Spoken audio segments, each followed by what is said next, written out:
Noon at Yangdu First High School, on the school's sports field. The blistering sun shone fiercely, but it couldn't outshine the excitement that had enveloped the crowd. In front of the testing monument, boom, a burst of golden light pierced the sky, splitting the heavens. The monument trembled violently, and three massive, blazing characters at the top blinded everyone in view. SSS class. Holy crap. On the bleachers, Principal Wang Defa sprang to his feet. The full extent of his shiny bald spot was exposed under the blazing sun, but he didn't care. Ancestors must be blessing us. The first SSS class in all of Yangdu City. He gripped the railing with both hands, veins bulging in excitement. Thousands of eyes were locked on the central testing platform. Standing in the spotlight was a teenage boy. That boy was me. My name is Yufeng, top student of Yangdu First High, reasonably good-looking, with outstanding social skills, the kind of guy who can talk his way out of anything. In simpler terms, a cunning high achiever with zero baggage. At this moment, one hand was casually resting in my pocket as I bathed in the golden light, soaking in the gasps and exclamations ringing from all around me. Man, this felt good. But the euphoria didn't last long. The brilliant golden light abruptly dimmed. Below the massive SSS class, two flickering words appeared in the abilities section of the monument. None. A single dull, gray word, like a slap in the face to everyone present. Silence. For 3 full seconds. And then, ha ha ha ha. Oh my god, an SSS class blank slate. Isn't this like buying a Ferrari, popping the hood, and finding a pair of bicycle pedals inside? No abilities, can't sense spiritual energy. What a total waste. The mocking laughter rained down like a tidal wave. I stood there on the platform, absolutely dumbfounded. Damn it. 30 years ago, mysterious realms appeared, and spiritual energy began to awaken in the world. Humanity unlocked supernatural abilities, and ferocious beasts emerged from the secret realms. An SSS class talent was the pinnacle of human potential, determining one's ultimate limits in cultivation. But abilities? Those were the key. Without the key, even the most glorious door was nothing more than an ornament. The heavens handed me an unmatchable path to greatness, and forgot to give me the damn key. As I contemplated flipping everyone the bird in frustration, detected ultimate physique. Would you like to bind to the multiverse plunder system? If no response is given within 10 seconds, the system will seek a new host. 10, 9. My eyes widened. Bind. 8, 7. Do it now. Solder it to my soul. 6, 5. Dad. System daddy. 4, 3. You leave me, and I'll haunt you even as a ghost. Ding. The multiverse plunder system has successfully bound to the host. 3 hours later. Grade 12, Class 1. Quiet down. Our homeroom teacher, Old Lee, slammed a thick pile of basic chi drawing manuals onto the teacher's desk. Tomorrow is the spiritual power assessment. Anyone who hasn't broken through to Bronze 1 star will be demoted to the regular class. Groans echoed across the classroom. I was seated near the rear, at my prime corner throne by the window, nonchalantly twirling a pen between my fingers. SSS class talent, but no abilities. Isn't this like a eunuch walking into a brothel? All yearning, no capability. Thud, thud. Someone knocked on the back of my chair. I turn around. Sun Hao, the arrogant rich kid and school bully, had just awakened his A-ranked ability, Earthen Walls, and was full of himself. Yo, an SSS level prodigy? He raised his voice dramatically, nearly yelling. Guess you're getting demoted to the regular class tomorrow. Gonna miss you so much. No powers? This breathing technique manual is a waste on you. Might as well use it as toilet paper. His cronies erupted into laughter. I stopped spinning my pen. Sun Hao, did you gargle with laxative this morning? Why's your mouth spilling so much crap? A few classmates in the front row couldn't hold back their laughter. Sun Hao's face turned ashen. You looking to die? Relax, I said, casually sliding the introductory breathing technique back toward him. Want it? 5 grand. Alipay or Venmo, your pick. You broke or just pathetic? He sneered. Can't wait to see you crawl out of here tomorrow. I couldn't even be bothered to respond. Tied to a system and still worried about not having abilities? Worst case scenario, I'll just steal one. But with that trigger condition, 10 seconds of intense eye contact. With a girl? Sure, No big deal. But with a guy, my gaze locked onto SSRank, sitting a few rows ahead of me. The class president of senior year class 3, a petite school beauty with S-ranked ability, crimson glass flames. Guess you'll do. I nudged the back of her chair with my foot. SSRank turned around, her tailored school uniform accentuating her breathtaking figure. You phone, what do you want? Her voice was sweet, but carried a hint of playfulness. Leaning forward, I dropped my usual laid-back attitude, fixing my eyes intensely on hers. To keep from blinking, I opened my eyes so wide they felt like they might fall out. SSRank started squirming, her breathing quickening under my gaze. Why are you staring at me like this? 1 second, 2 seconds, 3 seconds. I counted silently in my head. Hold it together. All for that S-ranked ability. We were barely half a meter apart. SSRank bit her lip, her face flushed all the way to her ears as her fingers twisted her uniform's hem. Wait, is he about to confess to me? Ding. 10 seconds of intense eye contact complete. Successfully acquired S-ranked ability, crimson glass flames. I let out a breath of relief, blinking like a madman. Geez, my eyeballs almost cramped up. Suddenly, SSRank shot up from her chair, her face as red as a tomato. You phone. If you're going to say something like that, you at least have to wait until after we graduate.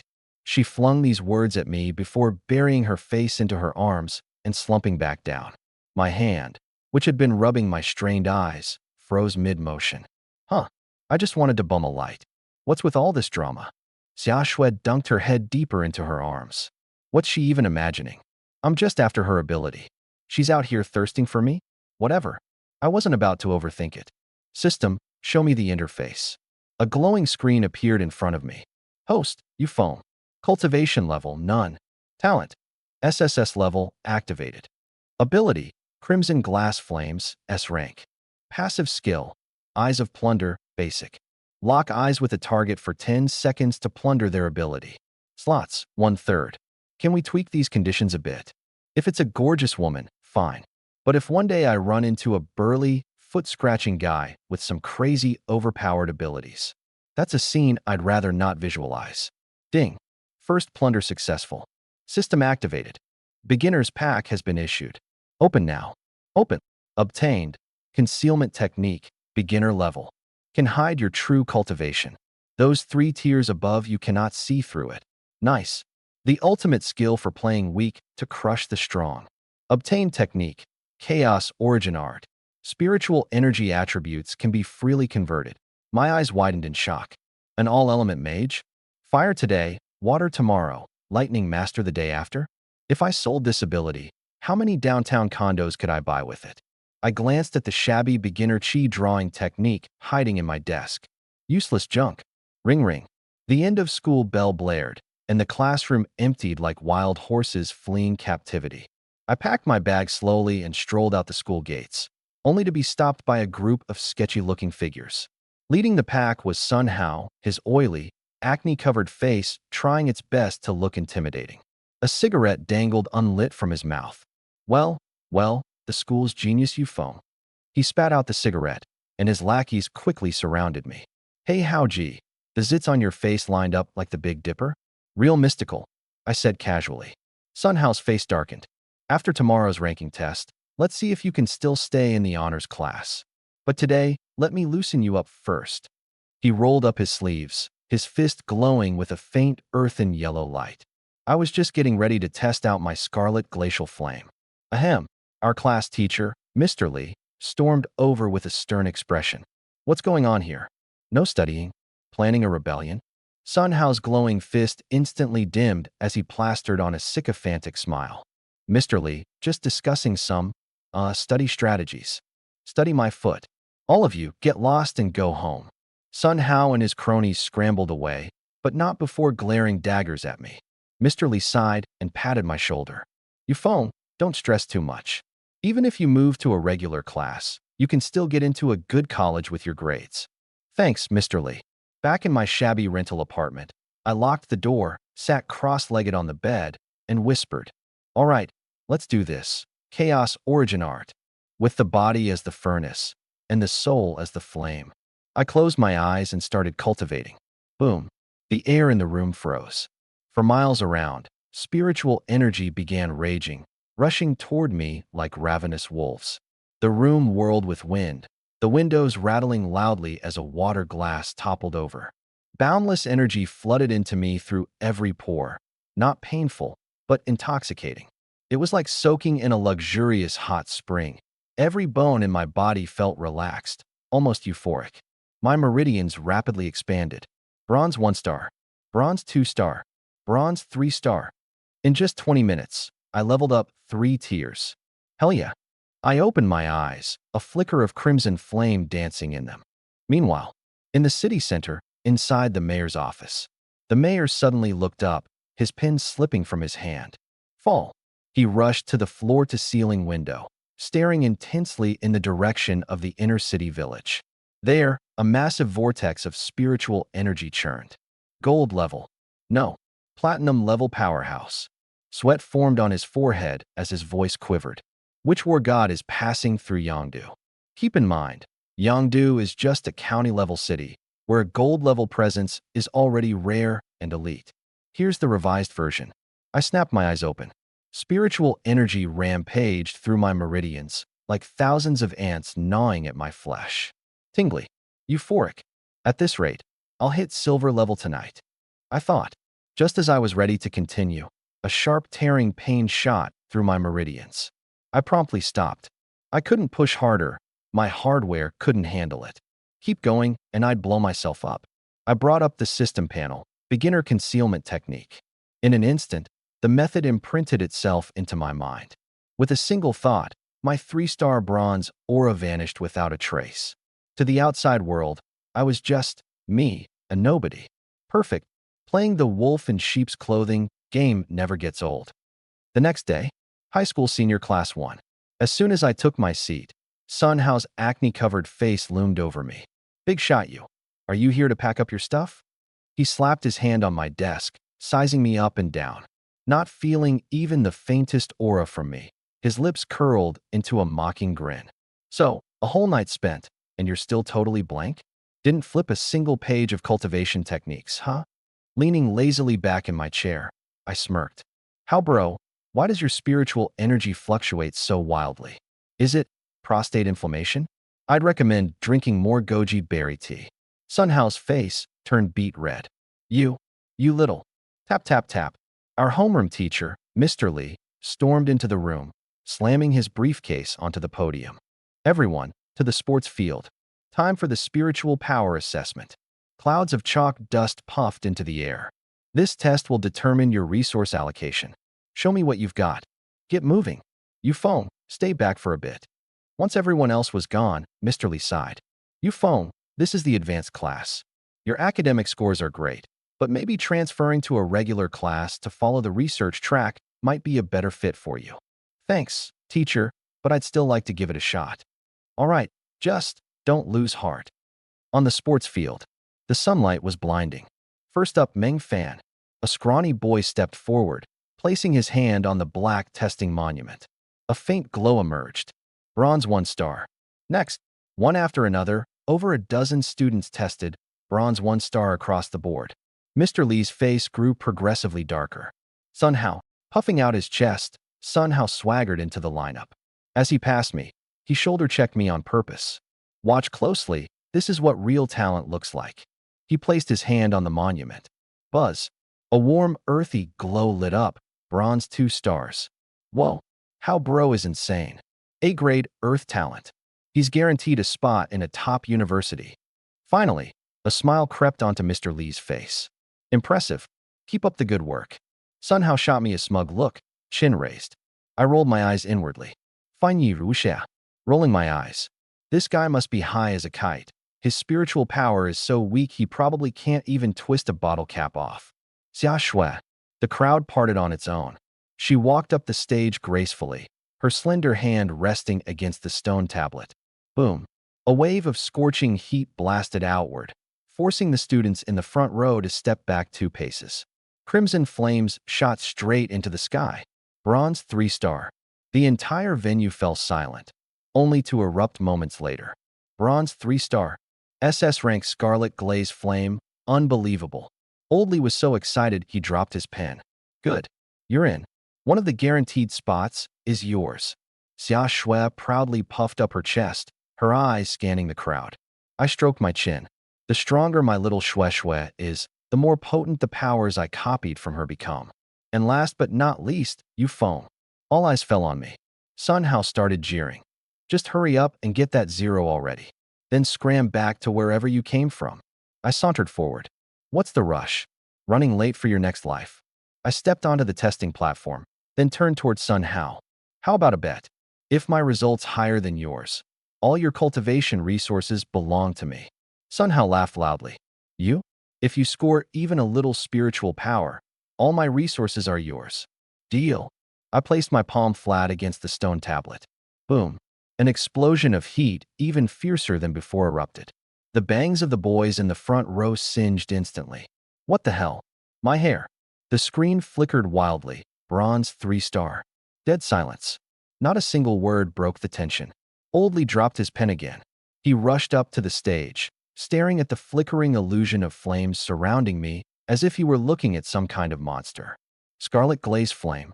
How is this even possible? In the back of the crowd, SSRank's mouth fell open slightly. His powers are exactly the same as mine. Her cheeks flushed red as she unconsciously fidgeted with the hem of her shirt. Yesterday, he stared at me all day long, and today he awakened the same powers. Could this be the so-called bond of destiny? SecondsShe's face went pale. No way. You're clearly a zero-talent guy. The machine must be broken. I pulled my hand back and quipped. How, bro?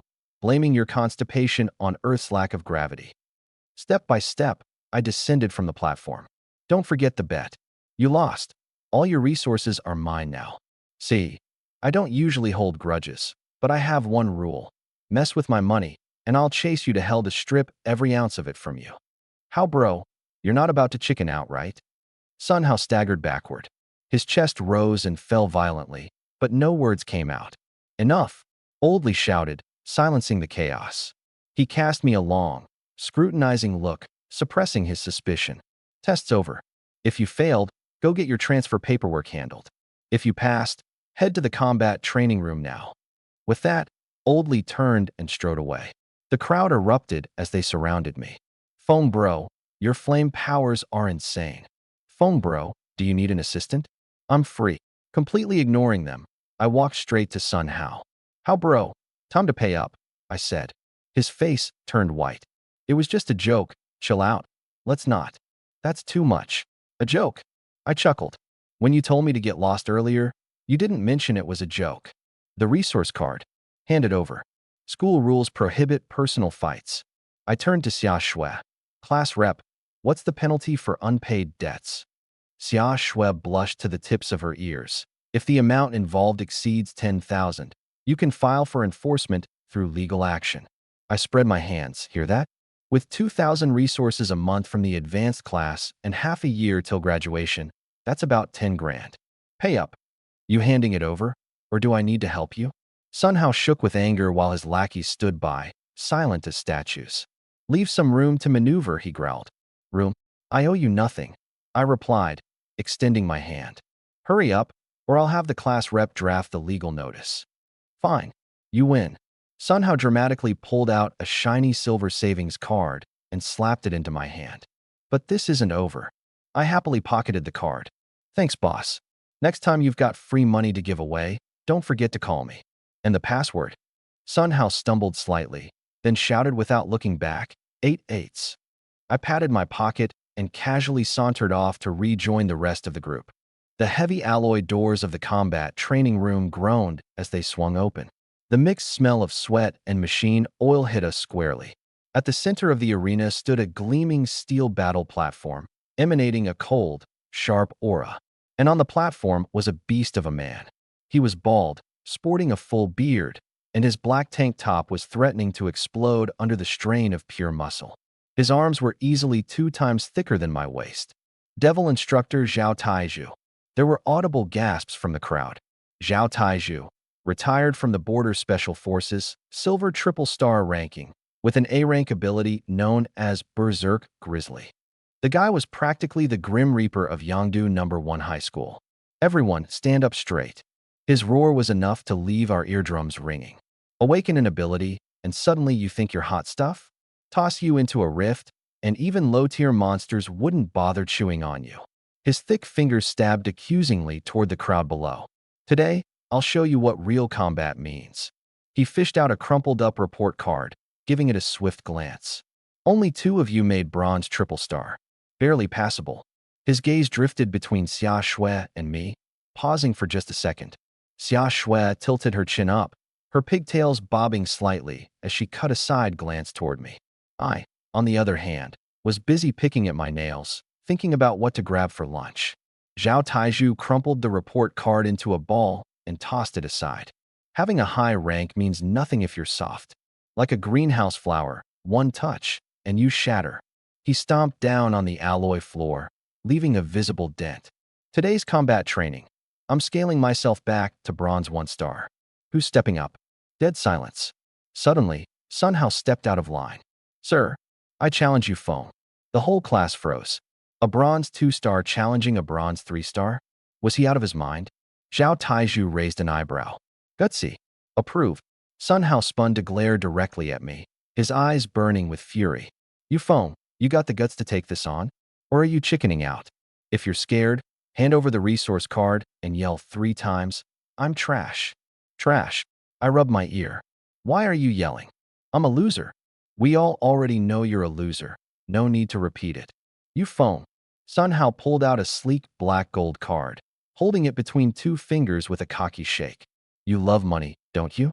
Win against me, and this 20 grand is yours. 20 grand. My eyes lit up instantly. Before I knew it, I had sprung onto the stage. How, bro? You're basically my blood brother now. Today, if I don't beat you so bad that even your mom won't recognize you, I won't be deserving of this 20 grand. A fat lamb walking straight into the slaughter. How could I say no? Sunhouse gritted his teeth. 20 grand, his allowance for 2 months, but today he had to regain his pride. Last night, he'd spent a fortune buying an earth element combat skill and stayed up late training with a private coach. Fighting against someone who just awakened their abilities? He was convinced this would be a total beatdown. You phone, don't go. SecondsShe raced to the edge of the ring, stretching her arms out to block me. Sunhouse got something planned. She turned towards Zhao Taiju, the teacher, desperately pleading. Mr. Zhao, this isn't even within the rules. Zhao Taiju grinned, showing off his pearly whites. In combat class, I make the rules. As long as no one dies, do whatever you want. You, SecondsShe fumed, furious but helpless. I casually brushed her hand aside. Class rep, don't block me from getting rich. Do you know how many meals of ribs 20 grand can buy? SecondsShe stomped her feet in frustration as I stepped confidently forward. Zhao Taiju raised his hand in a chopping motion, signaling the match. Begin. I launched forward, the alloy floor beneath me shattering with a thunderous crack. My whole body became a blur as I shot through the air. My right fist, wrapped in bright crimson flames, went straight for Sunhouse's face. Go, phone bro. Take him down in 1 punch, someone cheered from the crowd. But Sunhouse stayed rooted to the spot, smirking. A loser is always a loser, he sneered. Forming a seal with both hands, he shouted. Earth Spirit Technique. Armor of dense soil. The surface of the ring exploded with movement as chunks of dirt surged towards him, creeping up from his ankles all the way up his body. In mere seconds, he was encased in a solid suit of rocky armor, looking like a giant, immovable cocoon. Spirit Technique. A defensive spirit technique. Gasps of awe rippled through the onlookers. You phone, back off. SecondsShe yelled, panic in her voice. Too late. Boom. My fire-wreathed punch slammed into his chest, flames bursting on impact, scattering fiery sparks everywhere. The result? Only a faint scorch mark on the thick armor. The backlash forced me to stumble 3 steps back, my arm buzzing with numbness. Damn, that turtle shell is tough. I shook out my hand, snarling inwardly. This guy really went ahead and paid to win his way into beefed-up powers. Ha! Sunhouse's laughter echoed from inside the suit of rock. You phone. Even if I just stand here letting you hit me, you can't break through my defenses. Today, I'm gonna teach you the difference between a broke loser like you and a rich heir like me. So you're one of those spoiled rich boys, huh? I locked my eyes on that chunk of dirt-covered arrogance in front of me. Guess I'll teach you something too. Knowledge shapes your future, and physics ends your pride. Come on then. Break through if you've got the guts. Sun Hao's taunting voice boomed from within his rocky coffin. I ignored him. In the palm of my hand, red flames flickered to life again. But this time, they didn't explode. Stop putting on a show. Sun Hao scoffed, impatient. Sun Hao swung his massive stone fists. I ducked low to avoid it. His heavy armor made his movements sluggish. At the edge of the arena, Zhao Taiju straightened up, his gaze locking onto the flickering flame in my palm. Fire can be dangerous to your health. Let me perform some minor surgery on you today. I clenched my right hand tightly. The crimson flames compressed violently, their color shifting from deep red to a blinding white.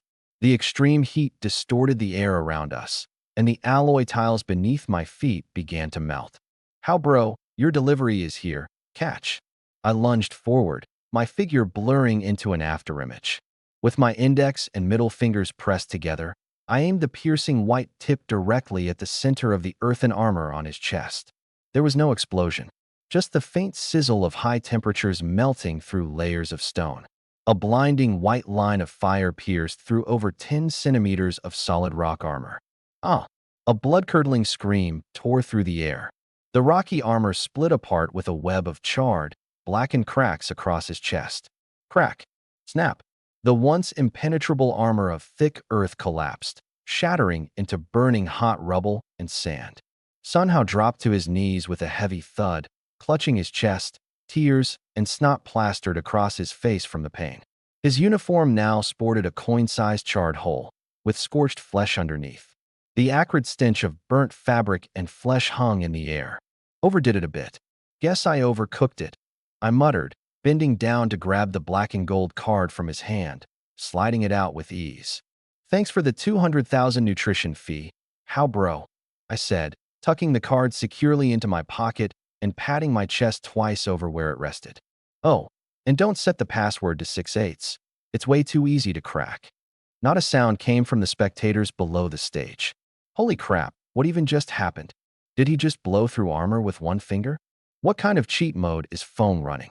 At the front of the crowd, Xia Shui stood frozen, a thin sheen of sweat forming along her neck.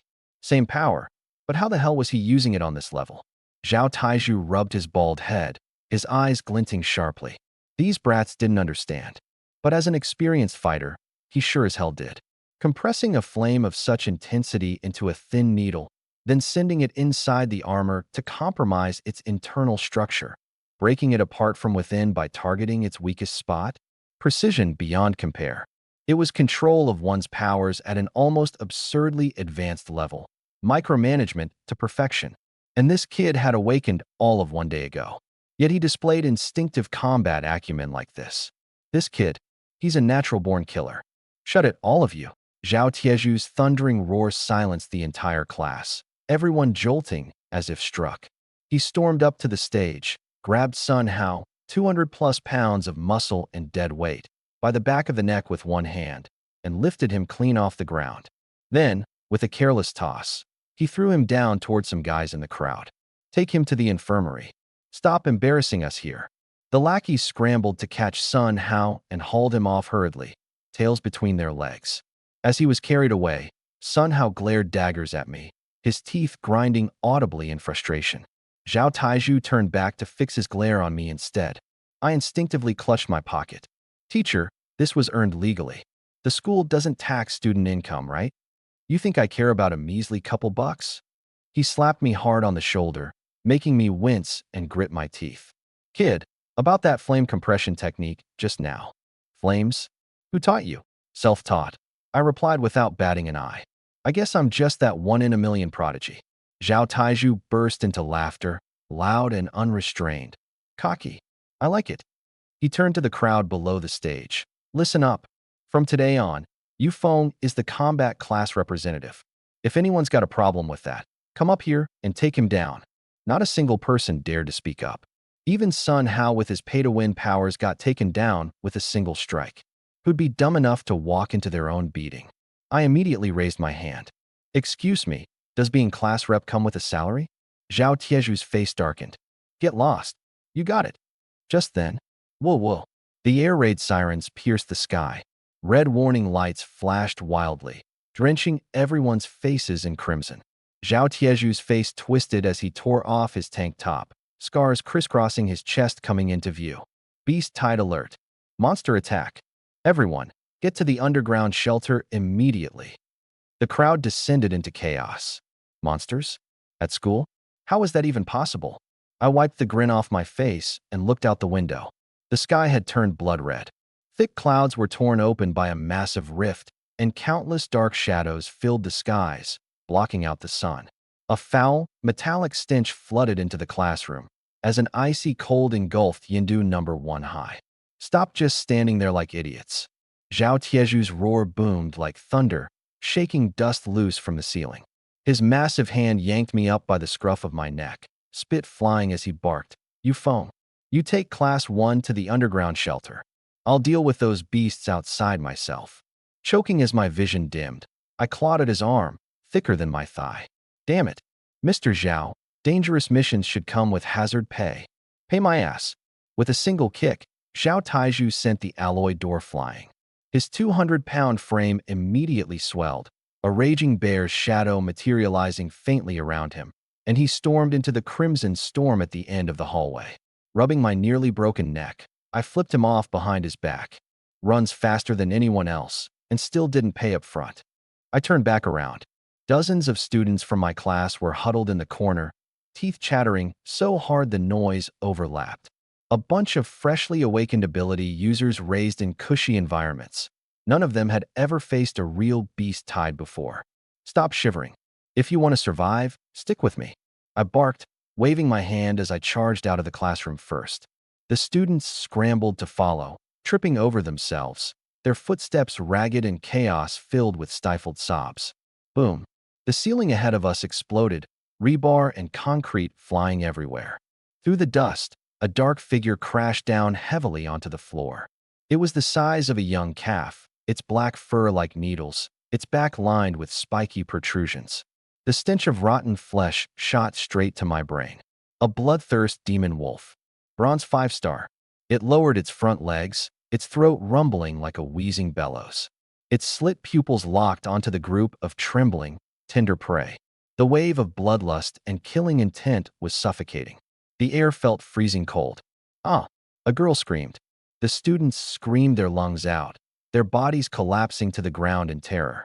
From around the corner, Sun Hao stumbled out, wrapped in bandages across his chest, his steps weak and unstable. He looked up, directly into the slavering, bloody maw of the demon wolf. The distance between them was less than 3 meters. Mommy! Sun Hao cried out, his knees slamming to the floor. The demon wolf tensed its hind legs, the metallic floor beneath it cracking under the pressure. Its massive frame surged forward, carrying the stench of blood and decay, straight for Sun Hao's face. Shutting his eyes tightly, Sun Hao covered his head with his hands. A dark stain spread suspiciously across the front of his pants. Move! Xia Shui shot out from the crowd, her twin ponytails slicing gracefully through the air. Her fingers flew rapidly, weaving a spell. Spirit art, scorching fire wave. A blazing red fireball formed in her palms, radiating heat as she hurled it toward the demon wolf's head with a vicious force. Boom! Sparks flew in all directions. But a 3-star bronze couldn't overcome the suppression of a 2-star silver. The flames merely singed a patch of black fur on the wolf's head. However, it was enough to disrupt the demon wolf's trajectory, sending it slamming into the wall. What are you waiting for? Use your spirit art. Xia Shui barked sharply at Sun Hao, her eyes locked on the demon wolf as it staggered back to its feet. Like a man waking from a dream, Sun Hao scrambled to his feet, stumbling and falling in his panic to escape. Without so much as a look back at Xia Shui or the crowd, he dashed towards the shelter at full speed. Sun Hao, you cowardly bastard. Xia Shui's voice trembled with rage. The demon wolf, now utterly enraged after having a chunk of its fur burned, let out a deafening roar. Its saliva, thick and corrosive, sizzled as it ate away at the wall, producing a spine-chilling sound. It locked its bloodshot eyes on Xia Shui, its hind legs coiling like springs. Roar! An overwhelming wave of stench hit her face as the demon wolf lunged. Xiaoshue's hands frantically began forming seals, flames sparking at her fingertips. But she was too late. In midair, the demon wolf twisted with unnatural agility, closing to within 3 meters of her in an instant. Its razor-sharp claws sliced through the air like blades, directly targeting her head. There was no escape.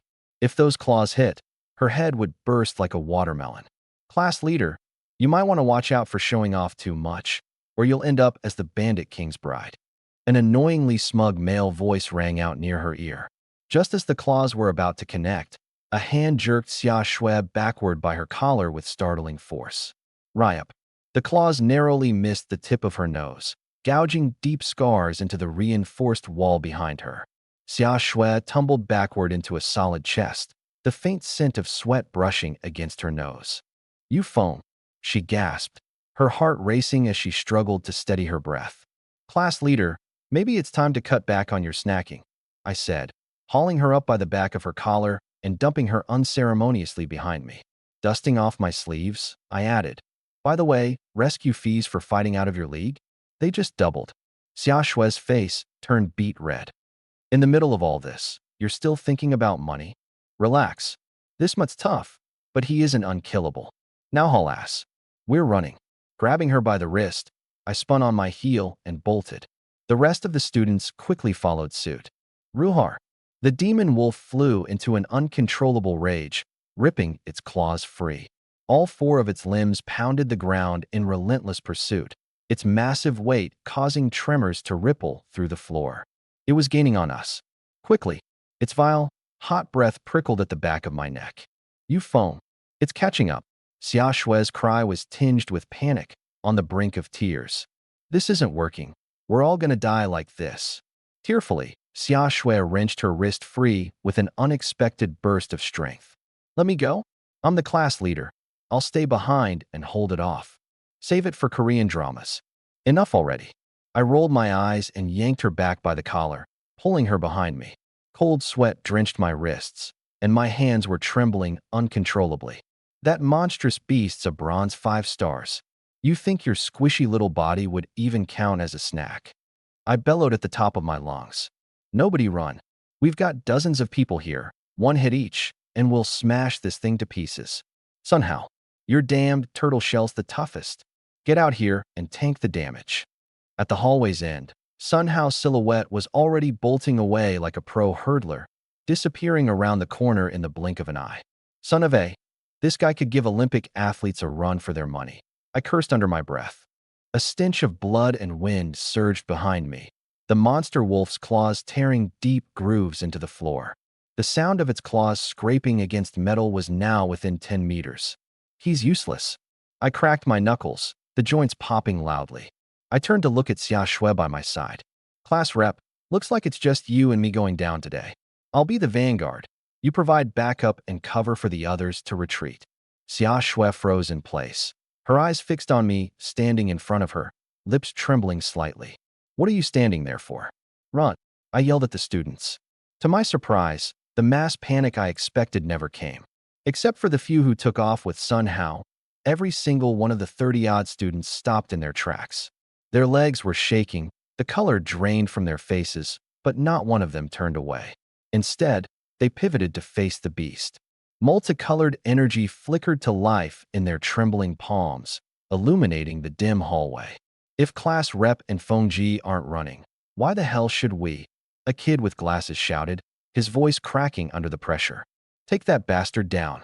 I was momentarily stunned, then broke into a grin. A fierce flame ignited in my chest.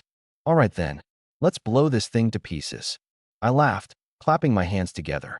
Scarlet flames erupted around me, the searing heat distorting the air. I'll pull aggro with the class rep. Watch for your openings and unleash everything you've got at it. Loud and clear, the chorus of 30 voices roared in unison. Roar! The monstrous wolf leaped toward us, rank, suffocating breath steaming off its enormous body. Good timing. Let me give you the full fire therapy treatment. I pushed off with my feet, charging toward it instead of backing away. You Feng, are you insane? Xiaoshui screeched, her hands flying into a rapid series of seals. Purifying flame surge. Her fireball shot past me in a flash, landing squarely in the monster wolf's left eye. The beast howled in pain, its massive claws shifting course to strike at SSRank instead. Where do you think you're looking, you mangy mutt? Dropping into a slide, I ducked under the monster wolf's belly. Scarlet flames swirled wildly, compressing around my fingers. A brilliant white glow coalesced at my fingertip, the heat reaching its terrifying peak. Everyone, fire everything you've got, I shouted. Ice spikes, wind blades, fireballs. A barrage of over 30 abilities crashed down on the monster wolf's back. Ice clashed with fire, and wind blades cut through the air. Though it wasn't enough to break its defenses, the onslaught left the wolf howling in frustration, and the smell of singed fur filled the air. Driven berserk, the beast turned sharply, snapping at the students behind it. Now's the time. I raised my hand. The pinpoint of white heat at my finger aimed directly at the beast's chest over its heart. SSSHHHH. There wasn't an earth-shattering explosion, just the quiet, gruesome sizzle of flesh melting. The radiant white beam pierced effortlessly through tough hide, muscle, and bone. The heart was pierced through. Intense heat erupted within the body, reducing the organs to ash. Awoo! The demonic wolf let out a harrowing scream, its massive body collapsing with a deafening thud. Its limbs twitched twice before going completely still. Everyone remained in their battle stances, watching the lifeless corpse of the bronze 5-star beast. It was so silent that even breathing seemed forgotten. It's really dead? SSRank swallowed hard. I crawled out from beneath the wolf's belly, covered in soot, patting off its fur and dust. What a loss, I muttered in agony, tugging at my school uniform, now burned through with a gaping hole. I walked over to the corpse, skillfully prying open its jaw and snapping off its 2 sharpest fangs, tucking them into my pocket. A fight of this scale and out-leveling. If the school doesn't cough up a good 10, 20,000, they'd better watch out. The tense atmosphere melted away as my money-grubbing demeanor brought everyone back to their senses. The corridor exploded into cheers of relief and survival. A few boys slumped down, gasping heavily. SSRank looked at me, lowering her head as she stifled a laugh. Greedy, she muttered under her breath. My ears perked up. I turned to her with a raised brow. Class president, should I send you my PayPal or Venmo for that life-saving fee? Her face flushed red as she shot me a glare. Get lost. Alrighty then. I turned on my heels without missing a beat, waving to the group with exaggerated flair. Come on, gang, let's go hit up old Zhao for the payout. Leaning on each other for support, we began making our way back to the underground shelter. Everyone has the right to choose, run or fight. True courage, though, is choosing to stand beside your comrades in the face of fear. The alloy doors of the shelter slowly slid open with a grinding metallic screech. Just as I prepared to rush inside, a hearty laugh echoed from deep within the corridor. Class president, this kid's got some real potential. Zhao Taizhu came striding in, his shiny bald head catching the light, not a speck of dust on his body. The guy still looked as fresh as if he hadn't just fought beasts while turning into a giant bear earlier.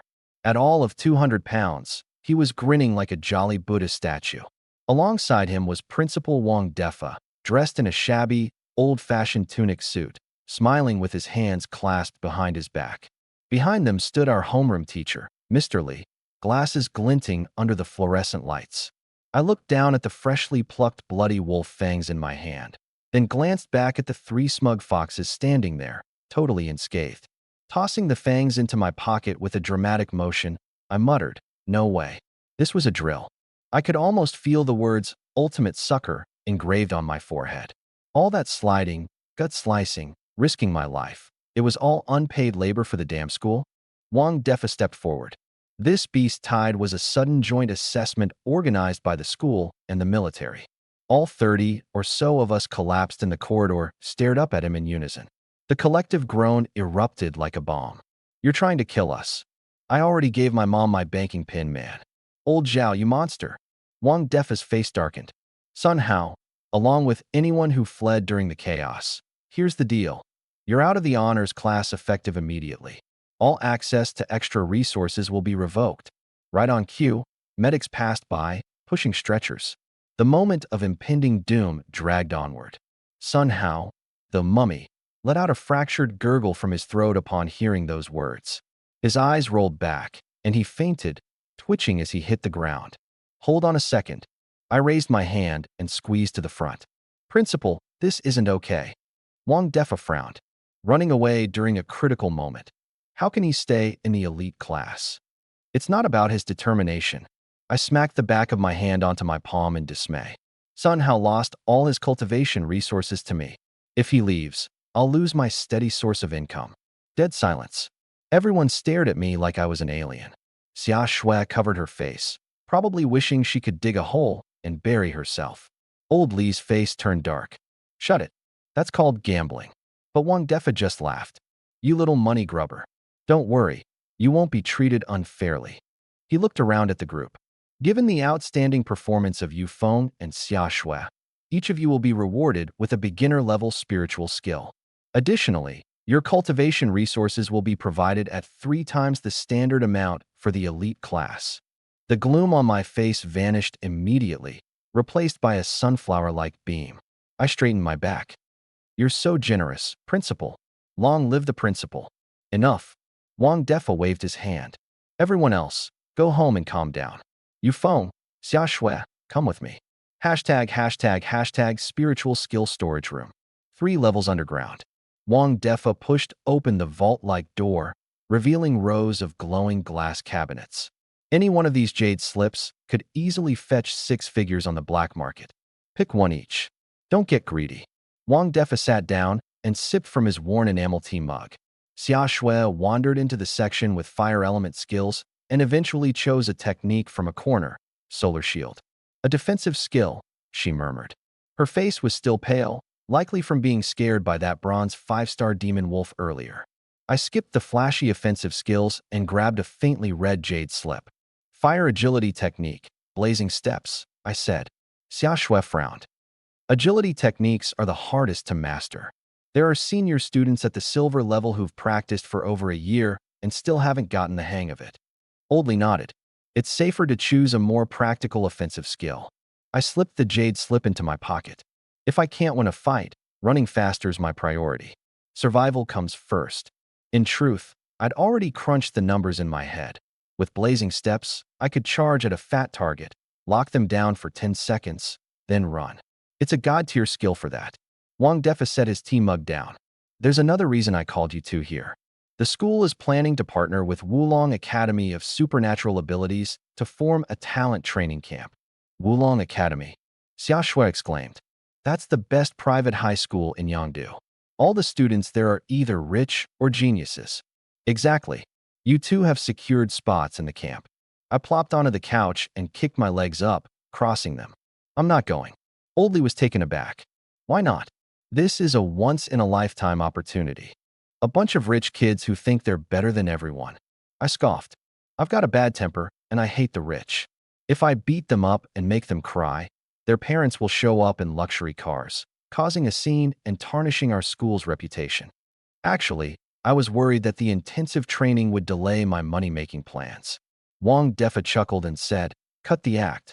3 months in the training camp. Get first place in the final assessment, and you'll receive 5 million in cash along with a silver-tier weapon. My body snapped upright, and a wolf-like hunger flared in my eyes. I dashed forward, gripped Wang Defa's hand tightly, and shook it fervently. Principal, it's my duty to bring honor to our school. Forget rich kids. I'd charge into a dragon's lair or a tiger's den without hesitation. Count me in. Xia Shui rolled her eyes. The way you switch moods this fast? Not studying Sichuan opera is such a waste. All right, we leave in a couple of days. Don't embarrass number 1 high. Wang Defa said with a laugh, pulling his hand away. Mission accepted, I declared, dragging Xia Shui as I headed out the door. The cold wind hit us as soon as we stepped outside. I sidled up to Xia Shui, rubbing my fingers together. Class rep, let's talk numbers. About, that life-saving kindness earlier. Xia Shui immediately stepped back, eyeing me warily. You care more about money than your life, don't you? Look, I'm about to head to the Wulong training camp. That place is full of psychos, she replied, giving me a once-over. Follow me. We're going to the Spirit Arts shop. Half an hour later, we arrived at the SSRank Spirit Arts Hall. A saleswoman in heels warmly greeted us. Miss Xia, what an honor to have you here today. Xia Shui raised her chin slightly. I'm here with a classmate to check out some fire attribute spirit arts. High single target burst damage. As she spoke, I wandered around the VIP section and stopped by a dark red jade slip. Annihilation compresses fire energy to a single point, unleashing a penetrating fire pillar. On impact, leaves behind high-temperature lingering flames that are difficult to extinguish. This is it, I announced. The saleswoman held up 2 fingers. For Miss Xia, the base price. I let out a sigh of relief. 2 grand, right? Wrap it up. It's 20 grand. My face froze. 20 grand. Why don't you just go rob someone? I turned on my heel to leave. Xia Shui grabbed my collar, pulled out a black gold card, and slapped it on the counter. Charge it to this. She turned to glare at me. Consider this payment for that favor. I never owe anyone. I stood there stunned for a moment before throwing my arms around her. Sugar mama. Hungry. Food. Get off me. Xia Shui jerked her arm away, her face burning red. Late night, in my squeaky rented apartment. I lay on the creaky bed, staring at the dark red jade slip in my hand. Gotta admit, Xia Shui's pretty loyal when it counts. Dropped 20,000 like it was nothing. Even though I'm handsome, mooching off others still wounds my pride. Pulling out my phone, I prepared to transfer the 20 grand I'd won from Sun Hao back to Xia Shui. I entered the account number, typed in the password, and hit send. The screen flashed, insufficient balance. What the hell? Where's my 20 grand? A robotic voice echoed in my mind. 20,000 dragon coins have been automatically deducted by the system for maintenance of operations and interdimensional signal base upkeep. Frozen for 3 seconds. Holy crap. System, you charge property fees too? A scream pierced through the night sky. Give me that money back. I worked my butt off for that. It's my hard-earned blood and sweat. This system is the multiverse plunder system. Final interpretation rights are reserved by the system to refund, no refund, and I quit. I flopped onto the bed, crossing my arms over my stomach. I'll go beg on the streets tomorrow. Starve to death, fine. Unbind me. Cue 10 minutes of thrashing around in a fit. Detecting emotional instability in the host. Early activation of the lottery module has been approved. Mental compensation, 1 supreme 10 pull. A guaranteed high-tier prize with a chance of obtaining rare multiverse items. I jumped up right away, straightening the collar of my pajamas. System bro, come on, we're tight. Get that well up here now. I swear I'm pulling a planet-destroying starship today. Golden light burst out everywhere. A virtual slot machine landed in front of me, flashing neon lights like crazy, while the obnoxious earworm of good luck is coming almost blew out my eardrums. 10 grand per spin. Did you bedazzle this hunk of junk, or what? I stared at the bottom right corner of the panel. Ordinary draws for 10,000, supreme draws for 100,000. Below that, there was a line of gray text. Consumption points can be converted into skill points. Well, at least you've got a shred of conscience. I rubbed my hands together. Time to show you what real luck looks like. The lever. Pulled. The icon spun. Ding. Thank you for participating. I crossed one leg over the other. Just warming up, the good stuff's on its way. Another. Thank you for participating. Small potatoes. Keep going. Thank you for participating. I sat bolt upright. You better not just hand me a bunch of duds here. Fourth pull. Better luck next time. You even got a different phrase for it. My last shred of patience snapped. 10 grand and not even a roll of toilet paper? Refund. The system stayed completely unresponsive, but good luck is coming decided to play even louder. Oh, so this is the game you want to play, huh? I slammed my hand down on the lever. All 6 pulls at once. Let's go. With a deafening roar, gold, red, and purple light erupted together. Ding ding ding. Source grade spatial element seed. Spatial skill, teleportation. One-time invisibility talisman. Blood of the Inferno. Thank you for participating. Better luck next time. For golden eggs? I immediately checked out the spatial element seed. It was beyond ordinary spatial systems, carrying the power of rule suppression. Spatial class. I slapped my thigh in excitement. This world had barely any spatial users. I'd head to Wulong and crush those rich kids beneath my boot. Teleportation, short distance jumps, ignoring terrain. Invisibility talisman paired with teleportation? Talk about an unbeatable combo. Finally, that drop of dark red blood hovered midair, radiating an aura of terror. Blood of the Inferno, demonic god's essence blood. Strengthen the body. Gain extraordinary regenerative powers.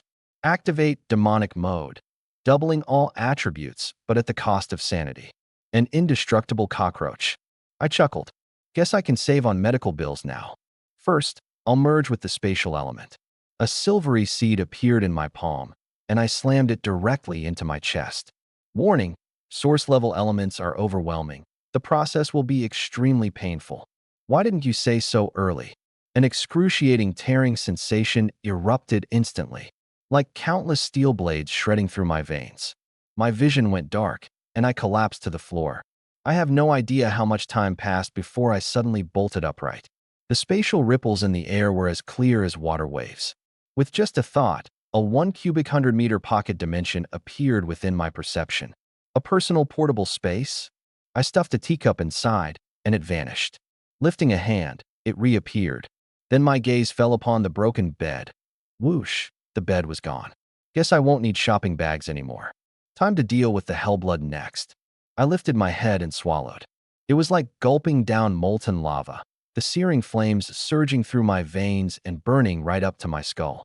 My bones cracked and my muscles tore apart, only to regenerate and reforge instantly. Biting onto the bedsheet, I endured without a sound. Half an hour later, I was covered head to toe in foul-smelling black gunk. Did I fall into a cesspool or something? I rushed into the bathroom and scrubbed myself raw, practically peeling off 3 layers of skin.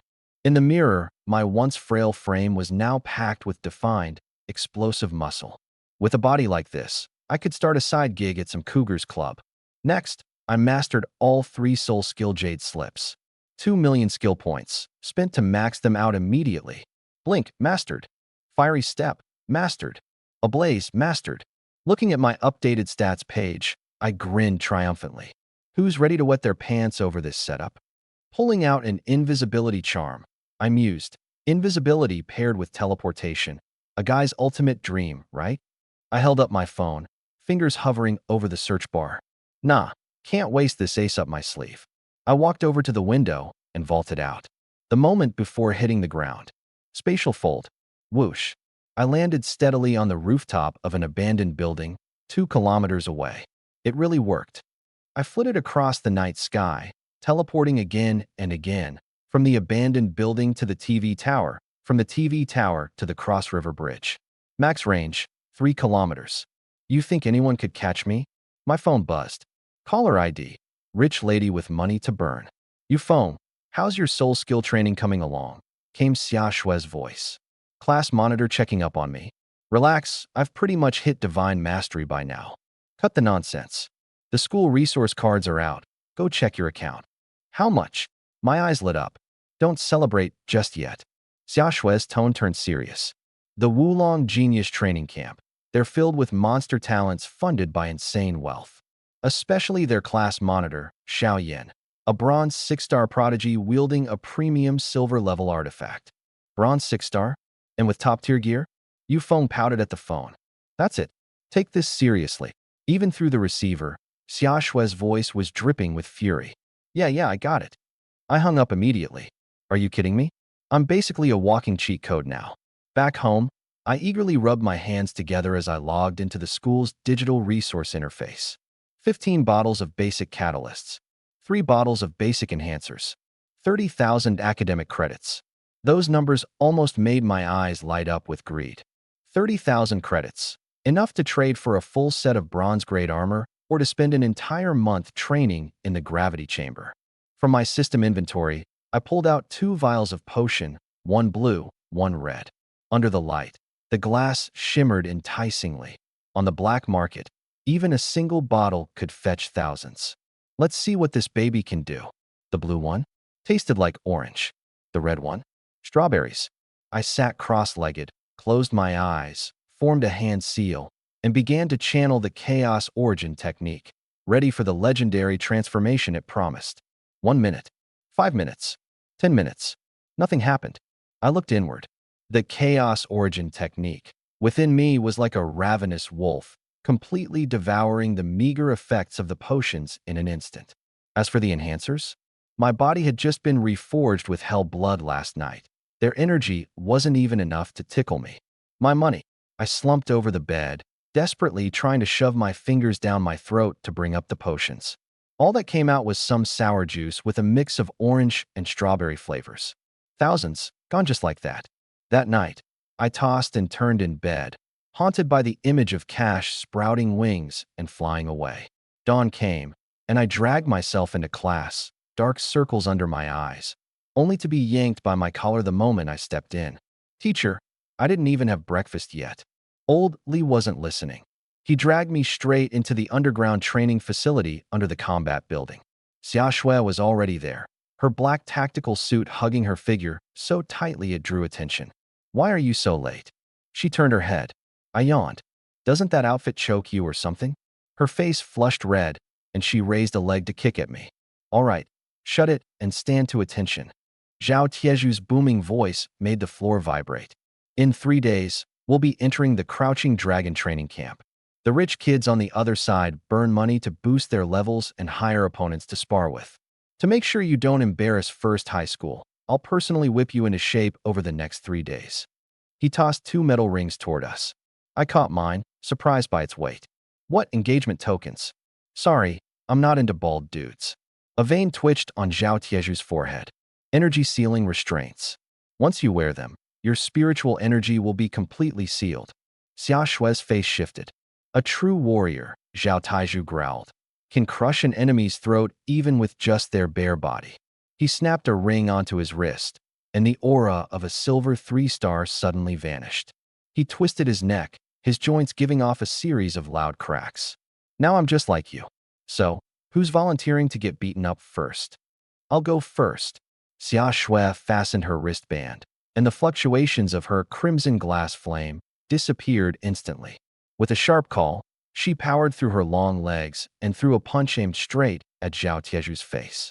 Too slow, Zhao Taiju slightly tilted his head, dodging effortlessly.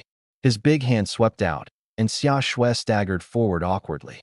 She regained her footing and lifted her leg high, chopping down toward his shoulder. Bang! Her leg struck what felt like steel, sending a jolt through her, forcing a sharp intake of breath. All show, no substance, Zhao Taiju said, shaking his head disparagingly.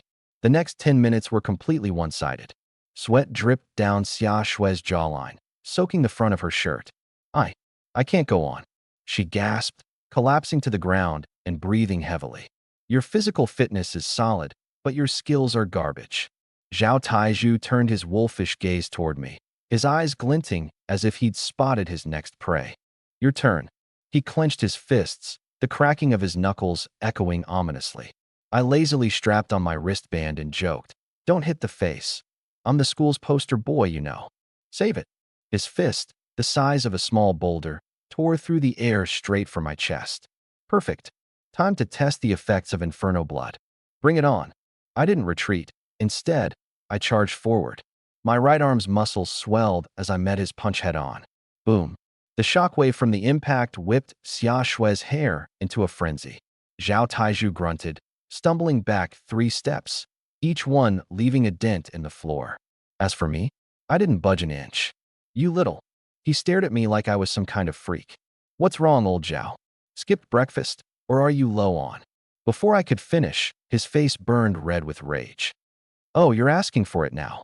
He roared, rushing at me with his military-grade combat moves in full swing. Elbow strikes, knee blows, choke holds. His onslaught came down like a storm. Damn, he's playing for keeps. My physical strength wasn't inferior, but my techniques were completely outclassed. In mere seconds, my chest and shoulders had taken 3 solid hits. It didn't injure me, but man, it hurt like hell. Zhao, you're fighting dirty. I yelled. Who talks about fighting fair on the battlefield? He swept my legs out from under me, and as I crashed to the ground, his foot came down in an attempt to stomp my face. Seriously? You're forcing my hand. I rolled out of the way with a sly glint in my eyes. My hands darted forward, straight for his vital area. Are you kidding me? You're playing dirty now? Zhao Taiju snapped his legs together just in time, catching my hands while swinging a massive slap toward my head. All's fair in war. I pulled my hands back and covered my head, using the gust of wind from his strike to retreat. Sneaky. Yeah, but on the battlefield, survival is all that matters, Zhao said, briefly adjusting his stance while giving me a begrudging nod of approval. But against absolute strength, tricks are useless. He closed in once again, his fists whistling as they cut through the air. All right, no more playing around. I'm done holding back. System. Upgrade combat skills to basic level. Ding. Consuming 50,000 skill points. Combat skill, basic level activated. A flood of muscle memory and instincts took over instantly. I sidestepped his incoming fist, the strike grazing past me as I countered with a sharp elbow aimed at his ribs. Thunk. Zhao Taiju grunted in pain, his stance faltering for the first time. Duan. Playing the fool to catch me off guard. His condescending smirk vanished as the two of us locked into a fierce brawl, the sound of heavy fists pounding into flesh echoing through the room. Not bad, kid. Zhao Tieju's bald head gleamed with veins bulging as he roared. Getting tired, old Zhao? Didn't have breakfast, huh? System. Add. Another 100,000 skill points. 100,000 skill points consumed. Fighting technique upgraded. Intermediate level. Zhao Taiju launched a massive punch straight toward my face. I twisted my left hand to grip his wrist midair, using his own momentum against him as my right fist shot forward and directly slammed into his face. Boom. My punch landed square on his right eye socket. Ow! Zhao Taiju stumbled backward, clutching his eye, and collapsed onto the floor. Beside us, Xia Shue's lips parted into an "oh" as she stood frozen in shock. Her tight workout outfit shifted with her rapid breathing as she tried to process what just happened. Stop. Time out. Zhao Taiju sucked in a sharp breath, massaging his bruised face. What on earth? Just a second ago, this kid looked like all he could do was eat punches. Now he's throwing me around like a rag doll?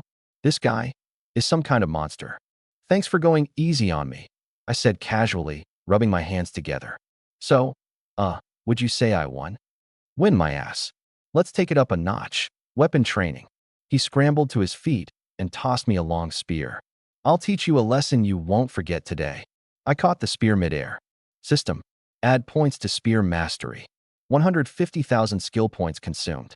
Spear technique upgraded. Intermediate level. With a quick twirl of the spear, I spun it like a blur, showing off a flourish. Your move. All right, take this. I easily parried his spear strikes, and with a snap of forceful precision, I countered with lightning-quick but heavy attacks. Clang, clang, clang. The piercing sound of metal clashing sent vibrations through the air. Zhao Tieju's grip weakened with each strike, his palm reddened, sweat dripping down his shiny bald head. Where did you learn this? He growled. With a swift flick, my spear bent slightly, then sprang back, the momentum slamming into his backside with a satisfying snap. Ow! He staggered forward like a drunk, barely keeping his balance as he tossed his spear aside in defeat. I'm done. You're insane. He pointed at me, his eyes, well, at least the good one, blazing with frustration. Just who's training who here? I slung the spear over my shoulders smugly. You're the one who asked for this. Oh, and don't forget to pay for my sparring fee. Venmo works fine. His cheek twitched as his frustration peaked. You're in charge of training Xia Shui for the next 3 days. If she doesn't improve, it's your problem.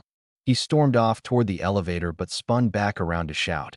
And if anyone hears a word of this, I'll crush your balls to powder. Then, head held high, or at least pretending, he bolted out of sight. Xia Shui jogged toward me, the faint scent of her perfume lingering. How did you even do that? You're good at fighting and weapons. Pushing my bangs aside, I gazed up toward the ceiling at a strategically tilted 45 degrees. It's tough, you know. Being a genius is just so relentlessly boring. Ugh, cut it out. Xia Shui slapped my arm playfully. Training's officially on you now. No thanks. 10,000 per day, she offered casually. The step I was about to take forward suddenly froze. I spun around, grabbing her hand and shaking it enthusiastically. Boss, you're so generous.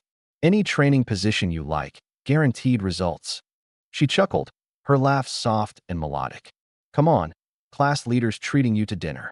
Just as the aroma of mouth-watering food reached me, an infuriated voice pierced the atmosphere from behind. That's him, that kid in the school uniform. I turned and found Sun Hao glaring daggers at me. His teeth clenched as he motioned toward me, spitting venom. Beside him loomed a giant, a human boulder of muscle. Easily nearing 7 feet tall, his frame was built like a granite fortress. With so much bulk, his XXL shirt looked stretched to its absolute limit. The oversized t-shirt clung to him like a second skin, stretched so tight it might as well have been a compression top. Just standing there, the guy was blocking half the cafeteria's lighting. Meet Wu Tai, the genius of Wulong's supernatural high school. So, this is the guy who scammed you out of 200,000. His gravelly voice rumbled as he cracked his massive knuckles. Knuckles that looked like they could crush stone. The surrounding students scattered in an instant, as if afraid they'd get caught in a bloodbath. I didn't even bother to glance back, fixing my eyes squarely on the lunch lady's ladle. It was shaking with a precision only years of practice, or maybe Parkinson's, could achieve, sending chunks of braised pork falling back into the pot, one by one. Wu Tai took a step closer, his hand, broader than 2 dinner plates, reaching for my shoulder. Hey, kid, smack. I swatted his hand away without so much as flinching and literally hopped in frustration. Auntie, stop shaking the ladle. Just stop already. We're gonna lose all the meat. Wu Tai froze, utterly baffled. He glanced down at his fist, a fist capable of taking down a cow, then looked up at me, currently losing my mind over braised pork, and clearly struggled to compute the situation. We're here to cause trouble. Hold up. I snatched my quivering lunch tray from the lady just in time, cradling it protectively to my chest before finally turning to face him. I gave Wu Tai a quick once-over. You can't see I'm in the middle of securing braised pork? Ever heard of priorities? First come, first served, all right. Dude, I'm here to avenge my cousin. Can't you take me seriously for 1 second? His face flushed as red as chili oil. I raised my chin toward Xia Shui. Class rep, let's go. There's a prime seat over there.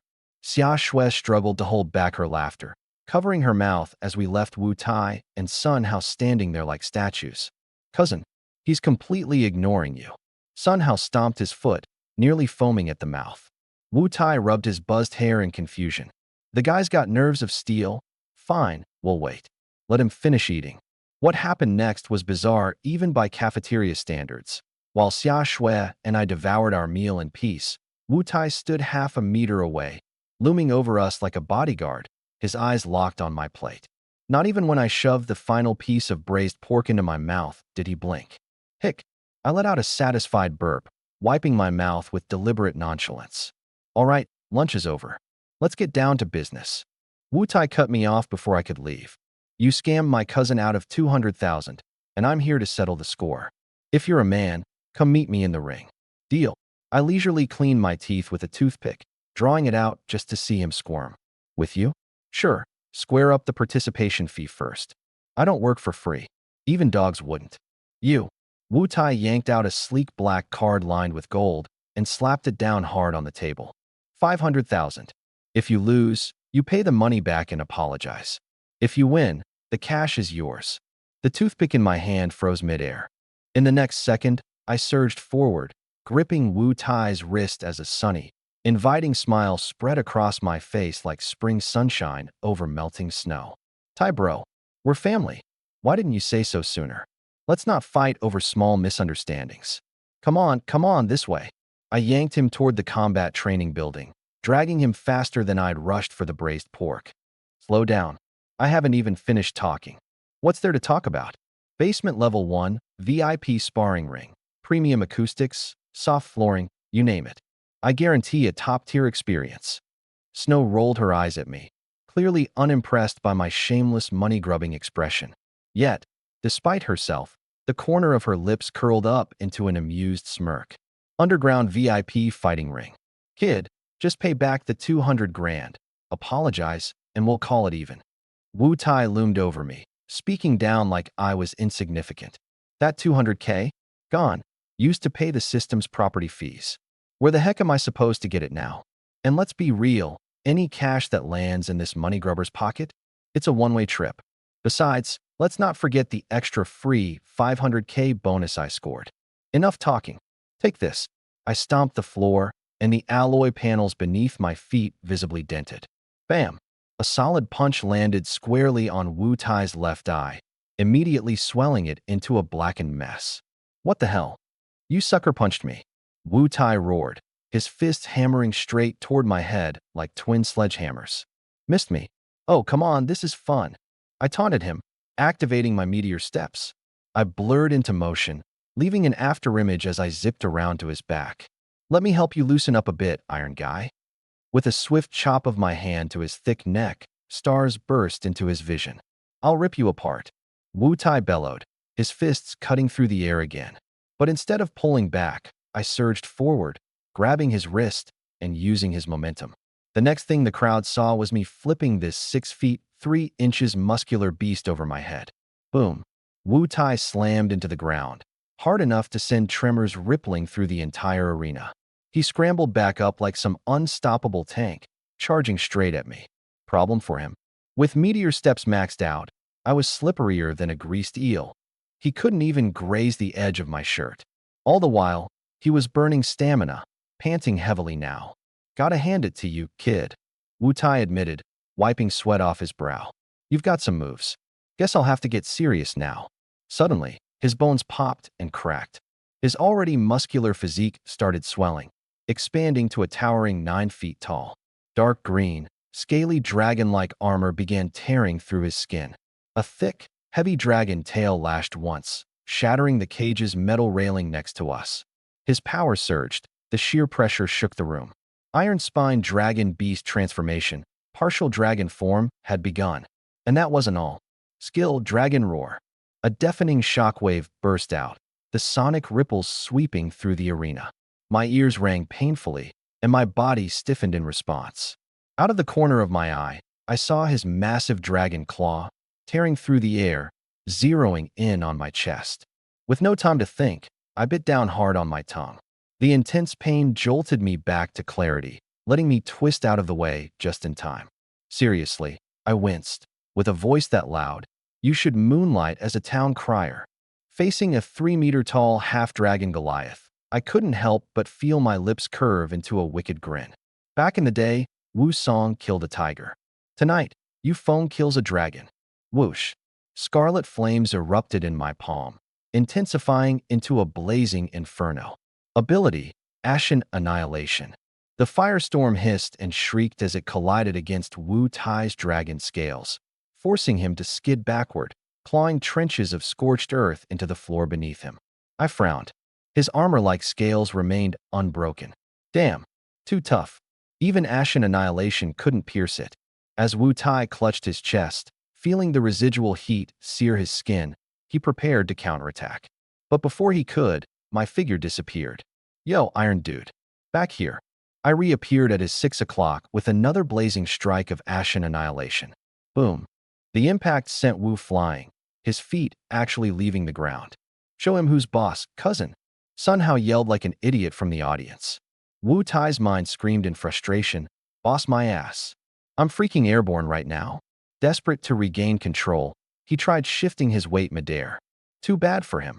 I gave him 0 breathing room. Teleportation activated. I materialized precisely in his flight path as he fell. Gotcha. Another direct strike. Have another. Bam. Boom. The whole arena turned into my individual stage. I transformed into a top-tier chef, tossing this bronze 4-star half-dragon like a stir-fry in the air. Ah, stop hitting me. I'm afraid of heights. Wu Tai wailed as he was flung around. On the sidelines, Xia Shui stood wide-eyed with her little rosy lips slightly parted. A bronze 3-star defeating a bronze 4-star in the air? This movement, it was completely impossible to follow. Thud. Wu Tai crashed heavily onto the ground. Man, that was exhausting. I clapped the dust off my hands. How does he have defenses like this? Even in such a crumpled state, he's still breathing? Seeing his dragon tail still flailing on the ground, I teleported and jumped onto his back in one swift move. Brother Tai, just take a nap. With a series of swift chops, I struck his neck repeatedly, my hand burning through energy as I hit. Finally, Wu Tai fell unconscious. If he didn't pass out soon, my hand was about to break. I turned to Sun Hao. Young Master Sun, how about it? Would you like to step up for a round two? Sun Hao's face turned pale as a sheet, and he scrambled out of the underground room like a frightened rabbit. The faint scent of perfume filled the air as Xia Shui stepped onto the stage. What should we do with him? She asked, glancing at the knocked-out Wu Tai. Just leave him there. Before she could respond, I zipped to the edge of the stage, clutching that black gold card in a death grip. Money, sweet money. I held the card to my cheek with a dopey grin spread across my face. Xia Shui rolled her eyes. You might as well fall into a money pit and never come out. Spill it. What's up with your spirit skill? And that footwork? When did the flowing flame step get that strong? Crap. I was too caught up in showing off and completely forgot that this wealthy girl is as sharp as a blade. Wearing an enigmatic expression, I tilted my head back and gazed at the ceiling at a poetic 45 degrees. Truth is, I've been hiding my true identity this whole time. I, Yu Feng, am a once-in-a-generation martial arts genius. Yeah, as if. Xia Shui suddenly leaned in close, wrapping her slender arms around mine. Her tight combat suit pressed against me, the impressive curves leaving nothing to the imagination. A faint yet enchanting scent wafted into my nose. Little Feng, she crooned, her fingers gently tugging at my arm while her eyes, glistening and full of laughter, locked onto mine. Her voice was so sweet it could give you a cavity. Half my body immediately went numb. Holy, who can resist this? Is this about borrowing money? I instinctively clutched the pocket where my black gold card was tucked, shrinking my neck defensively. Xia Shui rolled her eyes again. Does your brain have room for anything other than money? Yet, her hold on my arm only tightened. The tight combat suit pressed even closer, and the soft, warm sensation transferred directly to my nerves. How is anyone supposed to endure this? I sell my skills, not my body, I muttered, cautiously eyeing her every move. Cut the nonsense. Xia Shui stomped a booted foot, continuing to tug at my arm. Her warm breath tickled my chin as she murmured, Come on, just say yes. No way, not until you tell me exactly what you want. Xia Shui's eyes darted mischievously. If you help me out, I'll make sure you get unlimited braised pork for the rest of this semester. My eyes lit up instantly. Deal. Whatever it is, I'll do it. I'll walk through fire if I have to. For the next 3 hours, the VIP arena transformed into my private training ground. Bam! Xia Shui had just formed her flame shield when I lashed out with a sweeping kick, sending both her and the shield flying. Punch harder. Are you giving that demon wolf a back rub? Your stance is off. Where are you lunging at?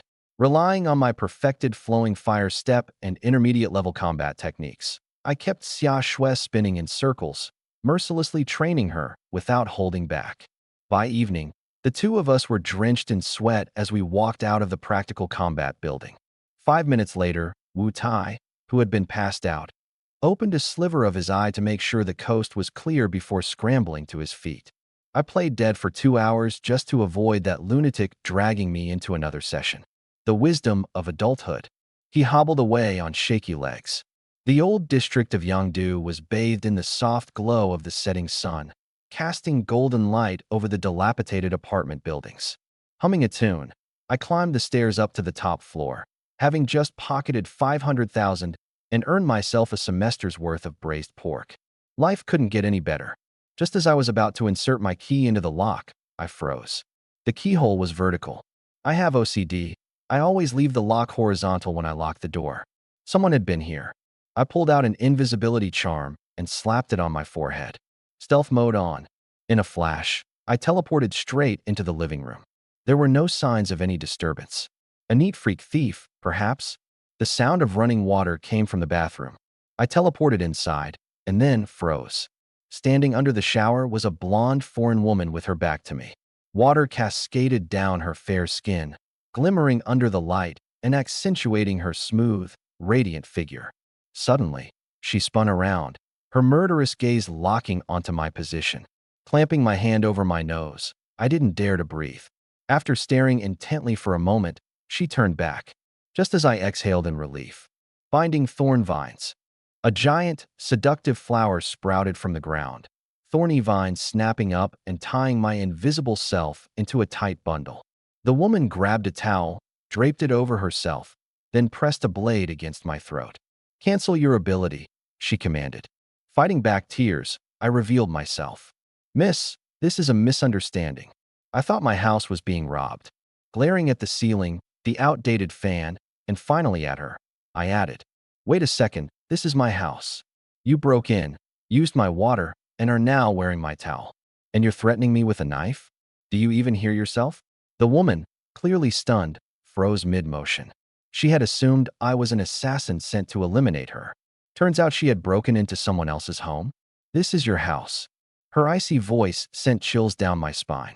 No kidding. I pay the rent. I cover the utilities. I barked, making a point to glare at the towel around her chest. And that poorly made towel you're using? $9 from some sketchy online store. For a moment, silence. Release me, pay for the damages, and I'll pretend none of this happened. I demanded. She stared at me for 5 seconds, then withdrew her dagger and the thorny vines. I immediately backed up 3 steps. You broke into my place first. Let's call it even. Now get out. I'll be staying here for 3 days. She handed over a blank check. How much? Just write anything. I grabbed the pen and wildly scribbled down $9,999, even flipping to the back of the check. She snatched it away and ripped it up. $10,000 a day. Are you kidding me? Do I look like a beggar? Judging by your vibe, you've got a lot of enemies. What happens if they come looking for you? What about my life then? Fine. $20,000 a day. Deal. Bam. Bam. Bam. There was a loud pounding on the door. Water meter inspection, someone shouted from outside. Both our faces instantly changed. Shoo. I quickly covered Diana's mouth. From outside, the voice continued. It's the property management. Your downstairs neighbor reported a water leak. Who are they fooling? This rundown old apartment building doesn't even have property management. Diana gripped the knife in her hand, ready to spring into action. I clutched her arm tightly. If you want to live, don't move. Whoosh with a flicker, we teleported to the rooftop. The chilly night breeze tousled her golden hair as she stared at me, dumbfounded. You stay here. I'll go deal with them. Before I could leave, she grabbed my hand and planted a flower on the back of it. Spirit skill. Blossom parasite. If you get caught, this flower will take root in your bloodstream. Unbelievable. Stabbing me in the back now? That counts as workplace injury. You're paying extra for this. I teleported back into the apartment, soaked my hair with the shower head, and threw open the door, pretending to be a pissed-off guy interrupted mid-shower. 2 big guys in black suits barged in, one with a scar across his face and the other with a hooked nose. Hooked Nose closed his eyes, sensing something, then shook his head. Scarface was about to leave when he noticed something out of the corner of his eye, sticking out from the side of the sofa, a pair of black stockings. What's this? He demanded. Mine. I fired back without hesitation. They froze, clearly not expecting that response. Never seen a guy wear black tights before? They're anti-static thermal leggings. Ever heard of fashion? Hooked Nose frowned and pointed under the coffee table to a lacy black bra. And this? I snatched it up and gestured dramatically at my chest. Also mine. Can a guy with big pecs buy a padded chest warmer for comfort? What? Are you going to monitor my wardrobe choices too? You want me to strip down and let you inspect? I started lifting my shirt as if I were actually going to do it. All right. You're insane. Scarface muttered while hastily retreating towards the door, slamming it behind him. Outside, I could hear him shout. Just ran into a total nut job. Let's check upstairs. As their footsteps faded, I collapsed onto the sofa, staring at the bra in my hands with utter despair. All this for 20 grand. I'd even thrown my dignity out the window. Whoosh, I teleported back to the rooftop. Diana was shivering violently in the cold. All clear. I shoved the bra into her hands. Next time, keep your clothes out of sight. My reputation almost got ruined. She glanced at the underwear in her hands, then at my defeated expression. A faint flush crept onto her cold, regal face. You? What did you do with it? Nothing. My face turned red as I lied through my teeth. Just used it to wipe off some dust. No way was I ever admitting the truth. Not even on my deathbed. With that thought, I teleported back to my tiny rented apartment, still feeling the sting of humiliation. Get that thing you planted on my hand out of me already. I waved the back of my hand in front of Diana's face. If it starts sprouting, I might have to pay a landscaping fee. The corner of Diana's mouth twitched into a subtle smile. Relax. It's just a standard spirit energy marker. totally non-parasitic. My eyes widened. Damn, Zhang Wuji's mom was right. Hotter girls are better liars. Diana ignored me. She sat on the couch wrapped in a faded pink towel. Her long legs crossed gracefully, beads of water trailing down her pale calves. The dim light cast striking shadows along her curves. "Get me some clothes," she said coolly. "And where exactly do you expect me to find clothes at this hour?" I rifled through a drawer and pulled out a white t-shirt. "Here, limited edition masterpiece right here." She took the shirt, emblazoned with a print of cardcaptor Sakura, and her brows furrowed into a tight knot. 10 grand deducted from tomorrow's rent," I said, wiggling my fingers. Taking a deep breath, she slipped on the shirt. The fitted tee stretched tightly over her assets, distorting the face of the magical girl printed on it. I brought out 2 bowls of instant noodles. Complimentary midnight snacks. Diana stared silently at the 2 long chopsticks, clearly puzzled. "What? Not good enough for you?"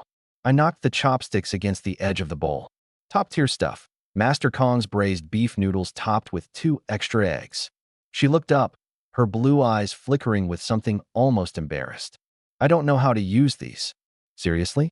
What century are you living in?" I grumbled while heading to the kitchen, grabbed her a spoon, and handed it over. She awkwardly twirled the noodles around the spoon before taking a bite, chewing in large mouthfuls. "Who would have thought? Miss Cold-Blooded Killer is secretly a foodie," I joked, leaning back. "So who exactly did you piss off?" She put down the spoon. "Knowing too much won't do you any good." "Fine, keep your mystery," I shrugged.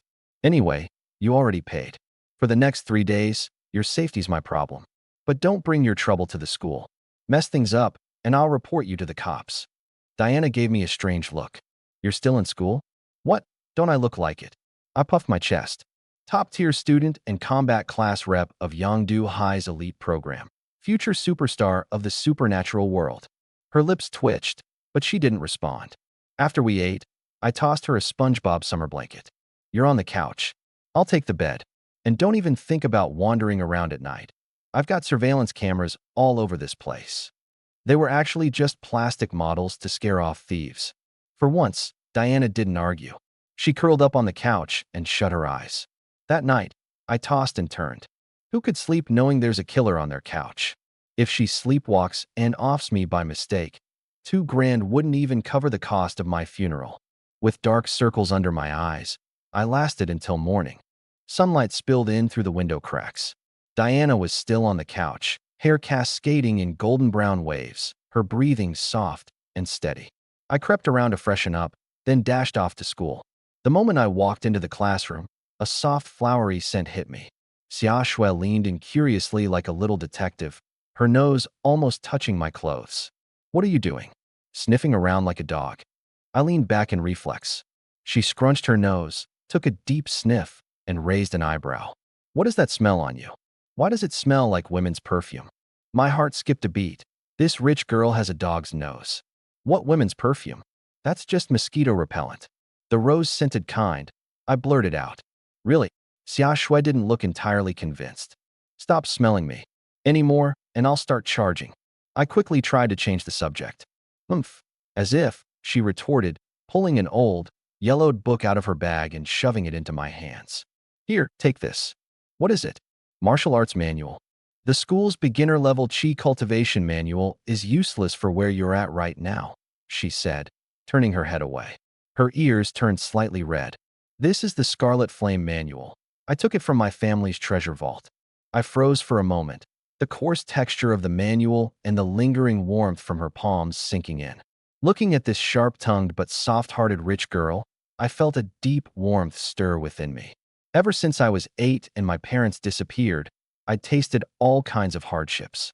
For 10 years, no one besides my landlord, hungry for rent, had genuinely cared about me like this. "All right, I'll remember this favor," I said, weighing the Scarlet Flame manual in my hands. Then I placed the book against my chest and shrank back slyly. "But let's get one thing straight. I'm not giving you my eternal loyalty in return, okay? I've got principles." SSRank's ears immediately flushed bright red, the color spreading all the way down to her neck. She grabbed my sleeve and glared at me with wide eyes. "Stop dreaming. Who wants that?" I'm doing this because I don't want you embarrassing me when training camp starts. Dragging me towards the door, she was clearly flustered. Her fingertips, brushing against my wrist, carried a faint warmth and that same rosy scent. Hey, broad daylight here. Where are you taking me? I stumbled along behind her. For the record, I perform, but I don't sell my soul. When we arrived at the underground training room, the empty ring confirmed that the 2-meter-tall hulking half-dragon man was nowhere to be seen. He's gone. I looked around. I wanted one more round to pick up a few moves. SecondsShe twirled her twin ponytails. What? So he could use you as a punching bag again. Just as we prepared to train, the heavy door creaked open. Knew I'd find you two here. Zhao Tieju's shiny bald head peeked through, his expression unusually serious. Stop training. There's been a change at the Genius training camp. I froze like I'd just been struck by lightning. No way. It's not canceled, is it? My 5 million. My silver-grade weapon. You really don't have any dignity, do you? Zhao Taiju slapped my hand away. Not only is it not canceled, it's gotten even bigger. Footsteps echoed hurriedly down the hallway. It was originally supposed to be jointly organized with Wulong Academy, Zhao Taiju said, lowering his voice. But something major happened last night in Yangdu. It's reached the higher-ups. People from Longya descended overnight. SecondsShe gasped sharply. Longya? The military's top-tier force. The elite warrior of the Espers? That's right. A flicker of reverence crossed Zhao Tieju's face. This time, the training camp is directly run by Longya. The rewards? Sky high. Every top genius in Yangdu's high schools is going to be part of it. I scratched my chin. Throwing all of Yangdu's geniuses into one pot to mix it up? Interesting. Pushing open the door to the principal's office, I found Wang Defa standing there in a sharp Zhongshan suit, looking spirited and full of energy. Taiju probably told you everything. He took a sip of tea. With Longya taking over, the value of this camp has skyrocketed. If you secure a great rank or even catch Longya's eye, forget Yangdu, your future across the entire nation will be bright as day. He patted me on the shoulder. Enough chit-chat. Head home and pack. Be at the field in 2 hours. I sprinted back to the rundown apartment block. Hey, Blondie. Bro's heading out. Let's settle up the rent. I kicked open the door. Empty. The place was stark. Just the SpongeBob summer quilt neatly folded on the couch. Diana was gone, but her distinct cold fragrance lingered in the air. She bailed? Just to dodge $2,000 in rent. On the coffee table sat a sleek black bank card, pressed under a handwritten note. Elegant, yet sharp handwriting graced the paper. Thanks, Diana. I picked up the bank card and flipped it over multiple times, my mouth twitching. Big sister, if you're going to leave the card, could you at least leave the pin too? What? Am I supposed to use this as a scratch-off ticket? Rich people are something else. Leaving the card, but withholding the password. Grabbing a few clothes, I willed the black card and my clothes into my personal storage space. No idea how long we'll be stuck at the camp. And knowing instructors, they'll definitely starve us half to death. I bolted downstairs to the corner convenience store.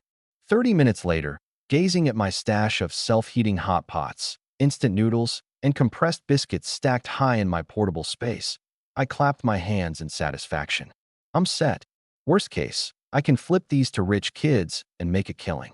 When I arrived at the field, I was speechless. SecondsShe, in a high ponytail and a snug athletic outfit that showed off her youthful form, stood next to not one, not two, but 3 pink suitcases, each taller than a person. Class rep. I circled the suitcases in disbelief. Are you going for military training or vacation? If these things were empty, I could probably fit inside one of them. She pouted, puffing up her cheeks. Can't girls be clean and tidy if they want to? Then why'd you pack a frying pan? I quirked an eyebrow, pulling out the pan's handle poking from the pile. And this, your stuffed bear is literally spilling out. I need a proper bed to sleep on. She snatched the pan and shoved it back, turning her head away in embarrassment. A low, oppressive hum filled the air, accompanied by a sudden gust of wind. A military helicopter descended, tearing through the clouds, and landed directly on the field. From it, Wang Defa jumped down, his eyes scanning SecondsShe's mountain of luggage with a deep frown before shifting his gaze to me standing empty-handed. Kid, showing up to this empty-handed? I gave my pants pocket a reassuring pat. Relax, principal. Us cultivators live by the minimalist creed. Wang Defa looked half convinced at best. Board the helicopter. The chopper roared to life, taking off straight toward the Yindu military camp. On the camp's training ground, about 50 or so elite high school students were gathered, all top-tier geniuses from prestigious schools. Among them were kids with bleached blonde hair, flashy earrings, designer athletic gear, and limited edition sneakers. They stood around in small groups, bragging and boasting. Who's rolling in with this much swagger? A military helicopter? One blonde-haired guy exclaimed in shock. Probably Principal Wang from number 1 high school. Another student, wearing gold-rimmed glasses, sneered. He used to be a big-shot Dragon Fong veteran after all. I was the first to hop off the helicopter and wrinkled my nose. Man, even the air here reeks of engine grease and sweat. Suddenly, steady, heavy footsteps echoed across the field. A burly man in a camo tank top strode toward us. He didn't deliberately exude any form of energy, but the pressure from someone who had lived through the edge of life and death was so intense that it suffocated everyone nearby. The students who'd been loudly chatting and showing off just seconds ago immediately fell dead silent. This was none other than Chun Weigua, captain of the Dragon Fong unit. He saluted Principal Wang Dfa. Old squad leader. Wang Dfa clapped him on the shoulder. You've done well for yourself, kid. Look at you, Dragon Fong captain now. All thanks to your training back then. Chun Weigua replied with a sincere grin. Wang Dfa gestured toward us with a nod. These are the elites from number 1 high. Their abilities are from the Crimson Blaze lineage, 1 SSS level and 1 SS level.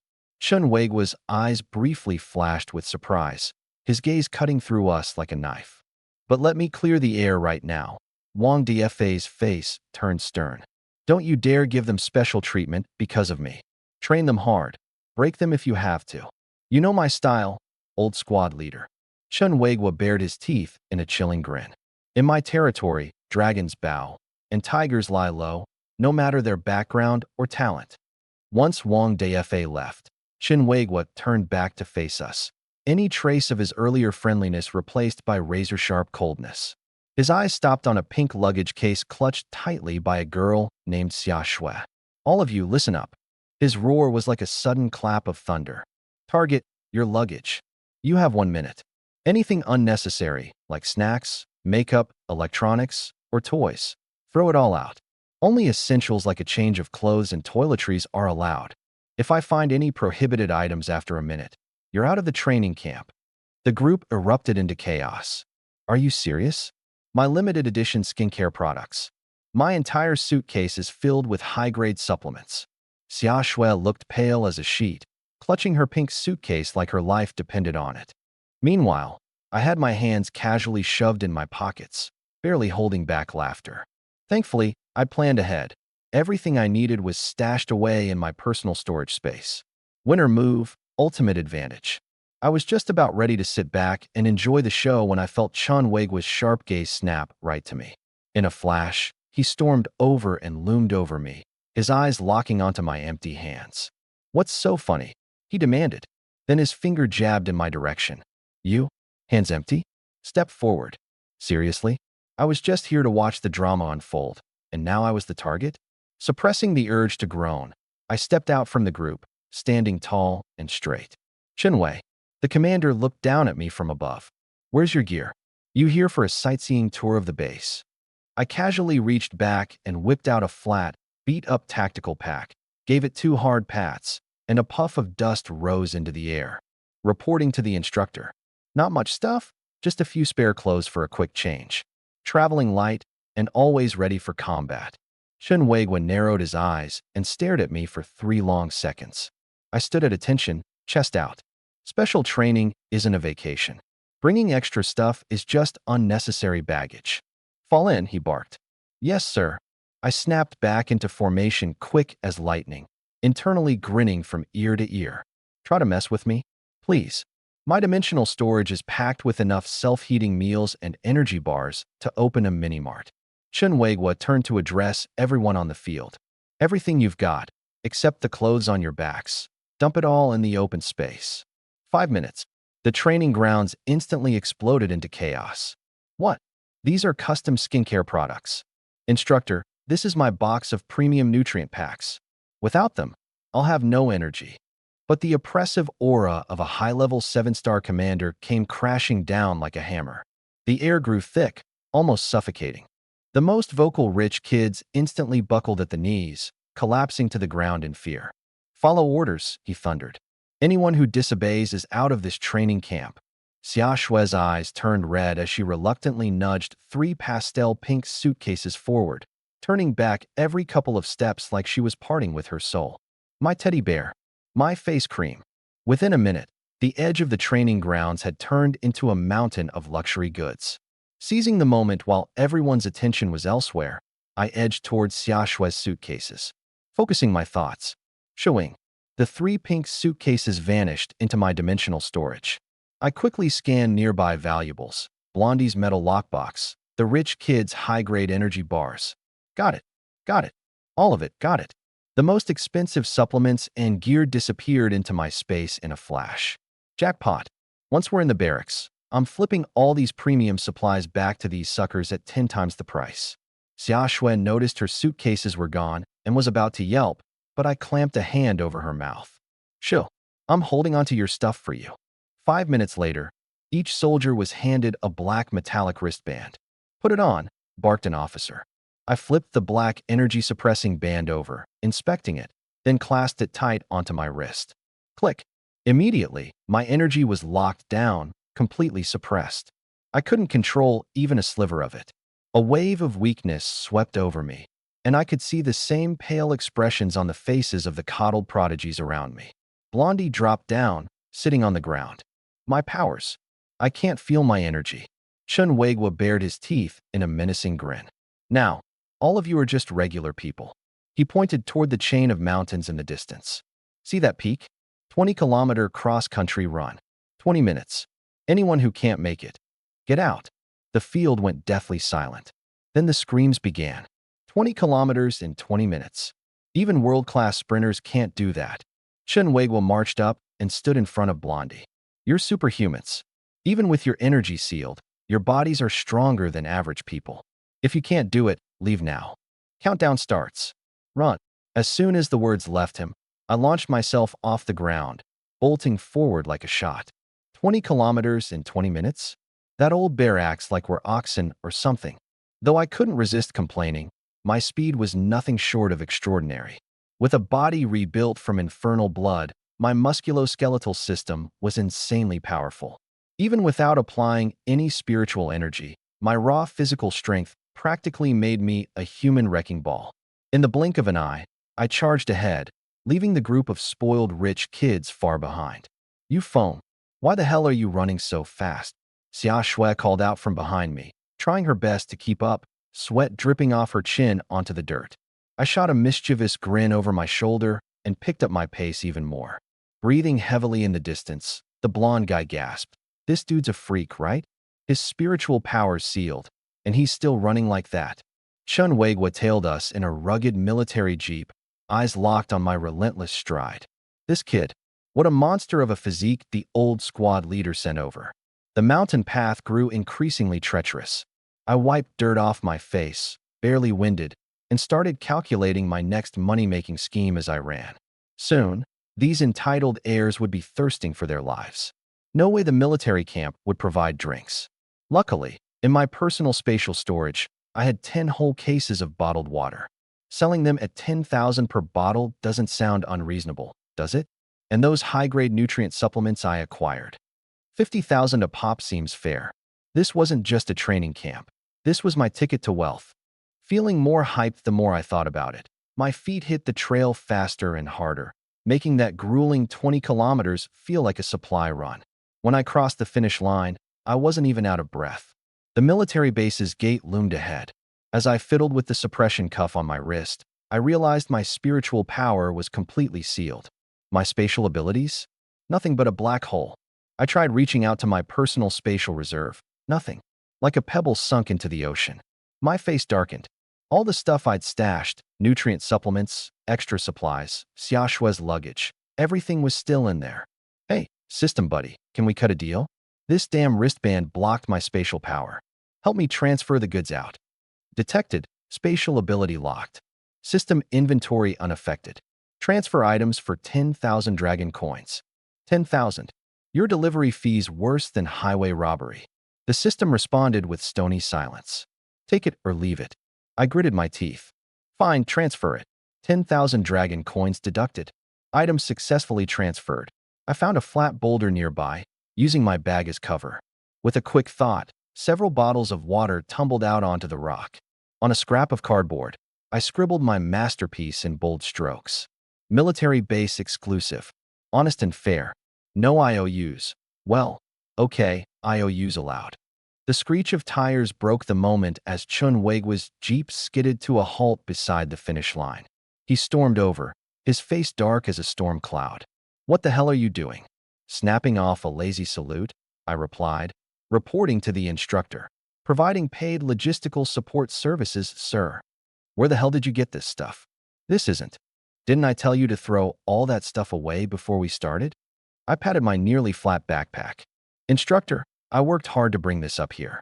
You said no snacks or cosmetics were allowed. You didn't say no water." Chun Weigua grabbed the pack. It was way too flat to even fit a steamed bun, much less carry more than a dozen bottles of water. He grabbed my wrist. The energy ceiling bracelet blinked red, with no abnormalities. "Instructor, ease up. This backpack's made of high-tech compressive material," I said with a grin, rubbing my fingers together. Chun Weigua found no loopholes. "Fine. If you're willing to carry it through a 20-kilometer run, that's on you. Just don't pull any shady business in my camp." He turned to leave, but I could tell he was feeling suspicious. After all, anyone sent over by the old squad leader would naturally raise some eyebrows. Time ticked by. Xiao Yin appeared, wearing a black tracksuit, his steps steady and composed. His face looked cold and stern, with sweat dripping down from his forehead. As he surged past the finish line, he doubled over with his hands on his knees, gasping for air. Bingo, a customer. I grabbed a bottle of mineral water and approached him. "Hey, bro, looks like you're exhausted. Military-grade mineral water here. It'll quench your thirst and relieve your fatigue." Xiao Yan's eyes fell on the water bottle as his Adam's apple bobbed. He reached out to take it. I twisted my wrist away. "Hey now, even brothers keep things fair. This water ain't free, you know." "How much?" His tone was cold and clipped. I raised one finger. "Not much, just 1,000 dragon coins." Xiao Yin froze mid-motion. 1,000 for a bottle of water that'd normally cost 2? "I didn't bring any money," he replied in a sharp tone. "No problem."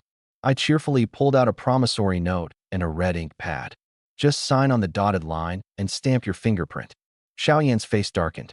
As a proud heir of the Xiao family, he had to sign an IOU just to buy water? "No thanks." He turned around, sat on a patch of ground nearby, closed his eyes, and braced himself against the thirst. All pride, no practicality, I muttered and returned to my makeshift stall. A few minutes later, Xia Shui came crashing in with Gu Ningyue in tow.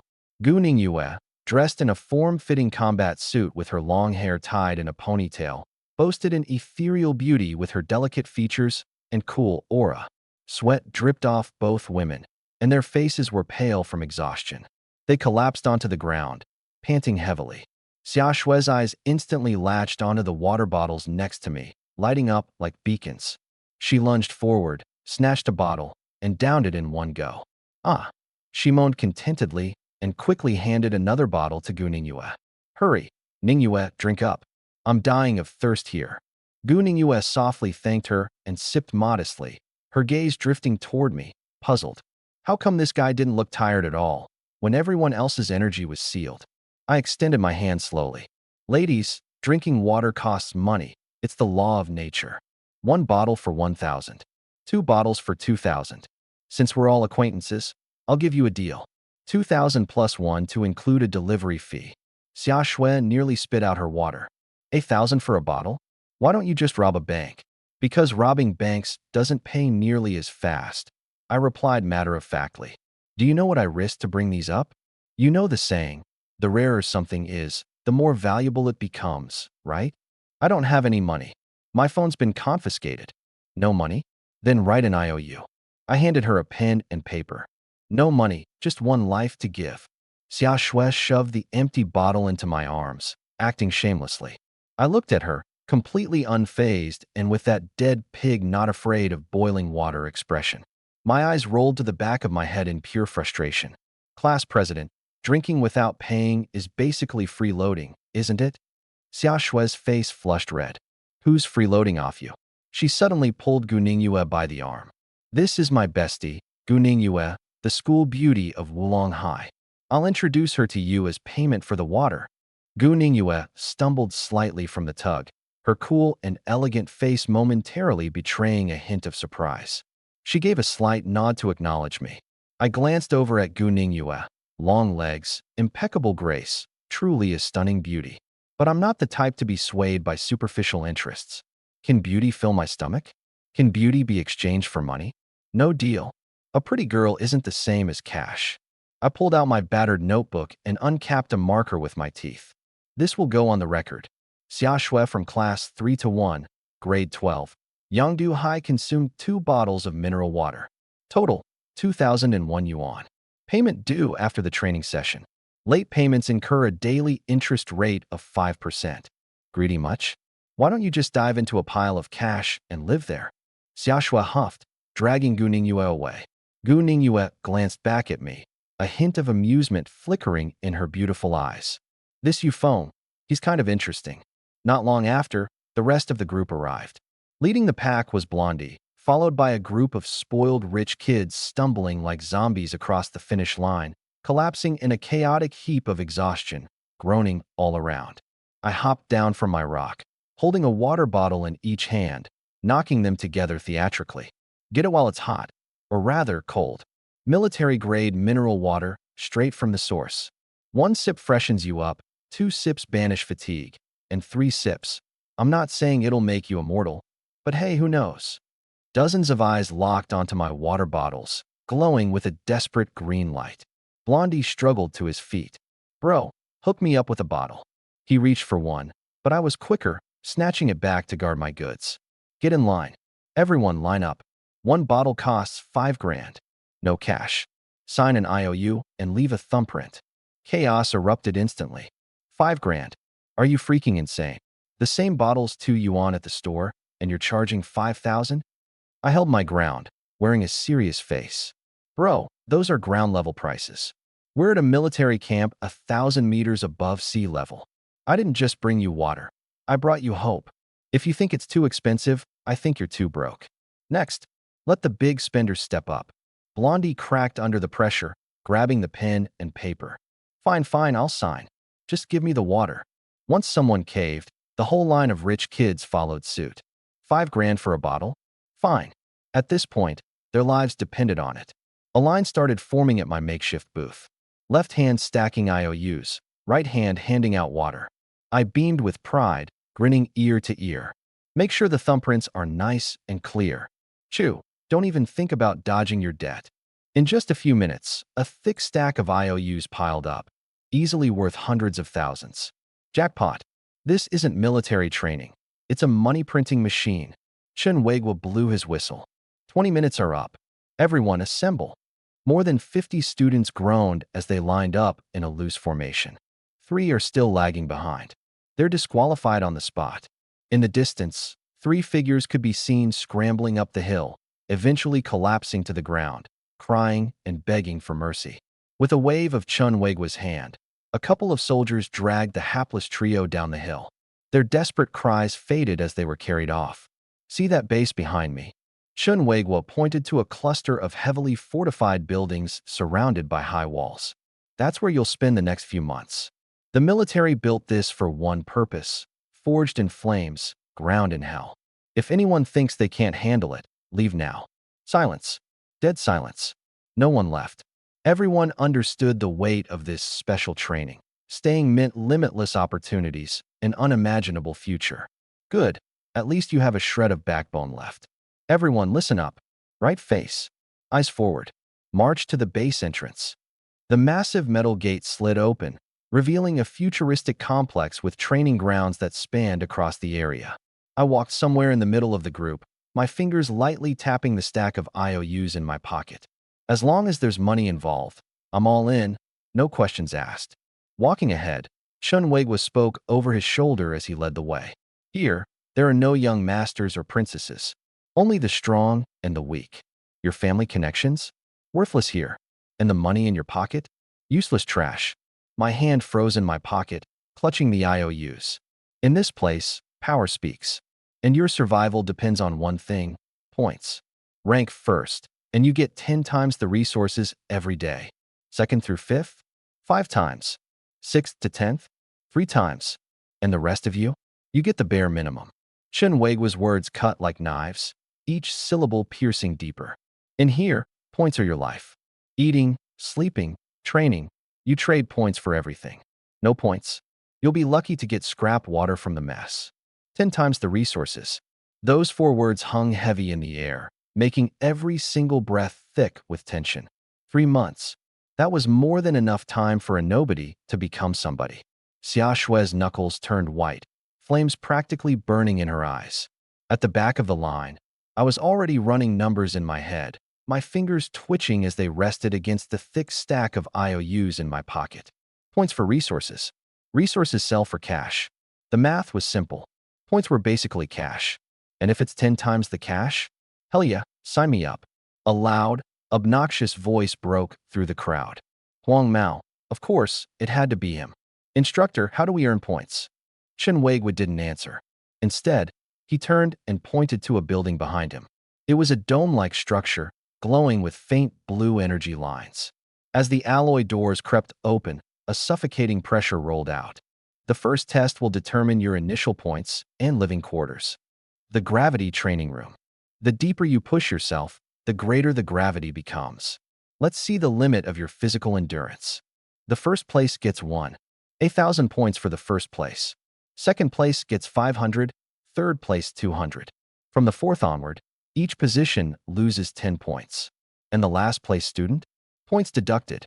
A scrawny guy jumped out, protesting. This isn't fair. I'm a wind element user, naturally low defense. This kind of pure physical competition is way too biased against the element types. The other element type students chimed in. Those with beast transformation abilities have tough bodies. This is basically handing them free points. Shenhuigua suddenly stomped forward, his presence immediately overwhelming. The pressure of a golden 7-star radiated out, suffocating the air. A shadow of a mountain-shattering violent bear flickered behind him before disappearing. The immense, invisible pressure bore down, causing the alloy flooring beneath him to groan and creak. The scrawny guy buckled immediately, falling to his knees and gasping for air. Fair. Shenhuigua roared. Do demon beasts talk about fair on the battlefield? Do enemies avoid close combat just because you're an element type? Ability users with weak bodies. If you can't hold your ground in close combat, you're as good as dead. If you can't even handle this gravity, then go home and cling to your mother. A dead silence fell over the room. Not a single person dared to pipe up. Shenhuigua retracted his pressure and barked. All of you, into the gravity chamber. The moment I stepped inside, the weight hit me. My shoulders felt heavier as my body weighed down immediately, like my whole mass had just doubled. The air grew thick, and breathing came harder. My heartbeat thudded loudly in my ears, booming like a drum. 2 times gravity zone. For bronze rank students, this much was still manageable. Most people began using their spiritual energy, glowing faintly with various colors as they pressed onward. 3 times. 4 times. By the 5 times gravity zone, more than half had given up. Off to the side, someone with bleached hair was wobbling on shaky legs, eventually collapsing into a sweaty heap on the floor. I, on the other hand, had both hands tucked casually into my pockets, walking at an even pace like it was a quiet stroll. This level of gravity? Not enough to even tickle a body enhanced by the blood of hell itself. Spiritual energy? Didn't need it. Not even a sliver. Ahead of me stood a towering figure, Wu Tai, the 8 times gravity zone, an S-class beast transformation user. His ability? The iron spinal draconic beast. His forearms shimmered with a dark green, scaled texture, the sound of his bones under strain audible and enough to make anyone wince. Each step he took left damp impressions on the floor, his sweat pouring like a waterfall. He gritted his teeth, pushing himself forward. Getting smashed by me during underground fight training was probably his greatest humiliation in life. Today, he was hell-bent on proving the worth of his S-class physique. I sped up my pace, catching up to him and giving him a firm pat on his broad shoulder. Yo, Iron Bro, taking a stroll too?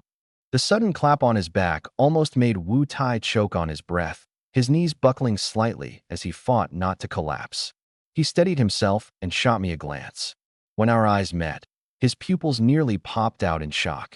I was completely calm. No sweat, no strain. Not even the faintest trace of spiritual energy swirling around me. You, how are you? Fine. This was 8 times gravity. Even for an S-class beast transformation user with a tough, enhanced body, every step felt like dragging a boulder uphill. And yet here I was, a fire element user of all people, completely unbothered. I shrugged lightly.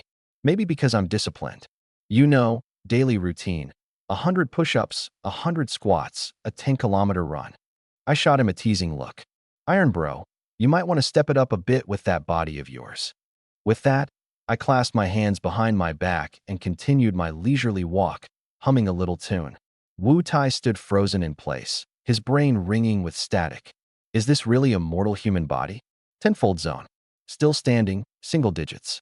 Summer Snow Chi Lee's pure flame encircling her, the flames compressed into a thin layer sticking tightly to her body. Gritting her teeth, she trudged forward with difficulty.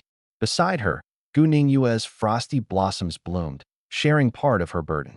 As I passed by, I deliberately slowed down my steps. Class rep, Gu the campus goddess, keep it up.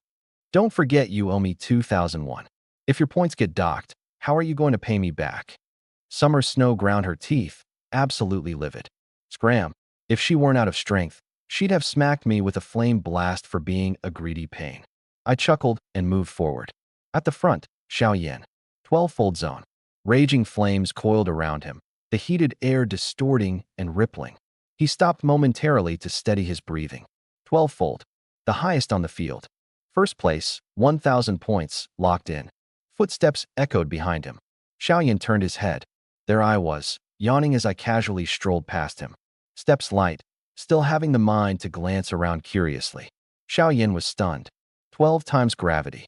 And this guy didn't even have a spiritual shield to protect him. Just pure body strength? I stopped just half a step ahead of him and turned around. Reaching into my pocket, I pulled out a bottle of water, shaking it playfully. Hey man, you're looking pretty wiped out already. Can't last much longer, huh? Need a bottle of water to recharge? Prices are steep now, 11K a bottle. I take IOUs too. Seeing that Xiao Yan wasn't going to entertain me, I slipped the water back into my pocket and casually strolled into the 13-fold zone. Steps as light as ever, without so much as a pause. In the monitoring room, Chen Weiguo stared at the massive screen, his insulated tumbler halting midair. The assistant coach leaned over. Captain, is this kid's data glitched or something?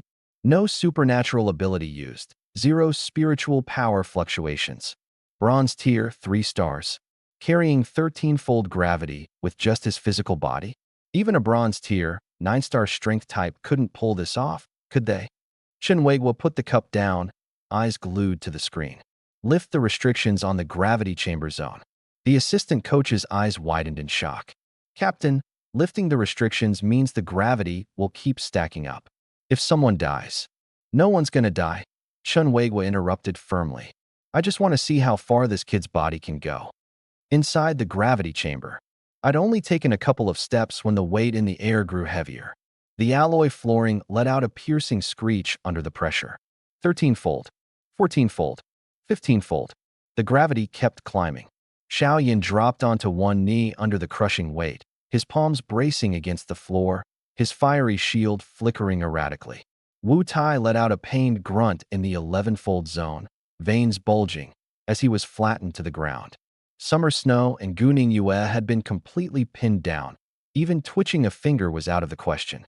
The only one still standing, in the entire room, was me. I stopped, rolled my neck, and let my joints crack audibly. Now this is getting interesting. A smirk spread across my face. Not only did I not backpedal, I continued forward, straight into the intensifying gravity. Each step making the alloy flooring groan under my weight. Stepping hard, leaving dents. 20 times, 25 times, 30 times, 35 times gravity zone. The monitoring hall fell dead silent. This kid, is he really an elemental type? The instructor's voice was dry, 35 times. No spirit energy, purely physical body. And he's only at bronze level 3. His physical toughness is crazier than the official Dragon Fong members. Chen Weigua's eyes burned with fervor. The old squad leader sent over a treasure. With this body's natural talent, properly honed, he's a walking weapon. 35 times gravity zone. My steps slowed. Started to feel a bit of pressure. Muscle fibers resisting, bones slightly sore. But just slightly sore. Hell's blood kicked in instantly, rapidly healing. I stopped in the center. Kind of bored now. No point in strolling further. First place is locked in anyway. Might as well sit cross-legged on the ground and pull out my crumpled little notebook to do some math. 2001 from SSRank, 5,000 from Huang Mao. Made over 700K this time. Interests still need to be collected. Testing over. Chen Weigua's voice boomed through the gravity chamber. The gravity disappeared. The students, feeling like they'd been pardoned by heaven itself, collapsed onto the ground in all sorts of messy positions, panting heavily. Scores came out. Chen Weigua held the results sheet. First part of the testing is complete. First place, Yufeng, 35 times gravity zone. Second place, Xiaoyan, 12 times. Third place, Wu Tai, 11 times. Eighth place, Guningyue, 10 times. Ninth place, Xiaoshui, 10 times. The whole room exploded. Over 50 pairs of eyes turned in unison, staring at me like they'd seen a ghost. 35 times. They were barely surviving the 10 times zone. Xiaoyan nearly killed himself getting to 12. And I casually went to 35? Pure physical body, no abilities? Wu Tai's eyes were practically popping out of their sockets. His proud S-rank beast transformation was nothing compared to me. Xiaoyan clenched his fists tight, his eyes locked on me. He'd always been hailed as a genius, unbeaten among peers. And today he got smashed into the ground by someone who doesn't even have usable powers. Xia Shui's jaw dropped wide open. Gu Ningyue's cold eyes now held a glint of curiosity. I accepted all their stunned gazes without a care, stuffed my notebook back into my pocket, and waved nonchalantly. Basic stuff, stay calm. Oh, by the way, about the water money earlier. When do you plan to settle that? Points repayment is fine too. Everyone twitched uncontrollably. This guy's strength is insane, but his brain's just full of money. Chen Weigua looked at the group of so-called prodigies, utterly crushed, and nodded in satisfaction. The exact result he wanted, a little hit to their pride. Team, assemble. Over 50 people dragged their aching bodies into something resembling a lineup. Second test, attack power. Point rules are as follows. Alright, first place gets an extra 1,000. Everyone, proceed to the attack testing area. Training ground number 2. In the center stood 5 towering black metal obelisks, each 3 meters tall. Their matte surface gleamed with a cold, eerie sheen, with their bases connected to massive digital screens. Chen Weigua slapped one of the obelisks, the dull echo reverberating through the area. These are specially designed military force testing targets. The outer layer is made of anti-magic alloy, and inside is a spiritual energy analysis matrix. They accurately assess both physical attacks and spirit skill destructive power. These can withstand a full force strike from a 5-star silver rank. You won't break them. You all get 3 attempts, and only your highest score counts. Give it everything you've got. Use your strongest skills. Wu Tai stepped forward. Wu Tai strode boldly to the first target, taking a firm stance. His S-rank ability activated at full throttle. Bones cracked audibly, and his shirt exploded into tatters. Dark blue dragon scales surged out wildly, covering his right arm. His arm swelled, and 5 half-foot-long dragon claws extended from his fingers. Bronze 4-star spiritual energy surged into his arm. Spirit skill, Breaker Fist. A beast-like roar tore through the air as his powerful fist broke the sound barrier, producing an ear-piercing sonic boom. Boom. The entire area trembled. Shockwaves rippled outward, forcing the front-row students to stumble back repeatedly. Numbers on the digital screens skyrocketed. Physical attack strength, 5,500 kilograms. Spirit skill destructive power, SSRank. Realm, bronze 4-star. Overall score, 89 points.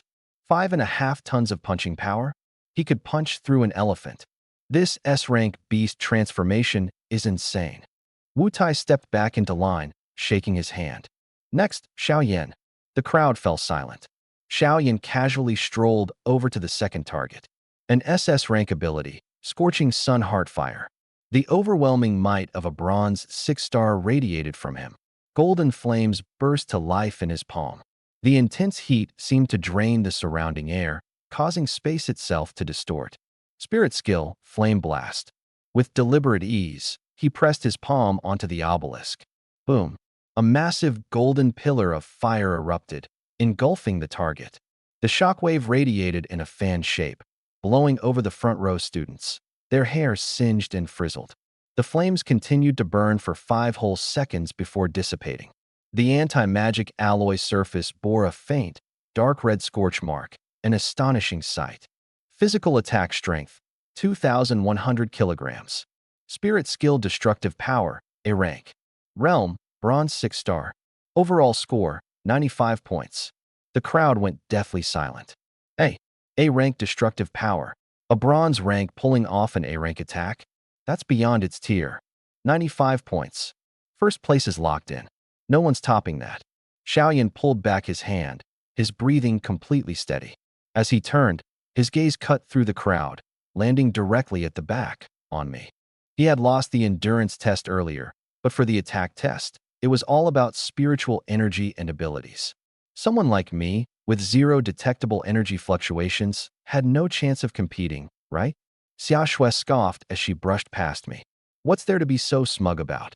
Spirit skill, Purging Flame Wave. The crimsonly purging flame shifted into a burning tidal wave. Hit the target. Overall score, 91 points. Still within A-level destructive power, but slightly inferior in skill and strength. Gu Ningyue followed closely behind, with her Moonlight Condensing Wood ability focused on control and recovery. Final score, 85 points. Half an hour later, the testing was gradually completed. Most scores hovered around the 60s to 70s range. An occasional 80-point score was enough to trigger applause. Xiao Yan's 95 points remained glistening at the top of the leaderboard. Chun Weigua's pen hovered in midair, his gaze locking onto the figure at the very bottom of the roster, someone with a negative balance of marks. You phone. 50-some pairs of eyes immediately turned toward him. Curiosity, doubt, amusement. Finally, it's this guy's turn.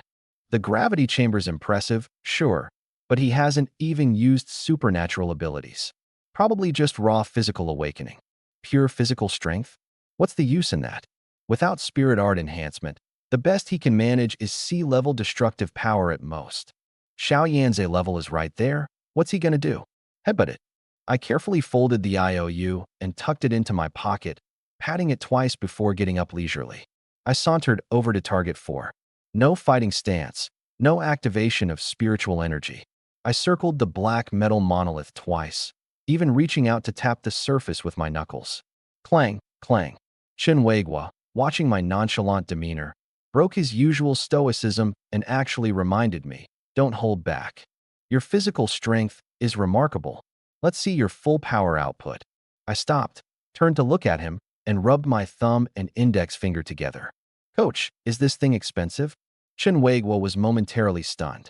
It's a military-grade thing, costs at least $1 million. Why are you asking? The moment I heard $1 million, I reflexively took a half step back, like I'd been electrocuted. Sighing deeply, I muttered, then I'd better take it easy. If I break it, there's no way I could afford to pay for it, not even if I sold myself. The crowd of students erupted into laughter. This guy's definitely chickening out, just looking for an excuse to back down. Break it. Xiao Yan's S-rank strike only left a shallow dent. Who does he think he is? Seriously, I don't have to pay for it. I picked at my ear, staring directly at Chun Weigua's increasingly darkened expression and asked again, this thing costs over $1 million, and I don't even have a penny to spare. Shut up. Chun Weigua snapped, veins bulging. Military property doesn't concern you. Just hurry up and hit it. Stop wasting time. Hearing his reassurance, I felt at ease. Standing before target 4, I casually raised my right hand. No flashy stance or ceremonious build-up. A crimson flame flickered to life in my palm. The next moment, the terrifying energy compressed the flame. Crimson turned into a blinding white. The air twisted under the intense heat, emitting a sharp, splitting screech. Incinerate. I thrust 2 fingers forward. The white beam of flame shot silently toward the metal target. There was no explosion, only the sharp, piercing sound of metal being vaporized at extreme temperatures. Flames tore through the 3-meter-high target without slowing, continuing on to blast a crater into the blast-resistant wall behind it. Only then did the heat wave explode outward. The spectators in the front rows, who had been ready for a show, were thrown to the ground, with their hair giving off a distinct scorched odor. Chenhuegua's eyes nearly popped out of their sockets. The flames dispersed, leaving the training ground in complete silence. In the center of the multi-million-dollar black target board, there was now a gaping hole the size of a fist. Molten iron dripped down its edges, sizzling as it burned charred pits into the floor. "Captain," the deputy instructor's voice trembled. "The sensor, it's been melted straight through." Right before the system crashed, the last recorded data showed the absolute cap for silver 5-star damage. The sound of sharp intakes of breath rippled through the crowd. Bronze 3-star, delivering the power of a silver 5-star attack. That was an entire tier of advancement. Wu Tai instinctively touched the back of his neck, suddenly reminded of the gentle flip I gave him at the underground ring. He shivered. So back then, I had been holding back an entire ocean? Xiaoyan's expression was as dark as storm clouds. His fists clenched so tightly they cracked. His prideful SS-rank Sunflame Heartfire now seemed like a joke compared to just one touch of mine. "Coach, this really isn't my fault," I said as I walked toward Chenhuegua, shrugging innocently. "You're the one who told me not to hold back. It's not my problem the target's quality wasn't up to par. Besides, I only used half my strength." Chenhuegua's face twitched uncontrollably. I turned on a playful smile.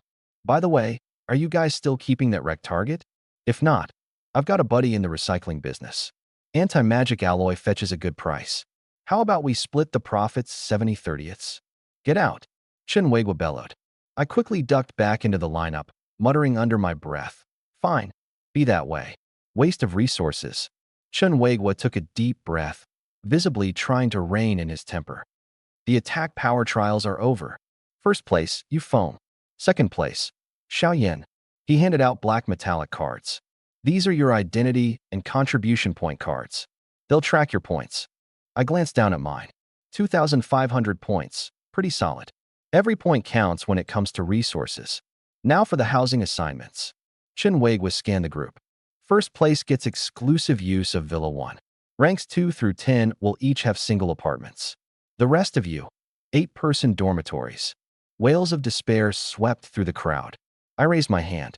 "Coach, if the villa's mine, can I rent out the extra rooms? 100, 200 points a night, utilities included, and I'll even throw in a wake-up service." Everyone's jaws collectively hit the floor. "If you dare play landlord, I'll personally skin you alive." Chenhuegua roared. "That's all. Dismissed. Report back here tomorrow at 6 a.m. sharp."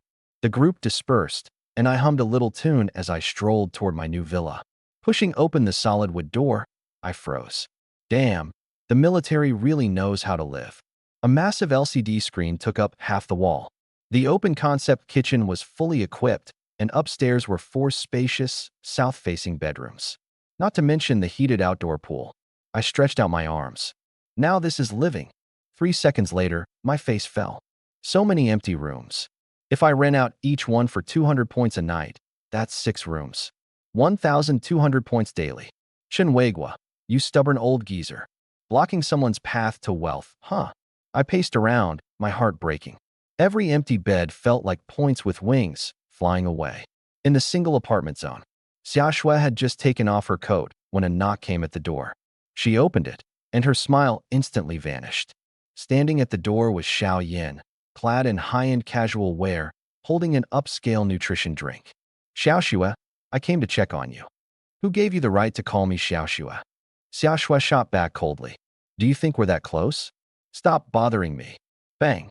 The door slammed shut in Xiao Yan's face. Xiao Yan's face turned ashen as he gripped the bottle tightly.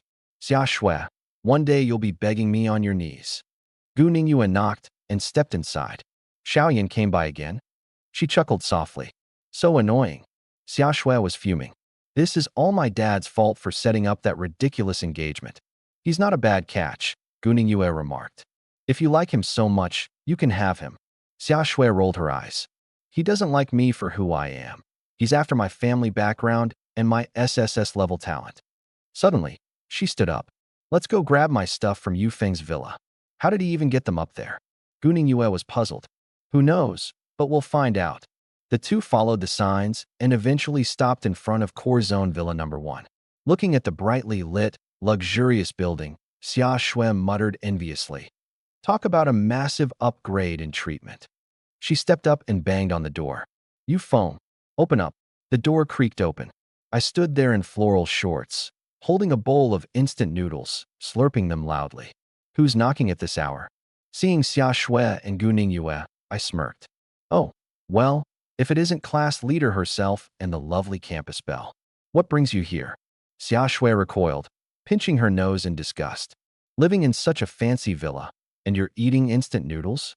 Reminiscing the struggle, I replied as I tipped back the bowl, drank every last drop of broth, and tossed the empty container into the trash with a perfect shot. All right, what do you want? Just so you know, no free lodging here. My luggage, Xia Shui demanded, holding out her hand. I leaned casually against the doorframe. What luggage? Quit acting dumb. You were making eyes at me earlier today. Xia Shui was growing irate. Inside those 3 suitcases were all her skincare products, clothes, and a few, let's just say, private items that no one should ever see. Oh, now I remember. I rubbed my chin thoughtfully. Hand it over. Xia Shui tried to push past me. I blocked the entrance, holding out my right hand and rubbing my fingers together. What about the storage fee? You're charging me? Xia Shui's voice hit an octave she didn't know she had. Obviously, I said matter-of-factly. 3 massive suitcases, heavy as rocks, and I carried them up here while risking getting suspended by the instructor. A little compensation for my sweat and tears isn't asking too much. Guning Yue shook her head on the side. This guy was really all about the money. How much do you want? Xia Shui ground out through gritted teeth. Since you asked so nicely, I held up 5 fingers. I'll cut you a deal. 500 points, with a 20% discount. Why don't you go rob someone? Xia Shui shrieked. The starting amount only has 500 points. Then there's nothing more to discuss, I said, turning around to shut the door. Wait. Xia Shui grabbed the doorframe, glaring daggers at me. 50 points. 450. 80. 400. 100. Any more, and I'd rather not have it. She stomped her foot in frustration.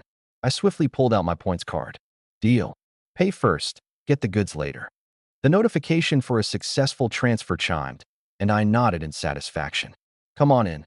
As we stepped into the lavishly decorated living room, Xia Shui froze at the sight of her surroundings and exclaimed, Where are the suitcases? Hold your horses, I said, walking to the center of the room. I focused for a moment and swoosh, swoosh, swoosh. 3 pink suitcases materialized out of thin air, landing softly on the carpet. Both women were stunned. Guning Yue quickly stepped forward to touch the suitcases, her frosty expression giving way to bewilderment. How is this possible? Xia Shui pounced on one suitcase, hugging it tightly as a plush bear's paw peeked out. My teddy bear. Everything's really here. Her head whipped toward me. How did you do this? Standing with my hands behind my back, I gazed at the ceiling. A master never reveals his secrets. Come on, tell me. Is it some sort of spatial artifact? Xia Shui tugged on my arm, nearly pleading. Pure personal charm, I replied smugly. Spill it, she demanded, shaking my arm harder. I leaned in and whispered. Come closer, I'll tell you a secret. Dubious, Xia Shui inched closer to my face. Taking a deep breath, I suddenly bellowed. Heavenly secrets cannot be revealed. The sheer volume left her ears ringing. Furious, she screamed back. You phone, you absolute jerk. And then, before I could react, she sank her teeth into my arm. Ow, are you a freaking dog? You're tearing my flesh off. I yelped, hopping around in pain. Guning Yue simply observed quietly nearby, thinking to herself that life with this money-driven madman would never be boring. After a bit of chaos, Xia Shui let go, huffing angrily as she rubbed her sore jaw. My arm, now adorned with impeccably uniform teeth marks, throbbed with pain. Dragging their suitcases, the two of them prepared to leave.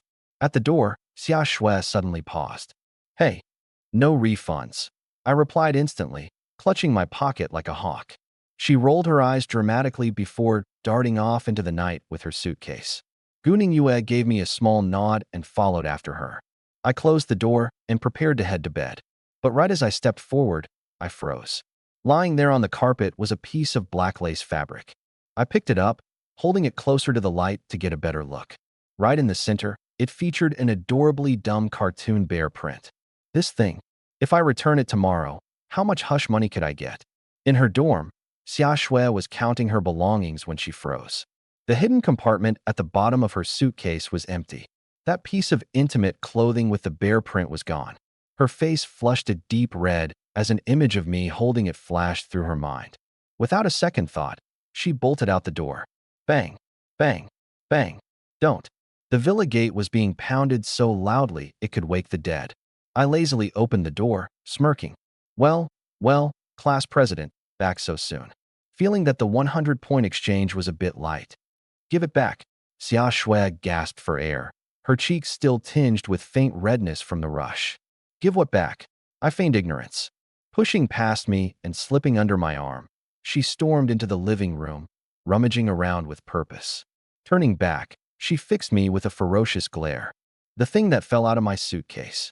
I pulled out the piece of fabric, dangling it between two fingers and shaking it lightly. You mean this limited edition teddy bear cleaning rag? She let out a sharp shriek and lunged for it, but I raised my hand, holding the fabric high above my head. Due to her height, all she accomplished was colliding with my chest. Taking advantage of the awkward moment, I stepped back slightly and quipped, "Class president, throwing yourself into my arms in broad daylight. Aren't you worried about your reputation? Give it back right now." Xia Shui was on the verge of tears, her desperation written all over her face. "Finder's fee first," I teased, tucking the fabric back into my pocket. "Tell you what, treat me to a meal in the cafeteria, and we'll call it even." Xia Shui froze in disbelief. "All it takes is one meal.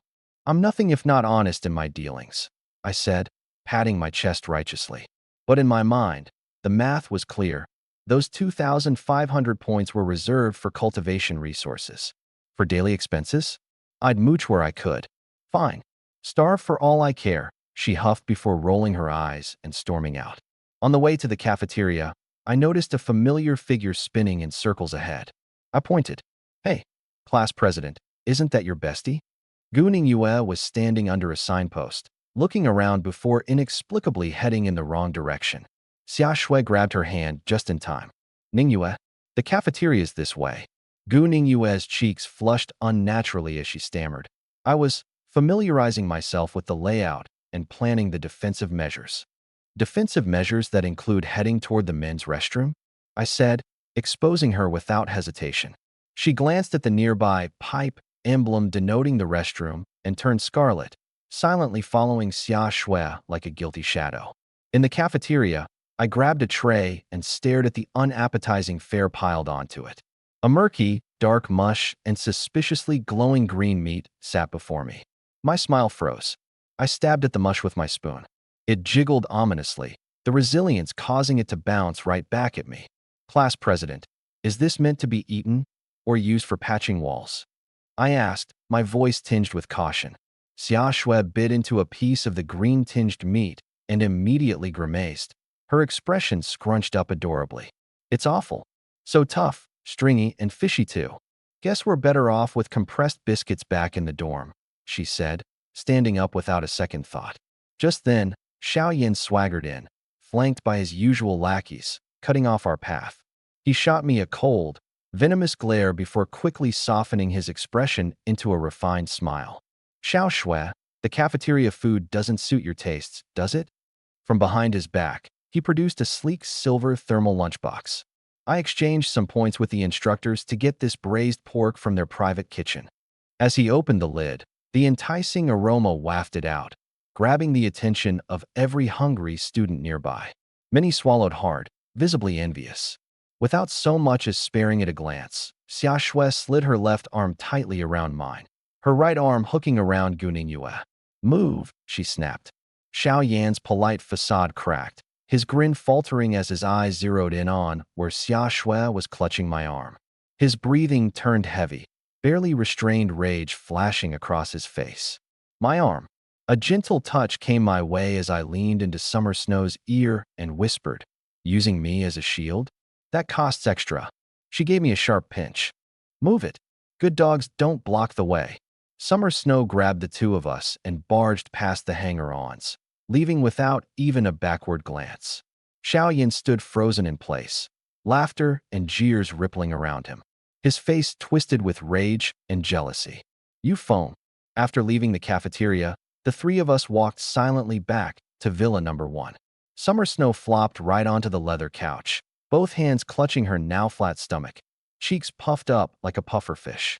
I crouched down, rummaging beneath the TV cabinet, pulling out the latest VR gaming console. With practiced ease, I set up the wires and threw 2 controllers onto the coffee table with a casual flick.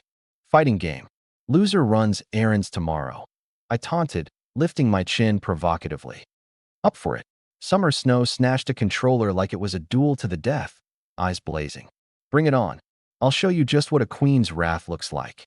Gu Ningyue quietly watched as we picked our characters. 3 minutes later, Kate-do.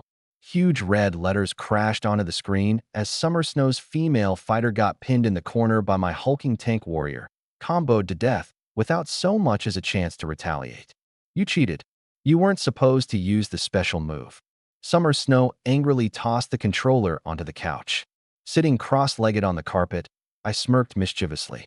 "All's fair in love and war. Don't tell me you didn't know that." Her jaw clenched as she glared at me, practically grinding her teeth in frustration. Then, suddenly, her eyes lit up with an idea. She grabbed my controller in a flash. "Xiao Feng, off to the kitchen. I need to have some private girl talk with Ningyue." "What?" I pointed at my nose in disbelief. "This is my house. I won fair and square, and you're telling me I have to leave? Just go? No eavesdropping on girl talk." Before I could argue, she practically shoved me toward the kitchen and locked the glass door with an audible click. Pressed against the door, I watched the two of them dart upstairs before rolling my eyes. I turned around and began to raid the fridge. Upstairs, in the master bedroom, Summer Snow locked the door behind her and pulled Gu Ningyue onto the soft bed, bouncing on it twice for good measure.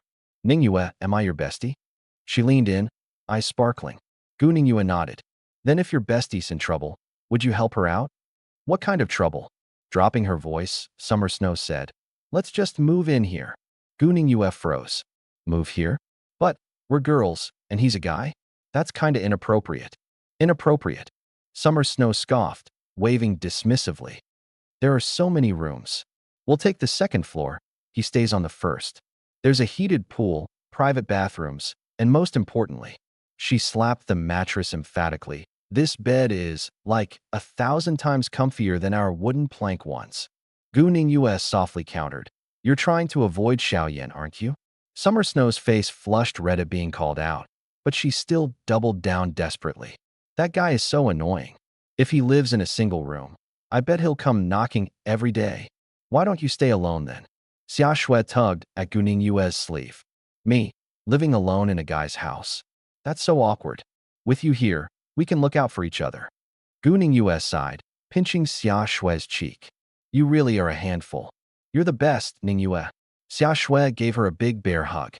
The two of them dashed downstairs in a hurry.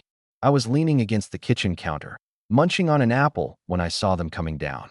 Casually, I asked, "So, done deliberating on your national emergency?" Xia Shui walked over with her hands clasped behind her back, a sly grin on her face. "Hey, Xiaofeng, let's discuss something, shall we?" Seeing that expression, my instincts kicked in. Every hair on my body stood on end as I immediately took a step back, crossing my arms over my chest in defense. "If you're here for money, forget it. If you're here to take my life, not happening." "Who's asking for your money?" Xia Shui rolled her eyes. "This villa has so many rooms. Can't you spare 2 for me and Ningyue?" "No way." I shook my head so vigorously it probably looked like a wobbly bobblehead. "Absolutely not." "Why not?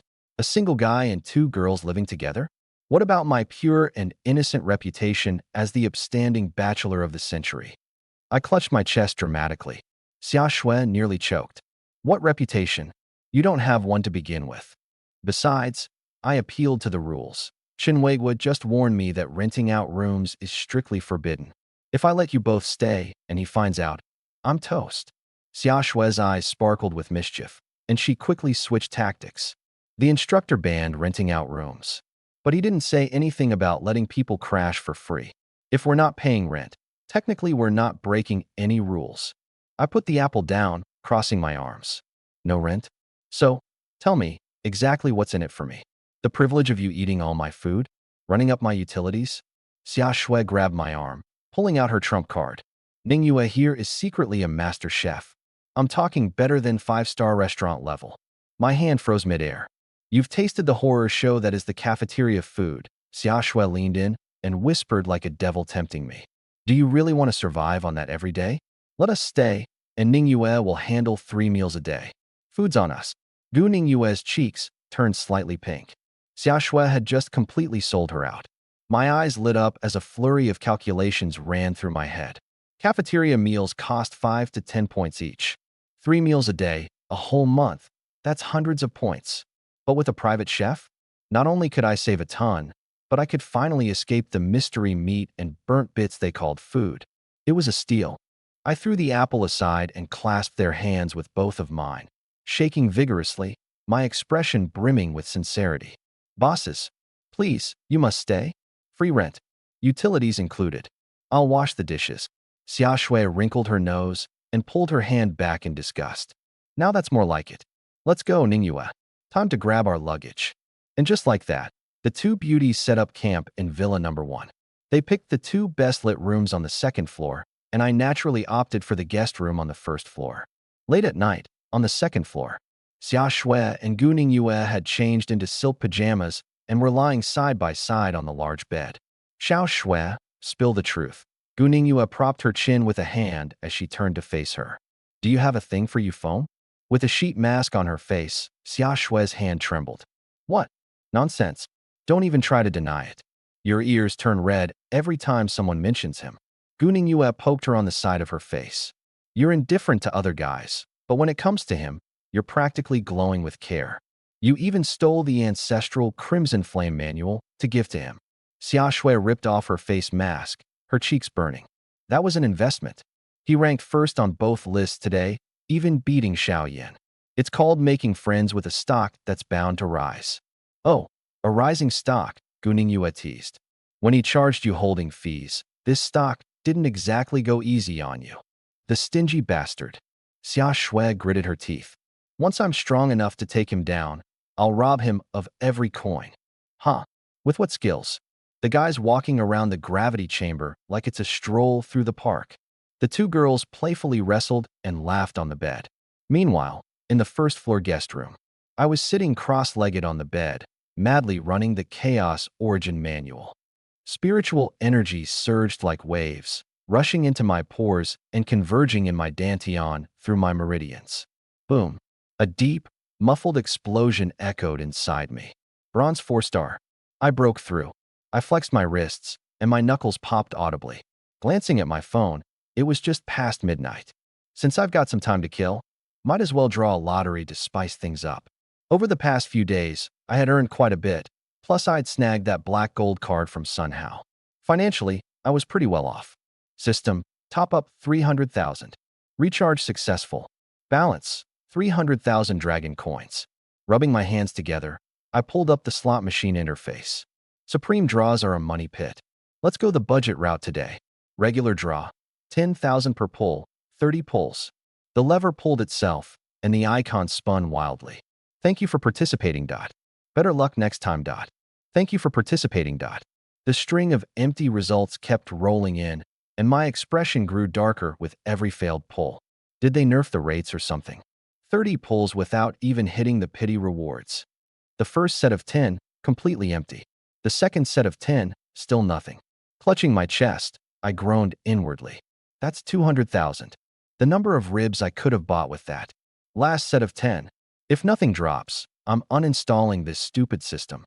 And then, miraculously, on the final 3 spins, golden light erupted. Congratulations! You've obtained Double Delight Lollipops times 3 pairs. Curious, I clicked on the description. Double Delight Lollipops. Each pair comes with 1 red and 1 yellow stick. The red one allows the consumer to randomly extract a skill and its proficiency from the target, storing it in the yellow one. Eating the yellow lollipop lets you directly learn the skill and inherit its proficiency. I shot upright in bed. This is basically a beginner-friendly version of the skill Plundering Divine Ability. And I don't even need that cringe soulful eye contact nonsense to activate it. All I need is to bait someone into eating the red lollipop while I take the yellow one. Free skills for days. Skills. Good stuff. Totally worth the 300,000. I grinned as I stored it in my backpack, my mind racing with calculations. If I gave one to Xiao Yin and drew his SS grade ability. No, too risky. It's random. If I end up pulling some trash skill, I'd be at a big loss. Better find some sucker loaded with top-tier skills. I glanced at the skill point balance. 300,000. System, max out my combat techniques. 200,000 skill points consumed. Combat techniques upgraded to perfection. An overwhelming array of muscle memory surged into my brain. I felt like I could now take Wu Tai down with my eyes closed. It was 4 a.m. All was silent in the training camp. In the head instructor's office, however, the lights blazed. Chen Weiguo stared at the file on his desk. The cover bore a single name, Yu Feng. Urgent knocking broke the quiet, and the door swung open. A man in camo walked in, his face bearing a resemblance to Chen Weiguo's, but with a roguish, careless aura. It was Chun Weiman, captain of the Dragon Fong unit. Bro, calling me here at 4 a.m.? I was literally dreaming of getting married. Chun Weiman yawned exaggeratedly. Use proper titles while on duty. Chun Weiguo's face darkened. Immediately sitting up straight, Chun Weiman replied crisply. Yes, sir. Commander Chun, what are your orders? Chun Weiguo turned his laptop around. Watch this footage. On screen, I was engaged in a fierce battle with a half-dragon version of Wu Tai. Nice physique, half-dragon transformation, Chun Weiman commented lazily. Who's the kid on the other side? His fighting style is so amateur, it's all brute force. But when the scene showed me vanishing and reappearing behind Wu Tai in an instant, delivering a fire blast that sent him flying. Holy! Chun Weiman shouted, eyes wide. Teleportation. He grabbed the mouse and set the footage to slow motion. Wait, no, he's playing possum. Deliberately exposing weak spots, and then using a spatial ability for a single decisive strike. A spatial type ability user. Chun Weiman stared hard at the screen. There are only 3 spatial ability users in the entire country. We treat them like national treasures. And this kid, he's got spatial abilities, terrifying fire abilities, and a ridiculously tough body. What kind of monster is this? Chen Weiguo tapped his desk thoughtfully. A rare talent, the kind you see once in a century. If we could recruit him into Dragon Fong. What are we waiting for? Special recruit him. Chen Weiman exclaimed. It's not that simple, Chen Weiguo said, shaking his head.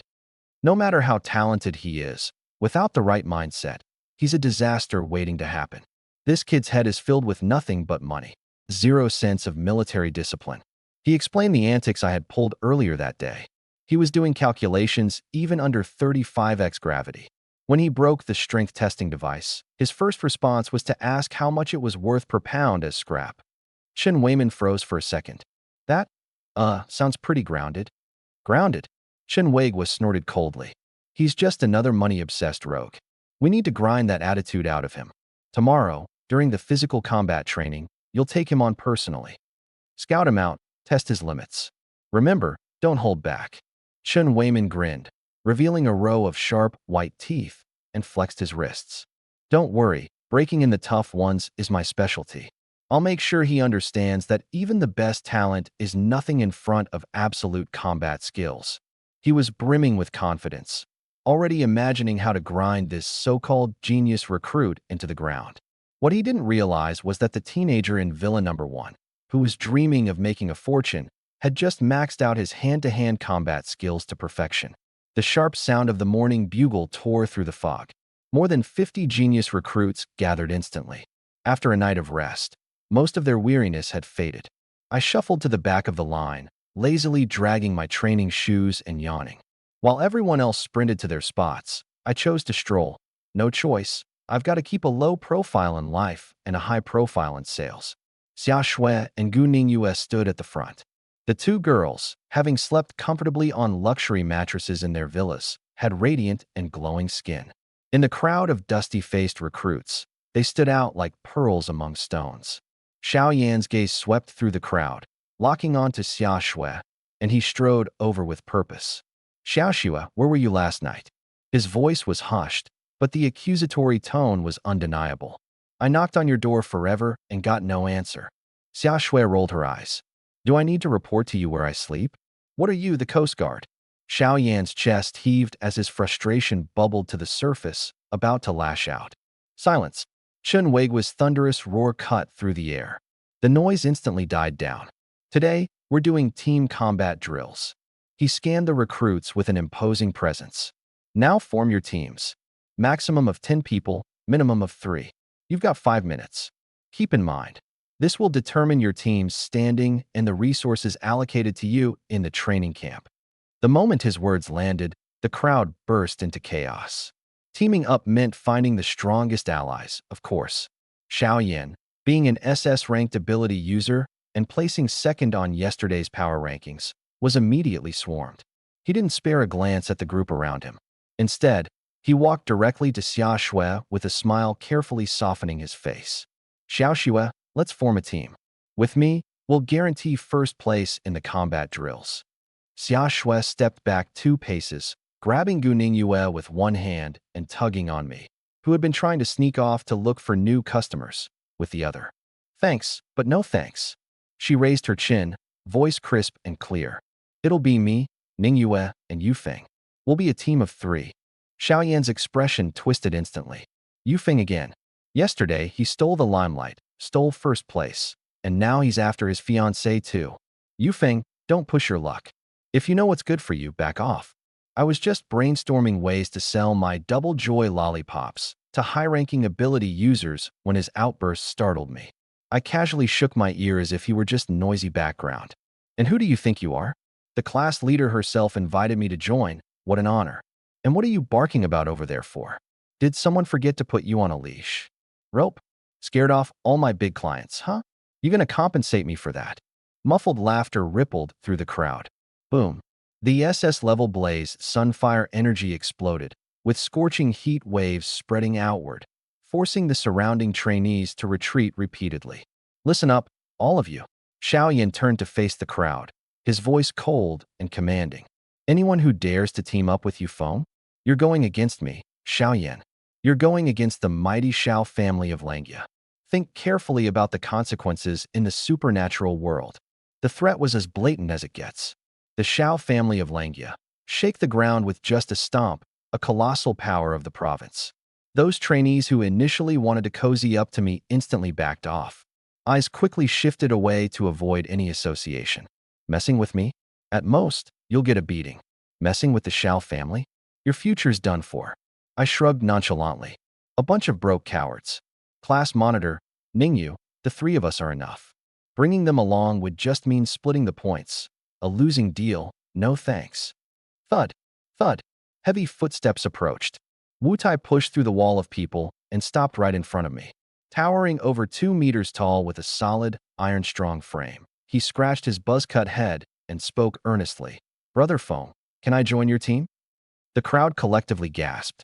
Wu Tai, have you lost your mind? Xiao Yan's voice was sharp, practically grinding his teeth in anger. Wu Tai ignored him completely and pounded his sturdy chest. Brother Foam, I've got tough skin and can take a beating. Let me be the shield up front. I gave him a once-over, S-level beast transformation ability, a free tank. Perfect. All right, you're in. 5 minutes passed. Across the field stood 6 teams. The other 5 teams? Fully loaded with 9 or 10 members each. Our team? Just the 4 of us, standing there, undeniably out of place. Instructor Chen Weiguo watched from the platform, observing everything without interfering. Alliances and faction building were commonplace on the battlefield. Being able to form a team itself was a skill. Team formations finalized. Team leaders, step forward and report your team name. Reporting. Furious Dragon Squad. Reporting. Razor Squad. When it was Xiaoyan's turn, he shot me a frosty glare. Reporting. Flame Emperor Squad. Finally, it was my turn. Reporting. Instructor. Our squad is Debt Collection Specialists. The entire field fell silent. Dead silent. Every single person stared, dumbstruck. What kind of bizarre team name was that? The pen gripped in Chun Weigua's hand paused midair, veins bulging on his forehead. Fighting the overwhelming urge to kick me out of the arena, he reluctantly jotted down those 3 absurd words in the records. Back to the team. Grinning ear to ear, I jogged back to my group. Meanwhile, up in the observation deck on the 2nd floor, Chun Weiman twirled a military-grade knife in his hand, his joints cracking audibly as he stared down at the cheeky, grinning boy below. His expression twisted into a wolfish grin. Debt collection specialists, huh? His sharp teeth glinted. Kid, in a bit, I'll personally show up in the field and make sure you collect to your heart's content. Everyone, head to the physical training room. Now double time. The 6 squads marched in unison toward the training center. Room. The walls, floor, and ceiling were all constructed from a special abyssal alloy. In this place, spiritual energy was tightly sealed, veins dried up until not even a spark could be squeezed out. Chun Weiman stood in the center of the space clad in black tactical gear. He twisted his neck, bones cracking in a crisp succession.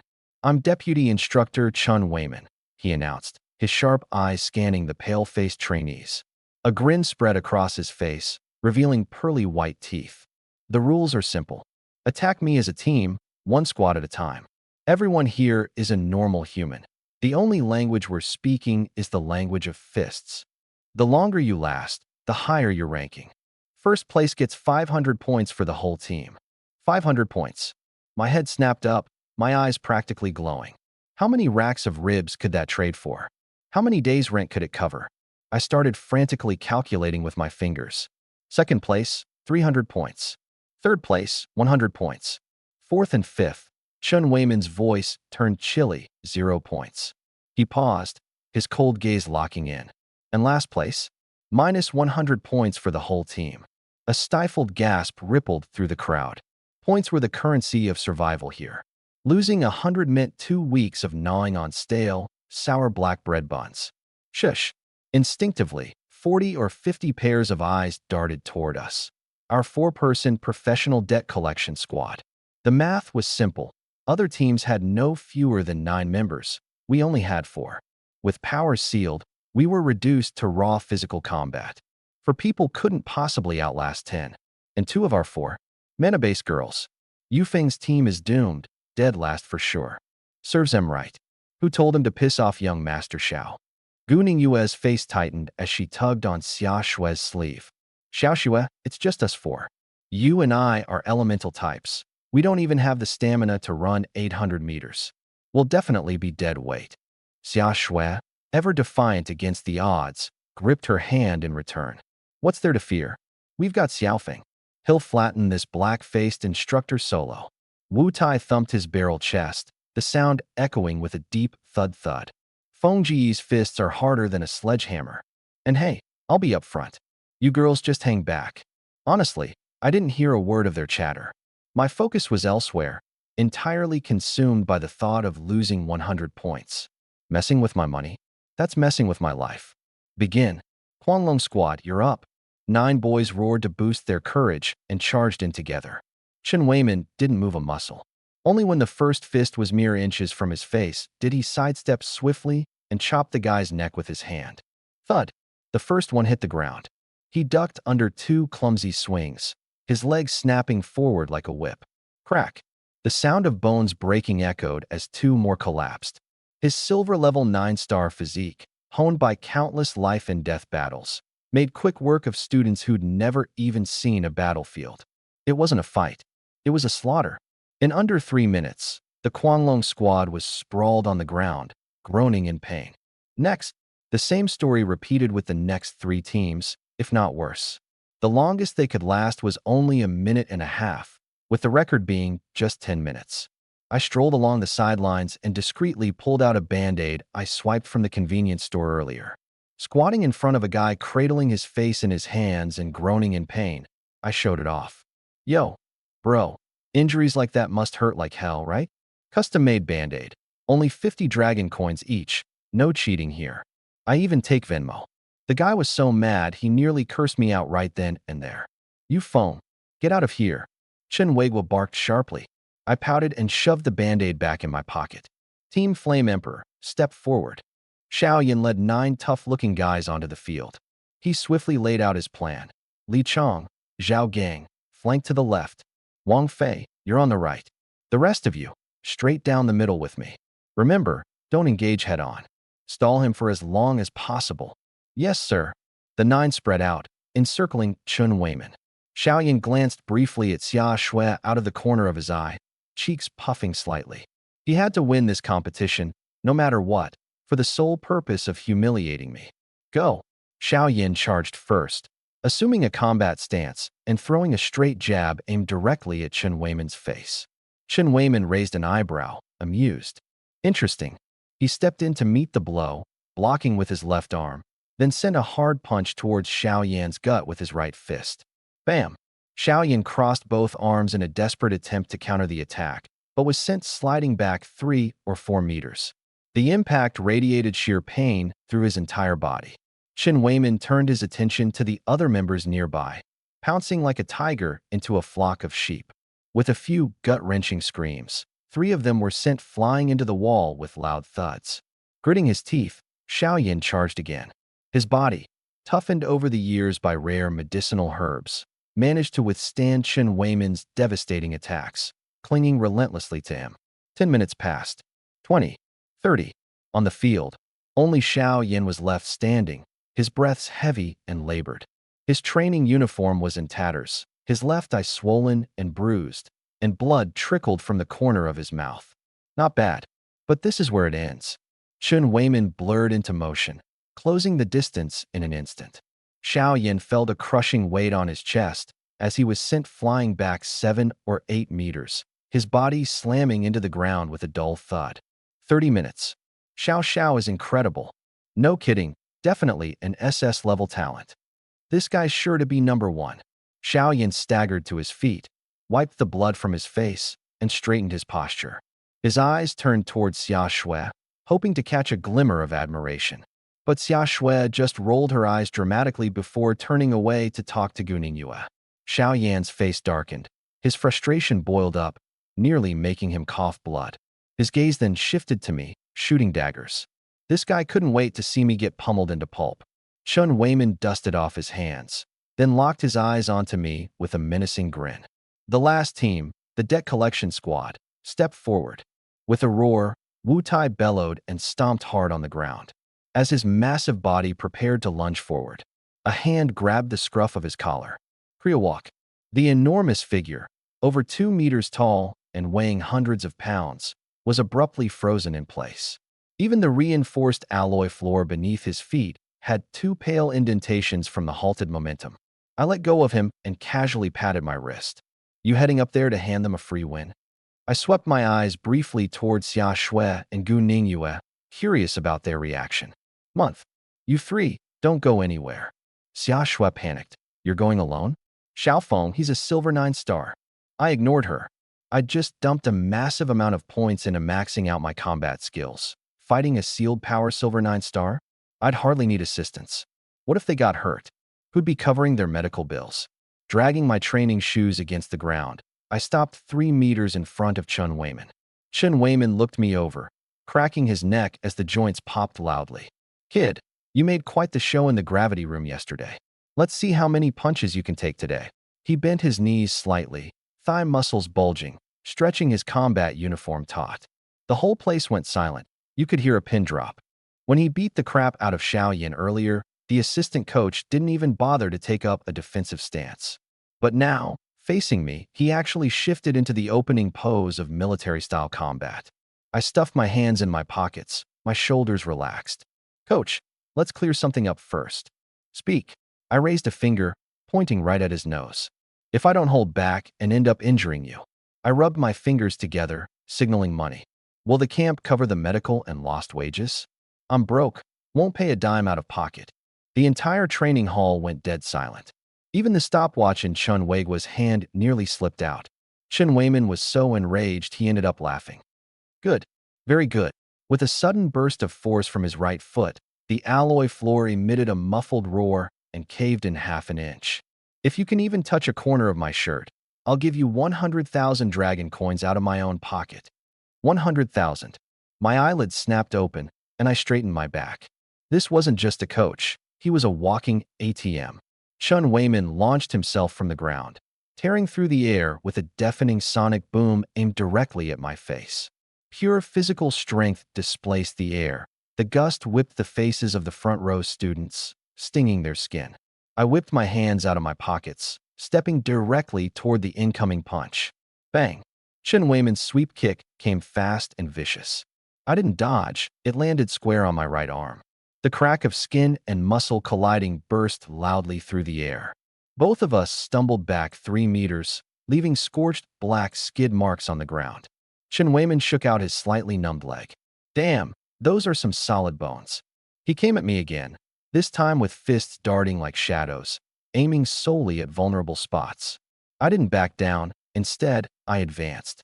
The muscle memory from my fully maxed combat training kicked in completely. With a twist of my left hand, I intercepted his twin fists, sliding between them and locking onto his wrist, redirecting his momentum.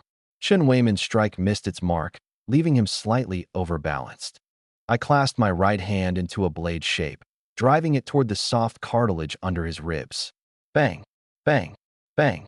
The sounds of fists and legs clashing echoed in rapid succession. We pivoted and exchanged blows at lightning speed, each strike lethal, every collision accompanied by a sonic shockwave. The students watching were completely dumbstruck. They thought I'd be taken down in seconds. Instead, not only was I still standing, I was overwhelming the assistant coach. Xiaoyan's teeth ground together audibly, his facial muscles contorted. This guy, who could only endure a beating himself, was watching as I led an all-out offensive against the coach. Fight! Chen Weiman's confidence wavered with each exchange, sweat dripping coldly down his back. His military combat skills were utterly useless against me. My movements weren't fast, but I could read every one of his attacks in advance. His heavy punches were either deflected or misdirected, with full-force strikes only delivering a third of their power. What frustrated him even more was my precision. Every move targeted his joints, pressure points, or soft spots. No matter how strong his physique, he couldn't help but gasp in pain. Impressive, kid. You've got some skills. Taking a half step back, Chen Weiman lowered his shoulder and elbow, his spine cracking ominously. His entire demeanor shifted in an instant. Iron Mountain Lean. A killing move from the military. Unstoppable. Just as everyone thought I would be sent flying. I didn't retreat. At the exact moment his shoulder touched my chest, I slid half an inch to the left. His force swept past me, brushing just against the edge, missing entirely. My left hand gently pressed on his shoulder blade, using the immense forward momentum against him with a quick pull backward. Go with the flow. Chen Weiman's balance gave way, stumbling forward uncontrollably. Not good. He tried to twist his waist and regain stability, but I didn't give him the chance. My right hand clenched into a fist, middle knuckle protruding, striking precisely at a pressure point on his lower back. Half his body instantly went numb, his movements seizing up. I slid behind him and flicked the back of his shoulder lightly with my finger. Coach, those 100,000 dragon coins are mine now. Chen Weiman spun around abruptly, backing away 7 or 8 meters. His chest heaved with rapid breaths. He glanced at the faint finger mark on his back, then looked at me, frozen in place. The training room was so quiet that you could hear a pin drop.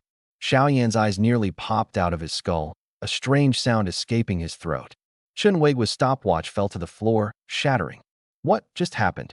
Yufeng avoided that Iron Mountain Lean and countered to strike the coach. But he's a 9-star silver rank.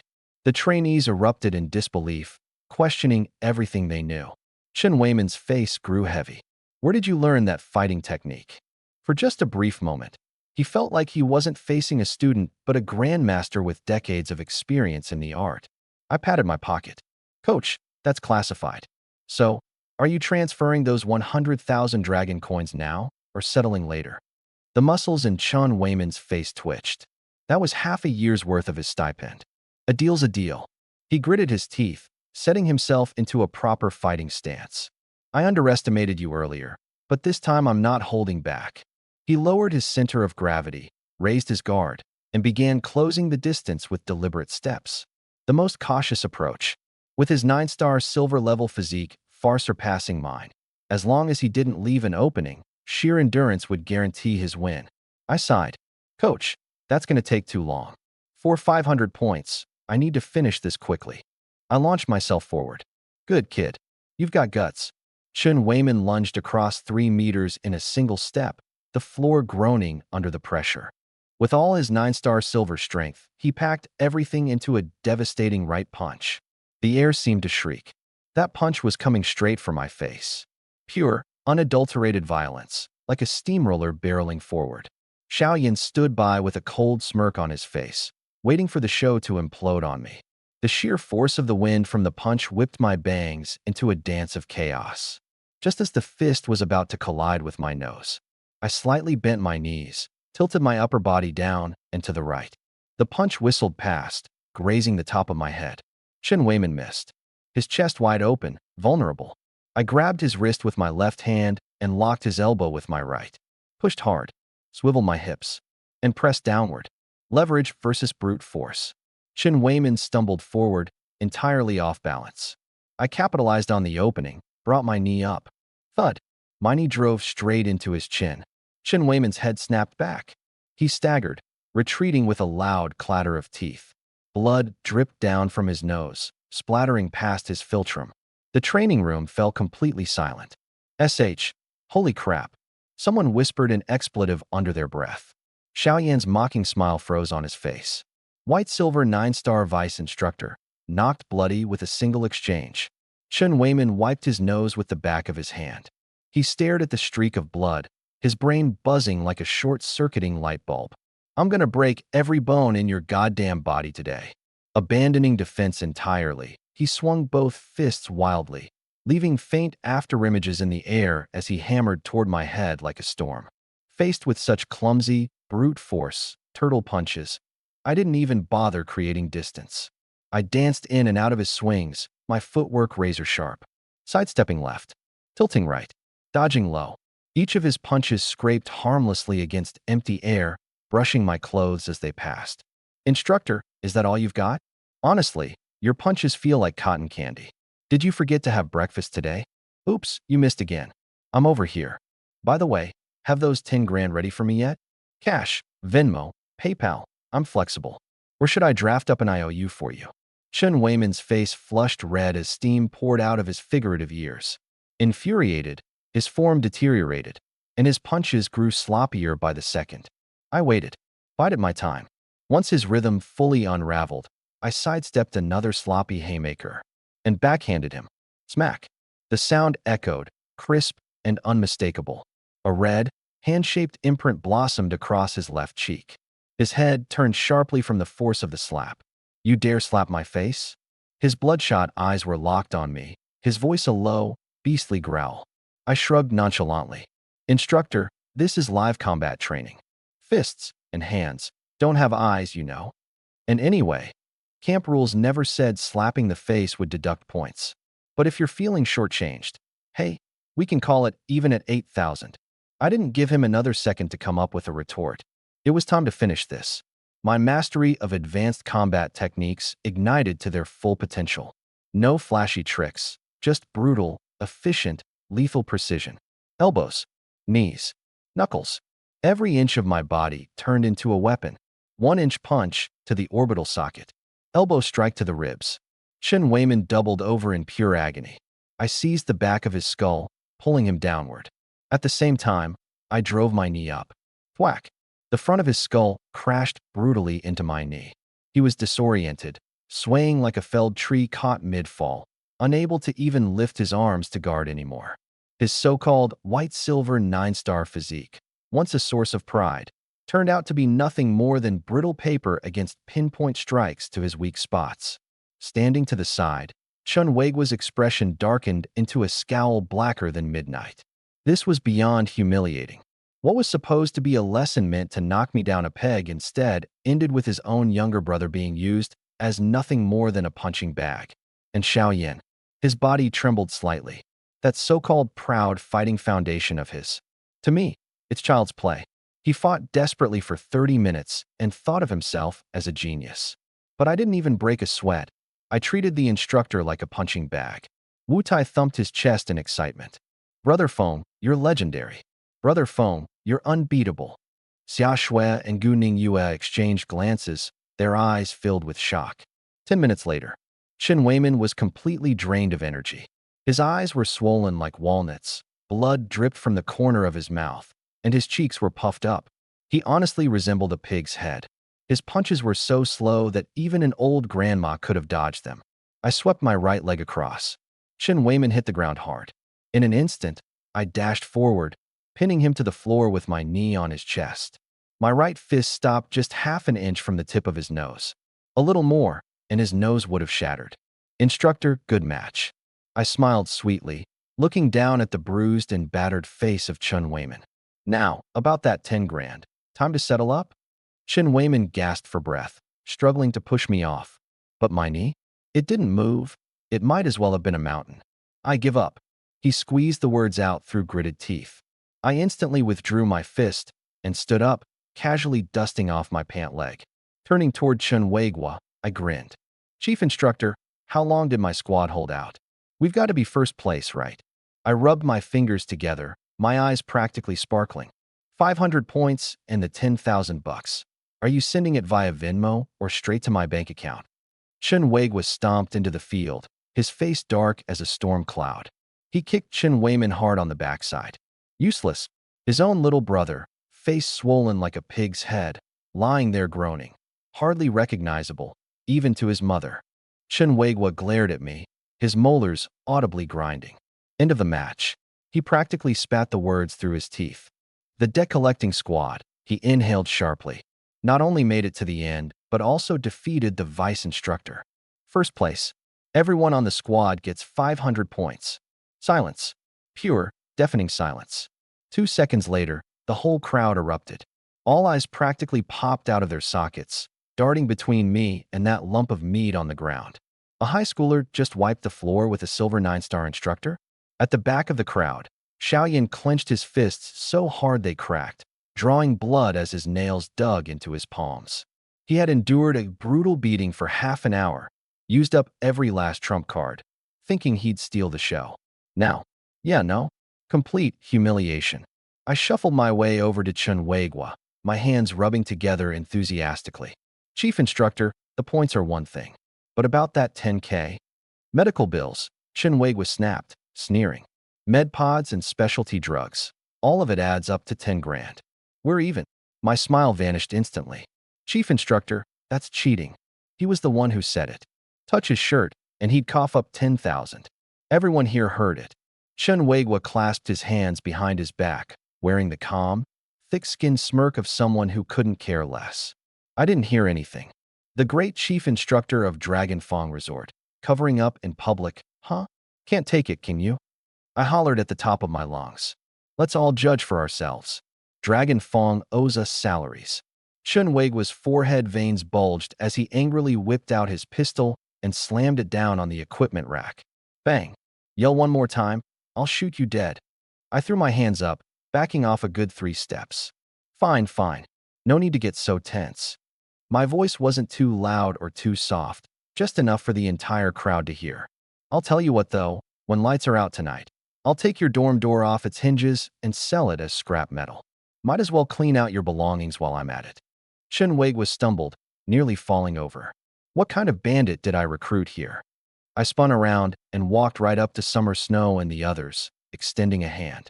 What's this now? Summer Snow blinked at me cluelessly. Performance fee, I said confidently. I risked my life taking on a 9-star silver opponent for the glory of this squad. Now we're down 10 grand. As beneficiaries of my effort, a service fee of 50 points each isn't too much to ask, is it? Summer Snow nearly rolled her eyes out of her head before stomping her foot into my shin.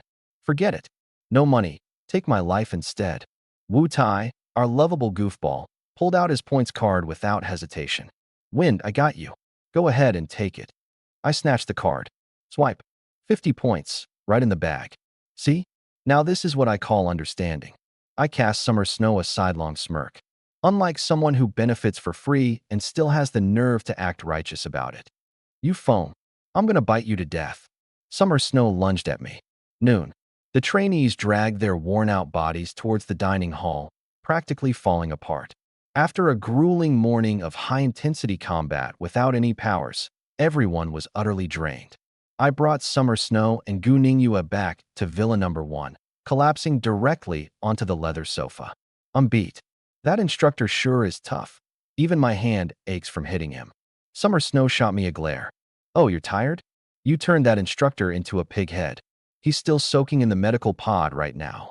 Gu Ningyue descended the stairs in a white loungewear set, her long hair simply tied back, a hint of warmth softening her usual cool demeanor. Let me check what's in the kitchen. The mention of food had me springing up like a catfish on steroids. Don't bother with that cafeteria slop. Even dogs wouldn't touch it. I darted into the kitchen, rolling up my sleeves. Watch and learn. Schwing. An array of ingredients magically appeared on the counter. Top-grade Wagyu beef, black pork belly, and fresh organic vegetables, still carrying the scent of good earth. With a flick of my wrist, bam, a massive tank of water landed on the counter. Inside, two plump East Star groupers thrashed their tails, accompanied by a dozen feisty tiger prawns as big as my palm that flailed their claws. Water splashed onto Summer Snow's face. She stood there, dumbfounded. You brought all this to a training camp. Ever heard of thinking ahead? I clapped my hands smugly. Armies march on their stomachs, you know? Gu Ningyue's gaze flickered with astonishment. She was momentarily surprised, but quickly regained her composure. Tying on her apron, she picked up the kitchen knife. The blade shimmered as it danced under the light. Scaling live fish, slicing meat, heating up oil. Her movements were as smooth as a flowing stream. In less than half an hour, tantalizing aromas invaded our nostrils with unapologetic force. The charred fragrance of braised prawns, the freshness of steamed spotted grouper, and the rich savoriness of braised Wagyu beef. The symphony of scents made both my stomach and Xia Shui's rumble like a roaring beast. Dinner's ready. Gu Ningyue placed the last dish on the table. I grabbed my chopsticks, snatching a piece of braised pork and popped it into my mouth. Tender enough to fall apart, the sauce was perfectly soaked into every bite, and my mouth brimmed with succulent flavor. Holy crap! Gu Ningyue, you're not just a school beauty. This cooking is better than a Michelin-starred chef. Like a whirlwind, the food vanished. Not a single drop of sauce was left behind. Leaning back in my chair, I let out a satisfied belch, then suddenly had a eureka moment. Slapping the table with a loud thwack, I yelled, "This is it! We're gonna make a fortune!" I whipped out my little notebook and began sketching circles furiously. There are over 50 people in this training camp. You've all eaten at the cafeteria. It's the kind of bland slop pigs wouldn't touch. These rich second-generation kids have lived spoiled lives. You think they can endure it? Now that everyone's got their initial points to spend, the pen made a heavy dot on the paper. We packaged Ningyue's dishes into lunch boxes, 50 points each. Not overpriced, right? Xia Shui's eyes went wide. 50 points. You're crazy. A bottle of Vitality Serum only costs 30. You're basically robbing people. Robbing? Nah. Call it saving our classmates' taste buds.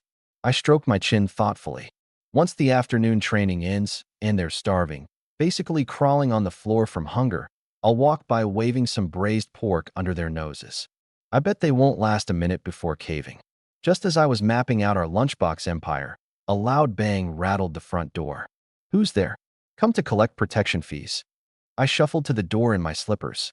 Standing outside was Xiao Yan, flanked by two lackeys. His high-end training uniform screamed opulence, but his face was as dark as the bottom of a scorched pot, and his bloodshot eyes spoke of boiling rage. He pushed past me, his gaze boring straight into the living room. Xia Shui and Gu Ningyue were sprawled on the sofa in loose-fitting loungewear. Xia Shui had a juice in hand, her expression one of supreme contentment, like a cat after a feast. Xiaoyan's breath hitched. Xia Shui, you're really living in this guy's villa. He pointed a finger in my face, his voice dripping with outrage. All alone with a guy? Shameless. I slapped his hand away. What are you, blind? That's two women. This is called co-renting. Maybe look up the law before barking nonsense. Xiaoshui put down her juice and strolled over in her slippers, arms crossed. And where I live? How exactly is that any of your business? I leaned closer to Gu Ningyue, whispering, What's this guy's deal? Did he just get dumped or something? Gu Ningyue frowned slightly and replied quietly. The Xiao family arranged a marriage contract with Xiaoshui's family.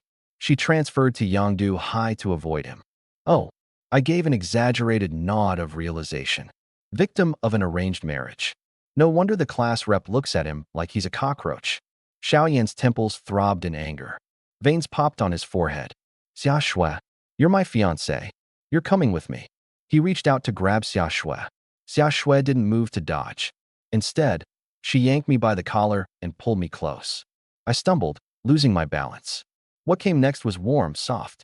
A hint of strawberry and mint, and a trace of soy-braised pork. Silence. Absolute, deadly silence. Xiaoyan froze, paralyzed like a statue. His two lackeys audibly gasped. Gu Ningyue's hand jerked, spilling the water she was holding. I stared blankly for 3 whole seconds before snapping back to reality. Holy SHD. My first kiss. I clamped my hands over my mouth, stumbling back. I'm ruined. That was for my future wife. This isn't free. This is gonna cost extra. Pay up. You're paying for this. Xiaoshui's face turned crimson all the way to her ears, but she held onto my arm, steadying herself as she shot a provocative glare at Xiaoyan. See that? This is my boyfriend now. You? What? Whoever arranged that stupid engagement, go find them. Xiaoyan turned a rich shade of pig liver purple with rage. You foam. I'll kill you. He clenched his fists, attempting to activate his powers. The suppression bracelet on his wrist flared with red light, disrupting his energy flow with a zap. Afternoon training was still coming up. Using powers was strictly off limits, sealed for the time being. His hand hovered in midair, frozen. His mind flashed back to earlier that week, when I'd single-handedly turned our drill instructor into a swollen-faced mess. A straight-up brawl? Yeah, he wouldn't last half a move. I wiped my mouth with exaggerated disdain. You want to throw down? Be my guest. I barely got started this morning. Got 10 grand ready for your hospital bills. Xiaoyan's glare bore into me, his teeth grinding audibly. You just wait. He stormed off with his followers in tow, slamming the door wide open on his way out. I turned back to Xiaoshui. Doesn't even close doors. No manners at all. I extended my hand toward her. That kiss. 500 points. Pay up.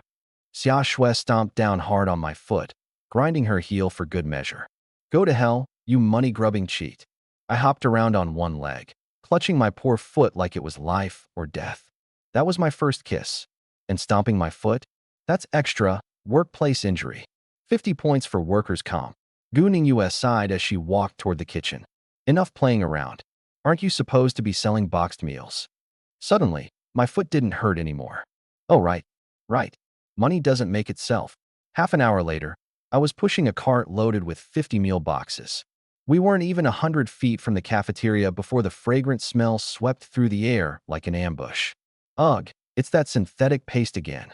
Like chewing on wax. I miss real meat, juicy, fatty meat. Wu Tai lay flat on the ground, his stomach letting out loud grumbles of protest. Suddenly, an explosive aroma wafted toward him. Intense, rich, and utterly mouth-watering.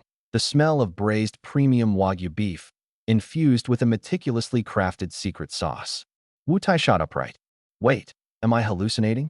Did I just catch a whiff of braised beef?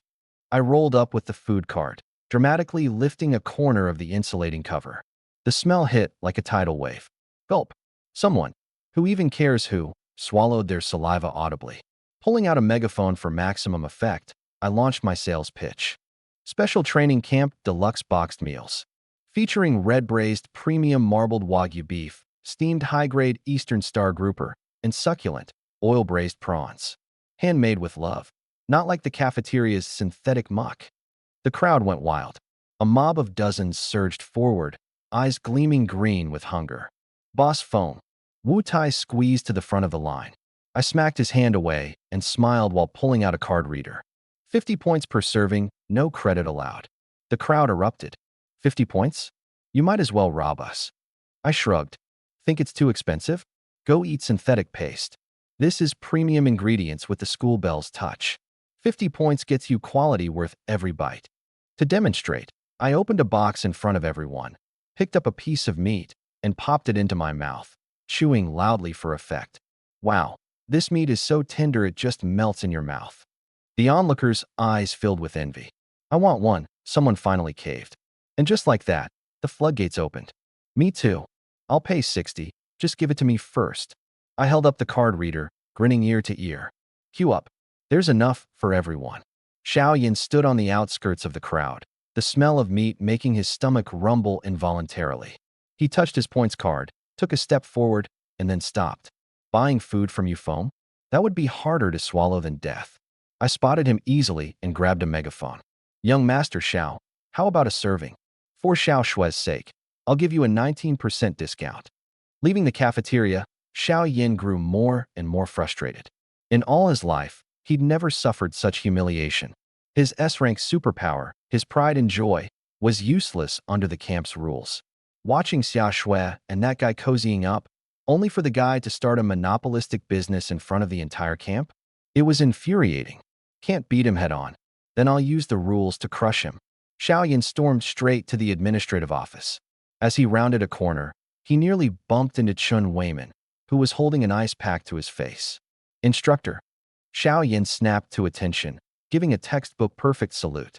Chun Weiman was in a terrible mood. His sharply chiseled face was swollen like a pig's head, one eye bruised black, and a bandage plastered over the corner of his mouth. Even the smallest movement had him grimacing in pain. Spit it out already, he grumbled, his voice muffled. Xiao Yin leaned in close, his voice low but trembling with excitement and resentment. Sir, I'm here to report Yufeng. He blatantly violated camp rules by setting up a stand right outside the cafeteria.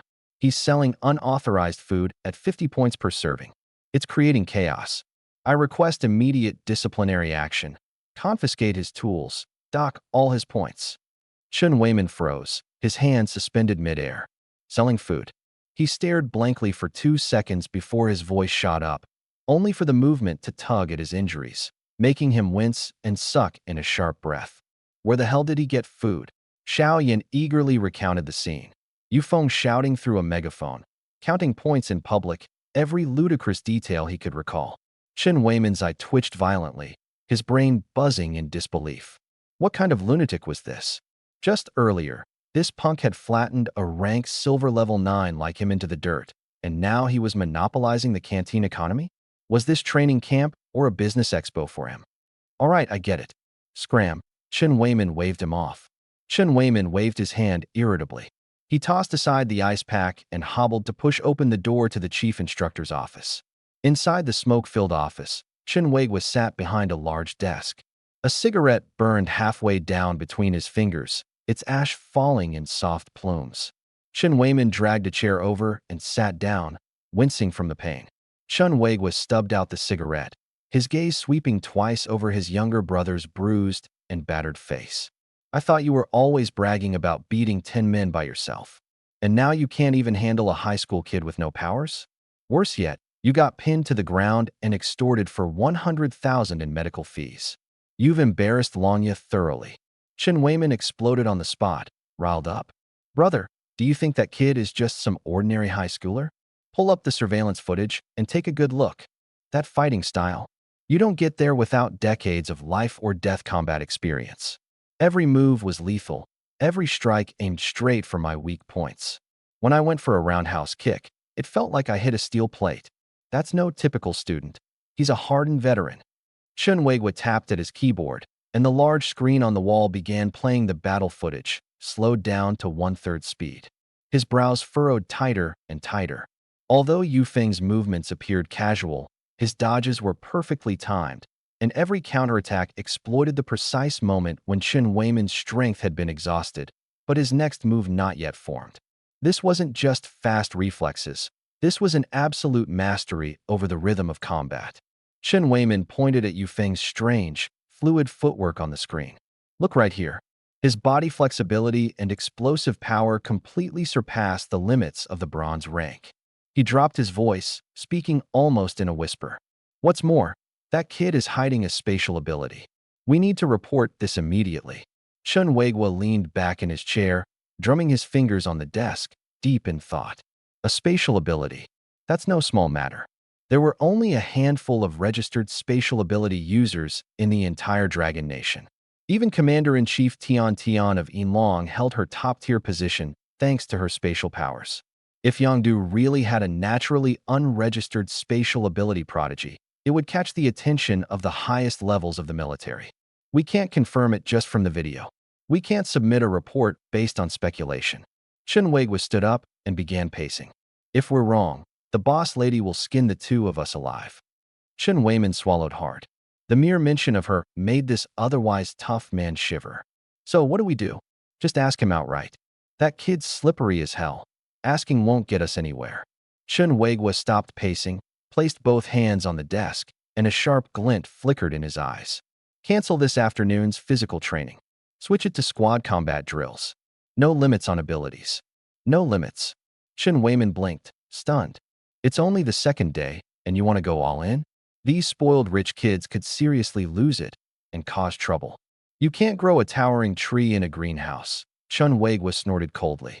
When faced with life or death pressure, instincts never lie. If he uses spatial powers, there's no way we'll miss it.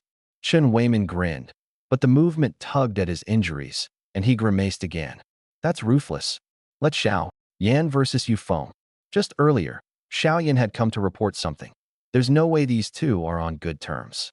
Xiao Yan's a bronze 6-star with S-rank abilities, plus he's carrying that silver-grade spiritual weapon. This kid's in for a tough time. Let's sit back and watch the tigers fight. Chun Weigwa pressed the communicator. All units, take note. Assemble at Outdoor Combat Arena 1 at 2 p.m. for unrestricted combat battles. By 2 p.m., the searing sun had turned the full alloy arena into a scorching hot plate. More than 50 people stood in formation under the punishing sunlight, sweat streaming down their faces as they held their stances. From the elevated platform, Chun Weigwa's amplified voice echoed across the arena. Change of plans. Today will be squad combat battles. You can use your abilities. Any and all weapons and equipment are allowed. The rule is simple. Beat your opponents until they can't stand, or knock them out of bounds. A barely contained cheer erupted among the group. After enduring a morning of pure physical training, these elite fighters, so accustomed to dominating with their abilities, had been eagerly awaiting the chance to cut loose. The restrictions were finally lifted. Xiao Yan's entire body trembled with excitement. At last, his domain. Bronze 6-star, S-rank scorching sun heart flames. Who could possibly stand against him? Turning his gaze toward the back row, where Yufeng stood yawning, Xiao Yan's eyes hardened. This guy had been stealing his thunder all week, stealing the spotlight, and even living in the same villa as Xia Shui. Now was the time to reclaim his dignity. Not only would he win, he'd utterly dominate Yufeng in front of Xia Shui, proving his superiority beyond a shadow of doubt. 6 squads will split into 3 groups for battles. Time to draw lots. Xiao Yan strode forward confidently, reaching into the black box for a wooden tile. He pulled it out, red 1. Fixing his gaze on the slow-moving figure of Yufeng, Xiao Yan prayed with all his might. Come on, pull a 1. Yufeng strolled up lazily, dragging his heels, and grabbed a tile at random. Flipping it over, red 1. Xiao Yan nearly laughed out loud in triumph. Even the heavens were on his side. Coach, Xiao Yan's voice boomed across the arena. Inter-squad combat takes too long. I propose a one-on-one duel with Yufeng. Chun Weigwa frowned. A duel? That's right. Xiao Yan puffed out his chest. The Flame Emperor squad versus the Professional Debt Collection squad. Let the captain settle it. Winner takes all. Losing squad disqualified. A wave of shocked murmurs swept through the crowd. Xiao Yan was clearly planning to crush Yufeng in front of everyone. On the sidelines, Xia Shui stomped her foot. Xiao Yan, you're shameless. You're bronze 6-star, and Xiao Feng's only 4-star. You're just bullying him. Xiao Yan paid no attention to the protest. With a flick of his wrist, a crimson spear appeared in his palm. The spear's shaft gleamed with metallic luster. Ornate flame patterns etched across its surface, and its sharp tip exuded a chilling aura. The silver-tier weapon, Crimson Flame Spear. The temperature in the arena skyrocketed. That's the Crimson Flame Spear from last month's Langya auction. Its fire-based techniques boost power by 10%. The Xiao family spent 5 million dragon coins on it. Gripping the spear tightly, Xiaoyan unleashed his full bronze 6-star spiritual energy, his scorching sun heart flames enveloping the weapon as fiery tendrils licked through the air. Yufeng, he smirked. Are you up for it? Yufeng looked up, his gaze locked onto the gun with a deadly intensity. 5 million dragon coins. The number exploded in his mind, radiating with a blinding brilliance. Sure, one-on-one sounds good, he said, rubbing his fingers together. But the stakes need some tweaking. Whether you guys get knocked out or not, that's none of my business. I want something tangible. He pointed at the gun. If you lose, this piece of firewood is mine. Dare to bet on that. Xiaoyan sneered, his anger morphing into a cold grin. If you can win, the gun's yours. Chen Weigua threw his hand down, cutting through the tension. Begin.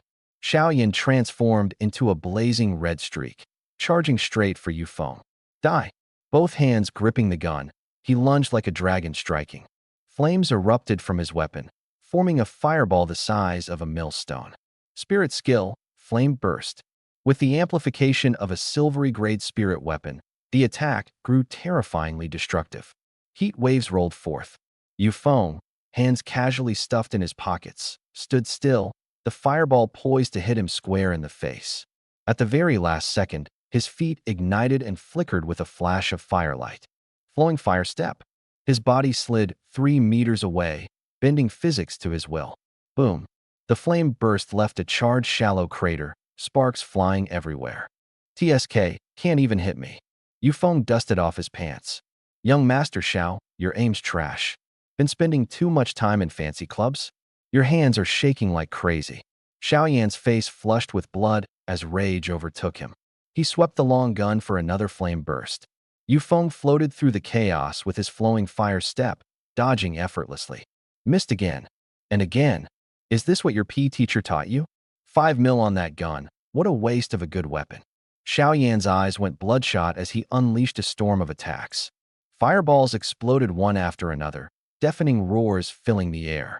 But Yufeng wove through the inferno like it was a casual evening stroll, not a single thread of his clothing singed.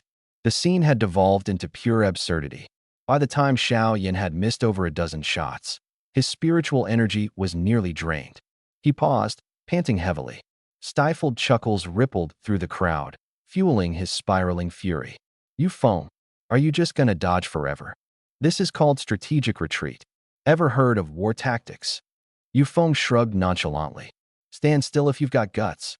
Xiaoyan, desperation turning to recklessness, shoved what was left of his spiritual energy into his weapon. The gun's shaft glowed intensely, bursting with radiance. He leapt high into the air, slamming the weapon into the ground. Spirit skill, earth fire thrust. Boom, boom, boom. The ground trembled violently within a 30-meter radius. Massive magma pillars exploded from below, surging skyward. The martial arts arena transformed into an inferno, the fire pillars forming an inescapable web. Yufeng, get out of there. Xia Shui cried out in alarm. On the high platform, Chen Weimin turned to Chen Weigua. Brother, that kid's backed into a corner. I don't care how skilled his flowing fire step is. There's no dodging an all-encompassing attack like this. Chen Weigua didn't reply, leaning forward instinctively as his hands clasped the railing in front of him. The fire columns closed in, mere half-meters from Yufeng's body. Escape seemed impossible. Xiaoyan grinned wickedly, already visualizing Yufeng on his knees, begging for mercy. But then, the air shimmered faintly with expanding ripples. Teleportation. Yufeng vanished into thin air. The fire pillars. Collapse, flames barely licking the air. Xiaoyan's grin froze. Where was he? On the high platform, Chen Weigua's veins bulged on the back of his hand. Screech. The stainless steel railing, as thick as a baby's arm, bore the impression of 5 clenched fingers. Just as I thought. His voice trembled. Chen Weimin gasped sharply. It really is spatial abilities. Young Master Xiao, what are you looking for? A mocking voice sounded from right behind Xiaoyan. Every hair on Xiaoyan's body stood on end. A crippling sense of doom surged to his very skull. He spun around, about to raise his weapon. Yufeng's palm was already pressed against Xiaoyan's back. The crimson glaze pure flame compressed to an extreme in his hand, forming a line of blinding white fire. Spirit skill, cinder obliteration. Boom. A feral column of fire detonated against Xiaoyan's back. Through agonized screams, Xiaoyan was sent hurtling through the air, shooting up over 10 meters like a ragdoll. Down below, Wu Tai shuddered violently. Instinctively, he reached for the back of his neck. Cold sweat instantly soaked through his training uniform. This scene, it was too familiar. Midair. Weightlessness. Xiaoyan's pupils constricted sharply. His body twisted reflexively, trying to regain balance. If he could just land, based on the foundation of his 6-star bronze tier strength, he'd have a chance to turn the tables. But I wouldn't give him the chance. Ripples spread through the empty space. I materialized in the trajectory of his fall. Gotcha. Flames in my palm condensed to their limit. Cinder obliteration. A blinding white fire beam erupted skyward, striking Xiaoyan square in the back. Just a meter away from touching the ground, the impact sent him catapulting higher. One strike landed, my figure vanished instantly. Left side boom. Right side boom. Above boom. The training arena's sky became my hunting ground. No movement pattern, no casting wind-up. Like a relentless predator, I used teleportation to block every possible point of descent. Cinder obliteration rained down incessantly, turning this so-called SS-level prodigy into nothing more than a battered punching bag. Xiaoyan tried fighting back. His blazing sun core flame erupted haphazardly in midair, fireballs scattering like meteors. They tore the alloy floor below into tattered wreckage, but couldn't so much as graze my shadow. The deafening roar of explosions filled the arena.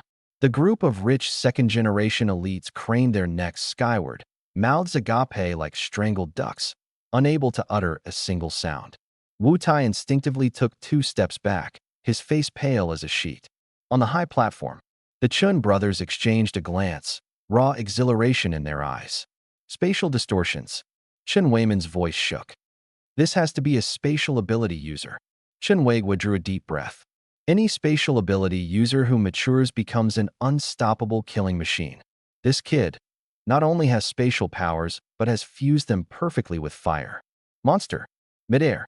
What was left of Xiaoyan's training outfit hung in burned tatters. His bones screamed in protest. His pride lay trampled in the dirt. All he had left was one thought: survive. "Aye, sir."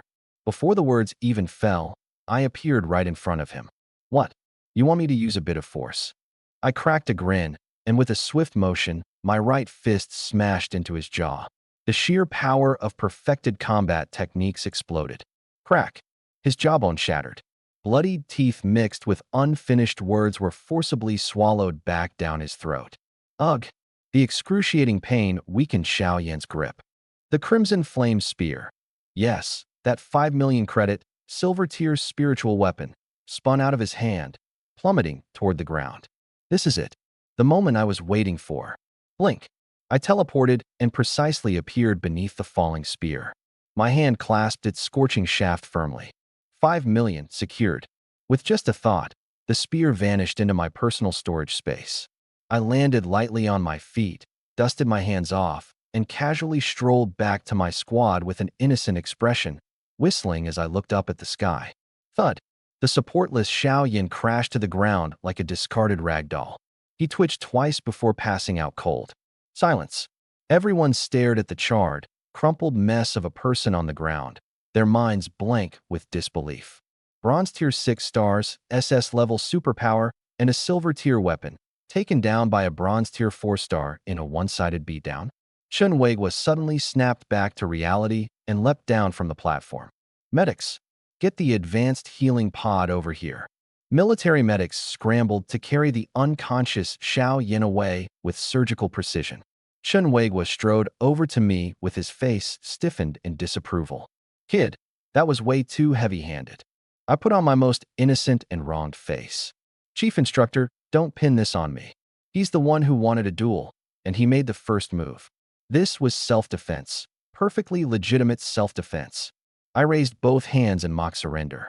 Besides, he was flying all over the place. I thought he was practicing some aerial spear technique. How was I supposed to know he'd go down so easily? If I knew he was that soft, I would have held back more. Chun Weigwa rolled his eyes at me, clearly exasperated.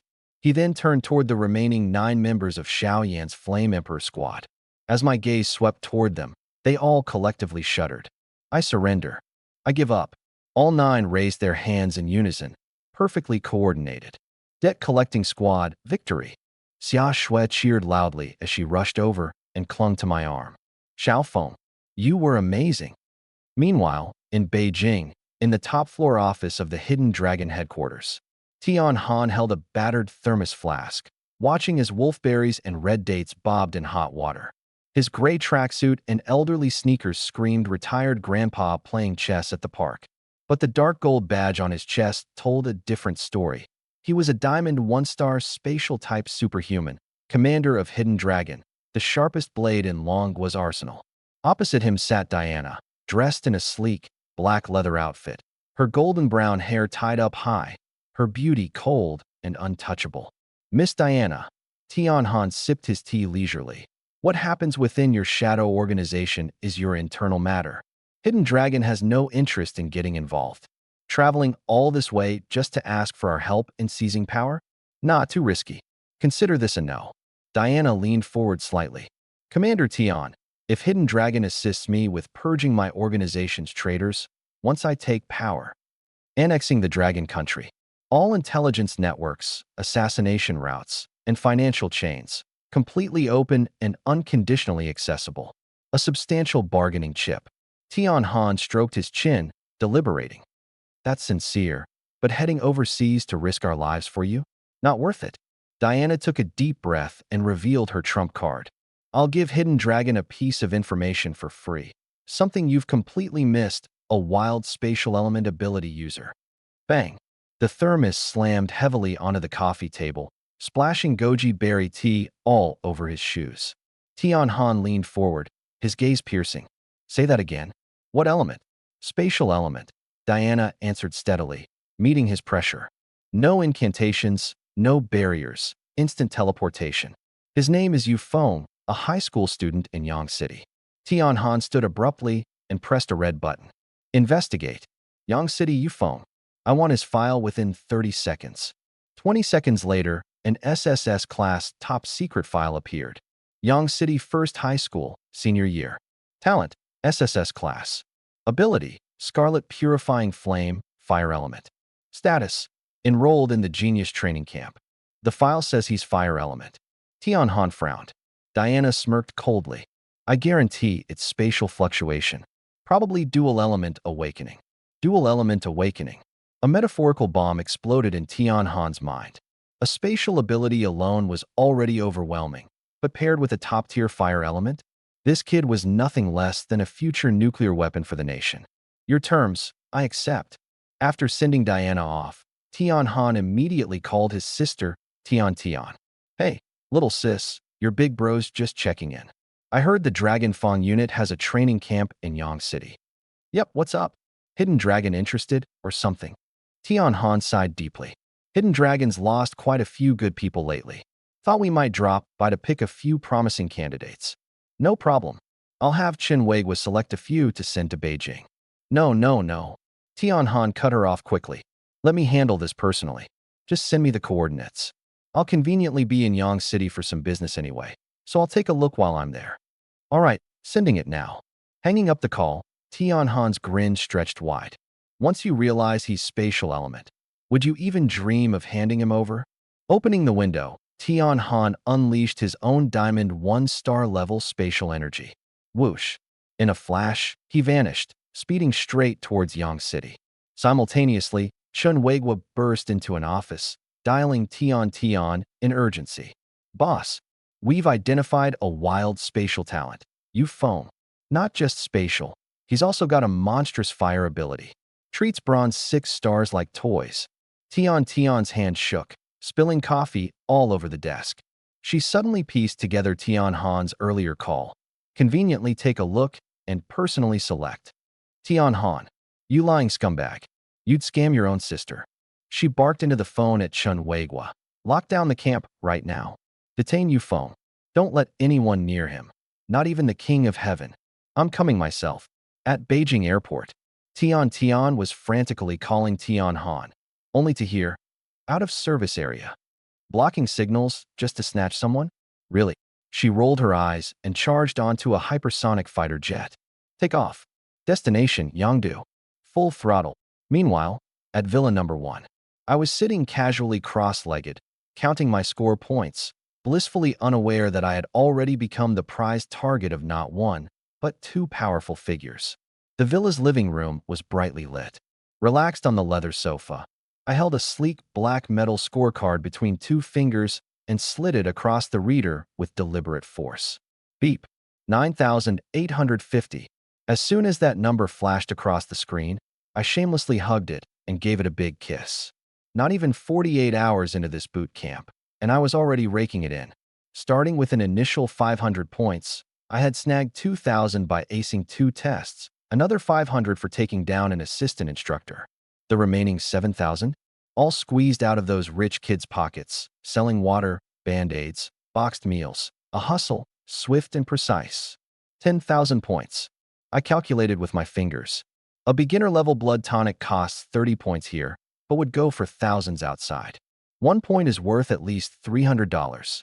This stack I've got in my hands? 3 million bucks.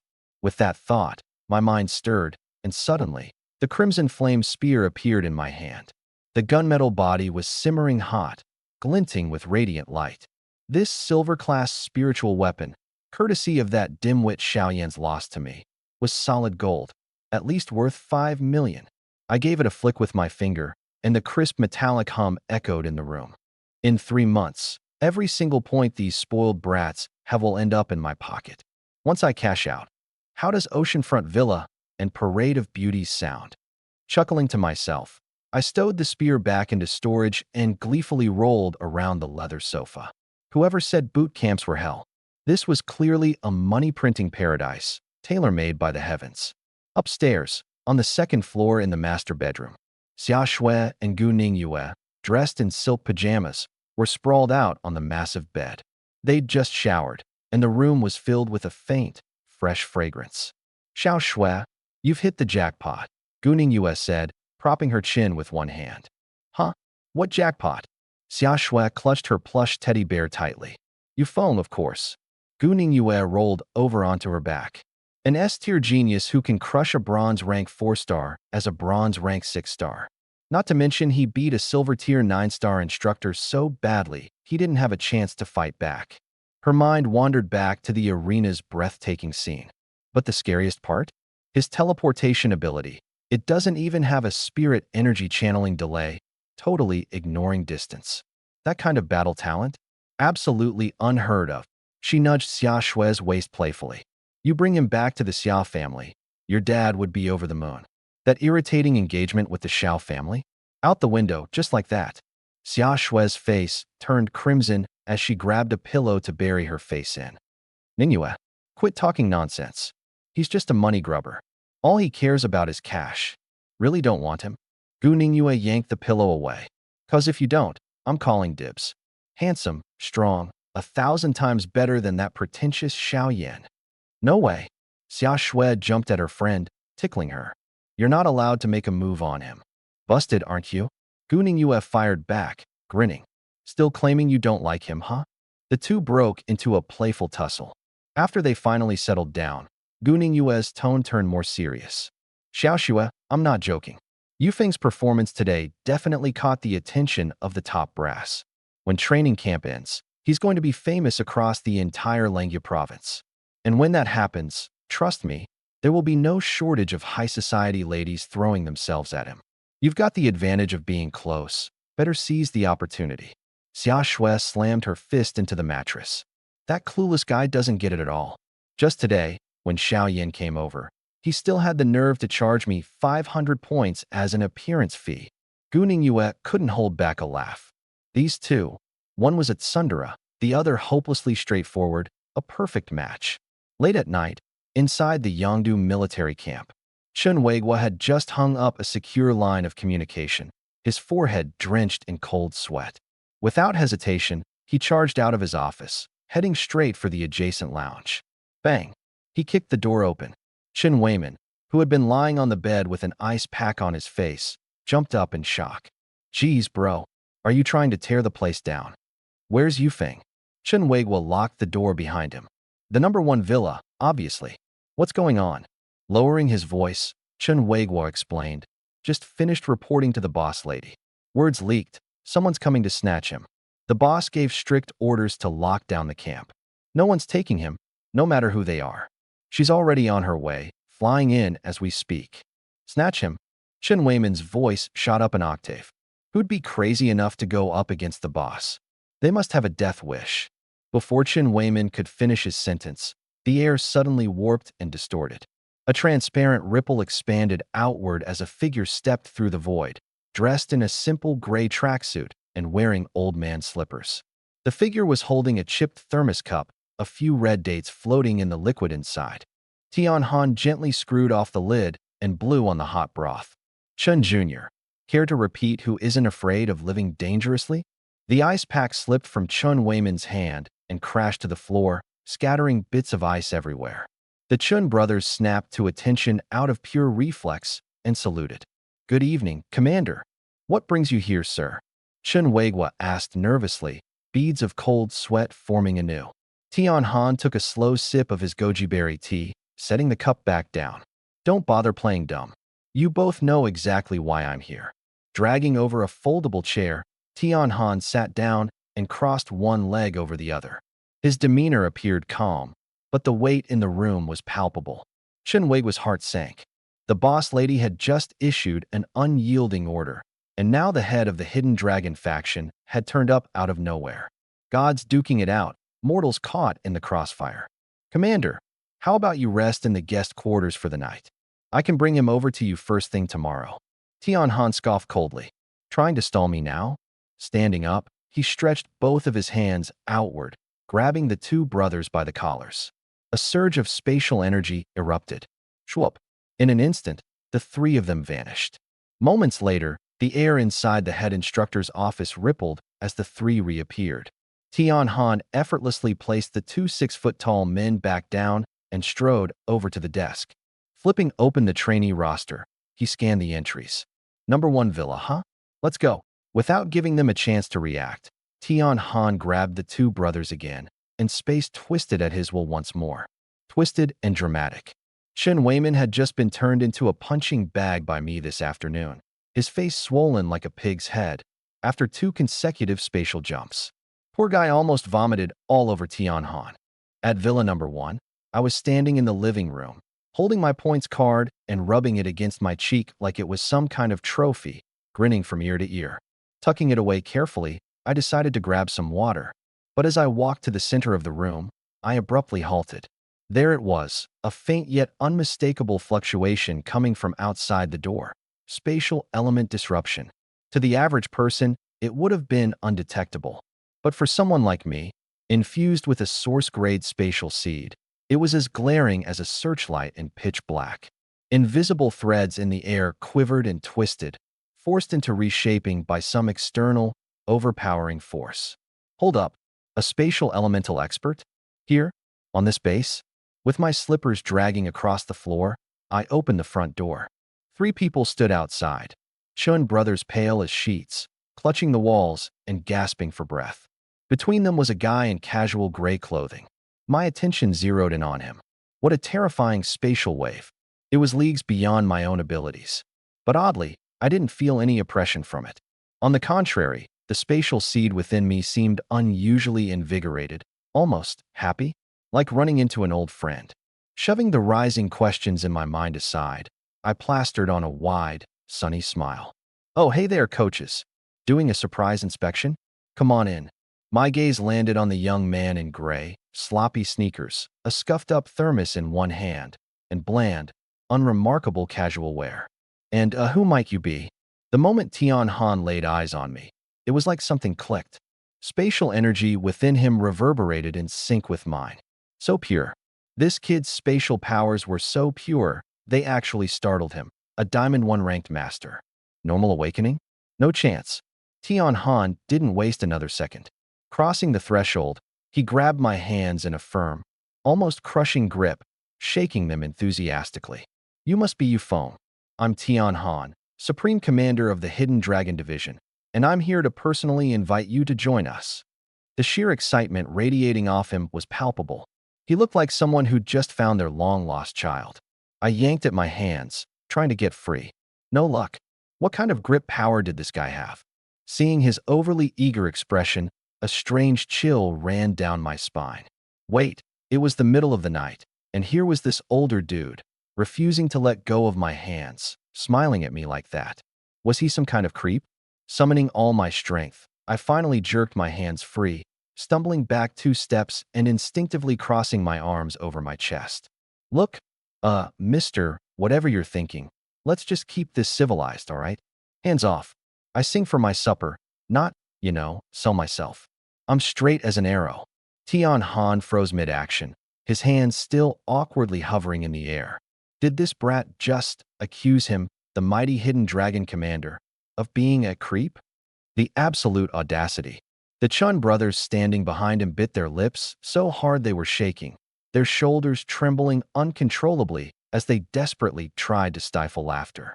Honestly, it wasn't every day someone dared to talk to Tian Han like this. Probably once in a blue moon across the entire nation. What a riot this kid was. Upstairs, there was the faint sound of footsteps. Xia Shui and Gu Ningyue, both dressed in matching pajamas, came down the spiral staircase one after the other. Xiaofeng, who's making such a racket? Xia Shui muttered, still rubbing her sleepy eyes. Gu Ningyue's gaze drifted over my shoulder, landing directly on. In the center of the living room stood the man in a gray sweater, holding a chipped thermal mug. She froze abruptly. Hangu. Gu Ningyue quickly descended the stairs and scanned Tian Han up and down. What are you doing in Yangdu? Tian Han turned his head, his usually stern face softening in an instant. Xiaoyu, it's been years. You've grown up. I'm here for some business. Summer Snow tugged at my sleeve, hiding behind me. Xiaofeng, who's this old guy? I stroked my chin, recalling his brief introduction earlier. Something about being a leader of dragons. Then I smacked my thigh in realization. Weilong. That's it. He's the leader of Weilong Snacks. My eyes lit up as I grabbed Tian Han's hand eagerly. So you're President Tian of Weilong. My apologies. For you to visit in the middle of the night, you must have heard about my culinary skills and want to hire me as your spicy snack RD director, right? Rubbing my hands together, I leaned in and proposed, President Tian, base salary of 500K, plus 10% equity, or it's a no deal. The spicy sticks I make will guarantee to make every kid in China cry with temptation. The living room fell into dead silence. Only the rhythmic ticking of the wall clock could be heard. Gu Ningyue's polite chatter stuck in her throat. Tian Han's hand froze midway to his mouth, holding the cup. Outside the door, the Chun brothers were squatting on the ground, clutching their stomachs, their shoulders trembling uncontrollably. Weilong spicy sticks? The dignified commander of Hidden Dragon mistaken for a snack factory boss? And pitching him for 10% equity? You phone. Shut up. Gu Ningyue pulled me behind her hastily. Tian Han massaged his temples, fighting the urge to slap me into the wall. He looked at Gu Ningyue. Xiaoyu, is this guy your boyfriend? Convince him to join Hidden Dragon. Whatever he wants, he can name the price. Summer Snow practically exploded. Old man, Ningyue wouldn't be caught dead liking this money grubber. Gu Ningyue quickly pulled Snow back. Hangu, we're just classmates. She turned to us, her tone deadly serious. Stop messing around. This is Tian Han, commander of Hidden Dragon. Hidden Dragon is a special ops unit directly under the military commission, and every member is a 1-in-a-million ability user. She paused slightly before adding, and Hangu is a top-tier spatial ability wielder. Diamond Level 1. Top-tier spatial ability. Diamond Level 1. My eyes sparkled with a dangerous glow. In my system's inventory, the shiny Double Joy lollipop seemed to be beckoning me. This thing could randomly extract someone's skill. If I could snag a high-level spatial technique from this diamond-ranked boss, I've hit the jackpot. This isn't just some grumpy old man. This is a walking, talking gold mine. My expression switched up instantly. I threw my arm around Tian Han's shoulder and steered him toward the couch. Commander Tian, an honor to finally meet you. Please have a seat. Outside, the Chun brothers were dumbfounded. Is this guy some kind of shapeshifter? Tian Han sat down smoothly, secretly impressed.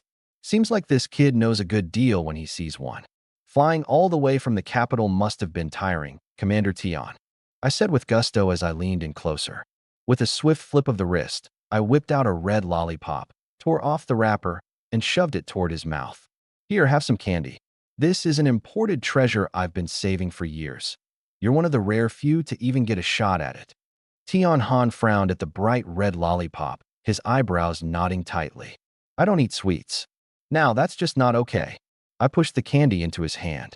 This is a token of friendship. Refusing it is basically looking down on me. No, on all of Yangdu. Tian Han rubbed his aching temples from all the noise. Fine, fine. I'll eat it. He stuffed the lollipop into his mouth. Watermelon flavor. Not bad. But the second the candy touched his tongue, a system notification blasted in my head like an alarm. Ding. The target has consumed the red lollipop, randomly extracting the target's abilities. Extraction complete. Acquired advanced spatial skill, spatial rent. Skill and proficiency, mastered level, stored within the yellow lollipop. What the? An advanced level spatial skill. Fully mastered. Skills like this could only typically be obtained by hunting high-level spirit beasts. There's no way you'd find it in a skill book. On the black market, this would go for tens of millions. No, this is way bigger than money. This is a life-saving trump card, priceless. I turned to look at Tian Han, who was casually licking the lollipop now, my gaze fixed on him like he was a sheep that had just been thoroughly fleeced. Gooning Yue finally couldn't hold back. Brother Han, what exactly brought you to Yangdu? Tian Han took the lollipop out of his mouth and pointed it at me. Him. Xiaoyu, you've been holding out on me. Keeping a spatial talent like this by your side and not giving me a heads up? The living room fell silent in an instant. Xia Shui and Gu Ningyue turned their heads in perfect sync, their sharp eyes boring into me. Spatial talent? Me. Spatial talent? Xia Shui's voice cracked, her hand trembling as she jabbed a finger my way. You foam. Everyone at the camp saw the flames you threw today. You're clearly fire element. How could there be spatial energy? Gu Ningyue stood frozen in place. Brother Han, there must be some mistake. Xiaofeng's fire abilities are destructively strong. How could spatial energy even come into play? Tian Han crunched down on the lollipop, staying silent. Was it even possible for someone at Diamond 1-star level to sense things wrong? Out by the door earlier, the sheer purity of spatial energy inside Yufeng practically lit him up like a spotlight in the dead of night. Add to that the footage of his instantaneous, no-prep teleportation from the surveillance cameras, ignoring all physical barriers. There was no mistaking it. If that wasn't spatial power, what else could it possibly be? He stared at me, waiting for me to spill the truth. I crossed my legs on the couch, a yellow lollipop slowly turning between my fingers. There was no hiding it now. I tore open the wrapper and popped the yellow lollipop straight into my mouth. Lemon flavor. Crunch. As soon as it shattered, an enormous wave of information surged into my brain. The very air in front of me seemed to transform. I could now see countless translucent spatial lines crisscrossing everywhere, each node as vivid as day. Spatial rent. The skills mechanisms, the points of force application, the precise angles for spatial folding, and even Tian Han's decades of deeply ingrained mastery-level muscle memory. A comprehensive database. All of it was etched directly into my mind and body by the system. Jackpot. Price. The combat skill of a peak-level Grandmaster is up for auction. Starting bid, 80 million. Wait, no. Even at 1 billion, people will fight over it. Freeloading my way to 1 billion. Unbelievable. I stood up, casually brushing my bangs aside, staring at the ceiling at a 45-degree angle. I just wanted to live quietly among you all as a regular fire element awakened. But what did I get in return? Suspicion. I clasped my hands behind my back, pridefully raising my chin. Fine, no more pretending. Cards on the table. I never said I only had fire element powers. I turned to flash a sly grin. To be honest, I'm a one-of-a-kind genius blessed with a dual awakening. Fire and spatial manipulation. Bang.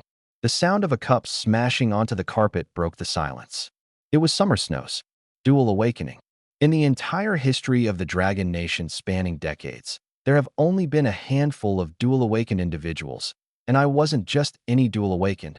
One of those was spatial manipulation. No wonder I made Xiao Yan look like a juggling ball. No wonder someone like Chun Weimin got flattened like a pancake before me. Gu Ningyue bit down hard on her lip, her mind completely overwhelmed, buzzing to the point of numbness. Near the door, the Chun brothers leaned against the wall, their legs shaking like jelly. Suddenly, Tianhan shot to his feet, lightning quick, and firmly gripped my wrist with a sweaty palm. "You punk." His eyes shone with excitement. "I knew it. You're wasted on Longya. Come with me. Join Hidden Dragon." His spit practically hit my face as he continued. "Hidden Dragon's treasure vault. You can pick anything you want. I'll personally train you. In 10 years, I guarantee you'll become the nation's guardian deity." His grip was painfully tight, almost crushing my bones as I stared bewildered at this gray-suited middle-aged man in front of me. Seriously, barging into someone's home in the middle of the night, clutching the hand of a teenage boy like this, breathing so heavily. What's even going on? "Uncle." I made a face of utter disdain, tugging my hand back. "How about you let go first? As for that guardian deity thing, nah? Sounds like a lot of work. And no overtime pay either. I'd rather stick to selling lunchboxes in peace for some quick cash." Still clinging onto my wrist for dear life, Tianhan looked like he was about to throw in more bargaining chips. Boom. A sonic boom tore through the night sky. The entire villa shook violently as all the floor-to-ceiling windows shattered into countless shards. The jagged remains were swept up in the raging night wind. Suddenly, a furious female voice burst through with a platinum rank aura so oppressive it was deafening, coming down like a literal storm. "Tianhan, I am from Mount Shu. Take your slimy pig hands off my Dragon Fang warrior immediately." The roar of a fighter jet ripped through the skies above. A camouflaged supersonic jet hovered above the villa, its underbelly glowing ominously. The cabin door flew off with a single kick. There was no parachute. A singular slender figure jumped directly from dozens of meters above. Crash! The stone slabs on the ground exploded into a spiderweb of cracks. Shards of rock shot out in all directions like bullets, leaving gaping holes in the villa's outer walls. Through the dust emerged a woman dressed in deep blue tactical gear. Her features were impeccable, her soft, delicate expression resembling that gentle next-door girl who'd lend you a pencil in class, totally harmless. But the terrifying platinum-rank spiritual pressure radiating off her suggested otherwise. Even the air itself hummed, quivered under the weight of that power. The last bits of glass in the room disintegrated instantly. Breathing felt like trying to swim through lead. This was none other than Dragon Fang's supreme commander, Tian. "Elder Sis." Chun Wei was shouted, startled and relieved all at once. The two brothers stood at attention and saluted, sweat already soaking through the backs of their shirts. Tian didn't even glance at them. Her gaze was sharp as a blade, directly piercing the center of the living room, where Tianhan was still gripping my hand tightly. "Tianhan." She slapped Tianhan's hand away with a loud smack and pulled me behind her. "You're unbelievable, you old liar. Digging into your own little sister's turf? Using spatial abilities to teleport just to poach someone? Do you have no shame?" Her voice was so loud it felt like my eardrums were about to burst. Honestly, I was about to slam right into her back after getting yanked so suddenly. Jasmine fragrance mingled with a subtle scent of gunpowder as it hit my nose. What's going on here? And who the heck is this woman? Meanwhile, Tianhan calmly unscrewed the lid of his thermos. He blew on his goji berry tea and took a luxurious sip. "Little sis, you're being unreasonable." He leaned back into the sofa, crossing his hands on his stomach. "Yufeng is just an ordinary trainee from your Dragon Fang unit. How does that make him your guy?" He pointed straight at me and suddenly raised his voice. "This kid is a 1 in a million spatial ability user. If he stays with you guys, who's going to train him properly? Only I can ensure his talent isn't wasted." Tian sneered. "Don't try to guilt-trip me with your nonsense. So what if he's a spatial user? Dragon Fang's resources are more than enough to push him to the top. He was scouted at my Yangdu training camp. That makes him one of Dragon Fang's people. Want to take him? Not a chance." The tension between the two commanders skyrocketed as their auras clashed violently. Two of China's top-tier special ops unit leaders, openly at odds over a high school student. What kind of scene was this? If word got out, It had shocked people into next week. Xia Shui was standing dumbfounded at the staircase, so stunned she didn't even notice her bag of chips hit the floor. Peeking out, I cautiously looked left, then right. Something felt off. These two big shots fighting over me, willing to throw their egos out the window. What did that mean? It meant I was prime real estate right now. Excuse me, Mississippi. I stepped forward, rubbing my hands together with what I hoped was my most charming smile. May I ask who you are? Tion's stern expression instantly softened, replaced by a dazzlingly sweet smile. I'm Tion, commander of Dragon Fong. You phone, don't listen to that old fraud. Join Dragon Fong, and I'll personally open up our top-tier resources for you. Cultivation techniques, spiritual artifacts. Pick whatever you want. I'll authorize a special pass myself, and I guarantee you'll hit the golden realm within a year. Chen Weigua and his brother audibly sucked in their breath. This level of treatment? Even veteran soldiers could only dream of it. Tianhan panicked. He shoved the coffee table aside and rushed over. Don't let her fool you with empty promises. What's Dragon Fong even worth? The Hidden Dragon unit is directly under the highest echelon. Stick with me, and you'll have full access to the Hidden Dragon treasury. I'll personally teach you spatial combat techniques. And your stipend? You'll be paid at team captain level, starting day 1. Hold it. I raised both hands, stepping back before plopping myself down onto the sofa, crossing my legs leisurely. Reaching into my pocket, I fished out a black card and began flipping it between my fingers. So, let me get this straight. I started, a smirk tugging at the corners of my mouth. You're both saying I'm a hot commodity now, right? The two locked eyes before nodding. Since it's in high demand, let's stick to the rules. I slapped my thigh. What rules? Highest bidder gets it. Chen Weiman almost spit out his drink. Xia Shui face-bombed. You phone. Have you lost yourself in chasing money? I pulled out my phone and opened the calculator app. All right, let's do the math. Sister Tian, can we cash out those premium tokens? A silver-tier spiritual weapon is worth 5 million. How many of those could I get in a month? Tian was stunned. Military district resources are strictly forbidden to be sold. Can't cash it in? Well, this pie feels a little dry then. I turned to Tian Han. Uncle Tian, how much does the team captain earn per month? Is there healthcare? A retirement fund? End-of-year bonuses? The hand holding Tian Han's thermos froze. The Hidden Dragon unit has the highest perks in the entire military. So it's all just empty promises. I truly appreciate both of your kindness, I said, rubbing my hands together with an awkward smile. But this is also sudden. How about this? Let me finish the 3-month training camp, get my final results, and then we can talk about this slowly. Yeah, right. I could make thousands of points in a single day by selling boxed lunches at training camp. That's literally millions in revenue. And don't even get me started on the prize for coming in first place. If I leave with them now, wouldn't all that cash just disappear into thin air? Tian's eyes lit up. Fine. Deal. You stay here and train, and no one is going to force you to leave. She was thrilled deep down inside. As long as he stayed in Yangdu, he'd be on her turf. Water at the edge of the tower gets to the moon first. How could she not beat out Tian Han, who's all the way in the capital? Tian Han's face darkened. No way. Staying here is a complete waste of time. A spatial ability genius has no business doing that rudimentary physical training. But seeing how determined I was to stay, he could only concede. Crossing her arms, Tian smirked. Brother, this is Yu Feng's own decision. What? Are you going to force him to comply? Tian Han sneered in frustration and chugged his goji berry tea. Xiaofeng, just focus on your training. If you need anything, talk to old Chen. If he dares shortchange you, I'll deal with him. Tian said warmly. Chen Weigua immediately straightened up, shivering.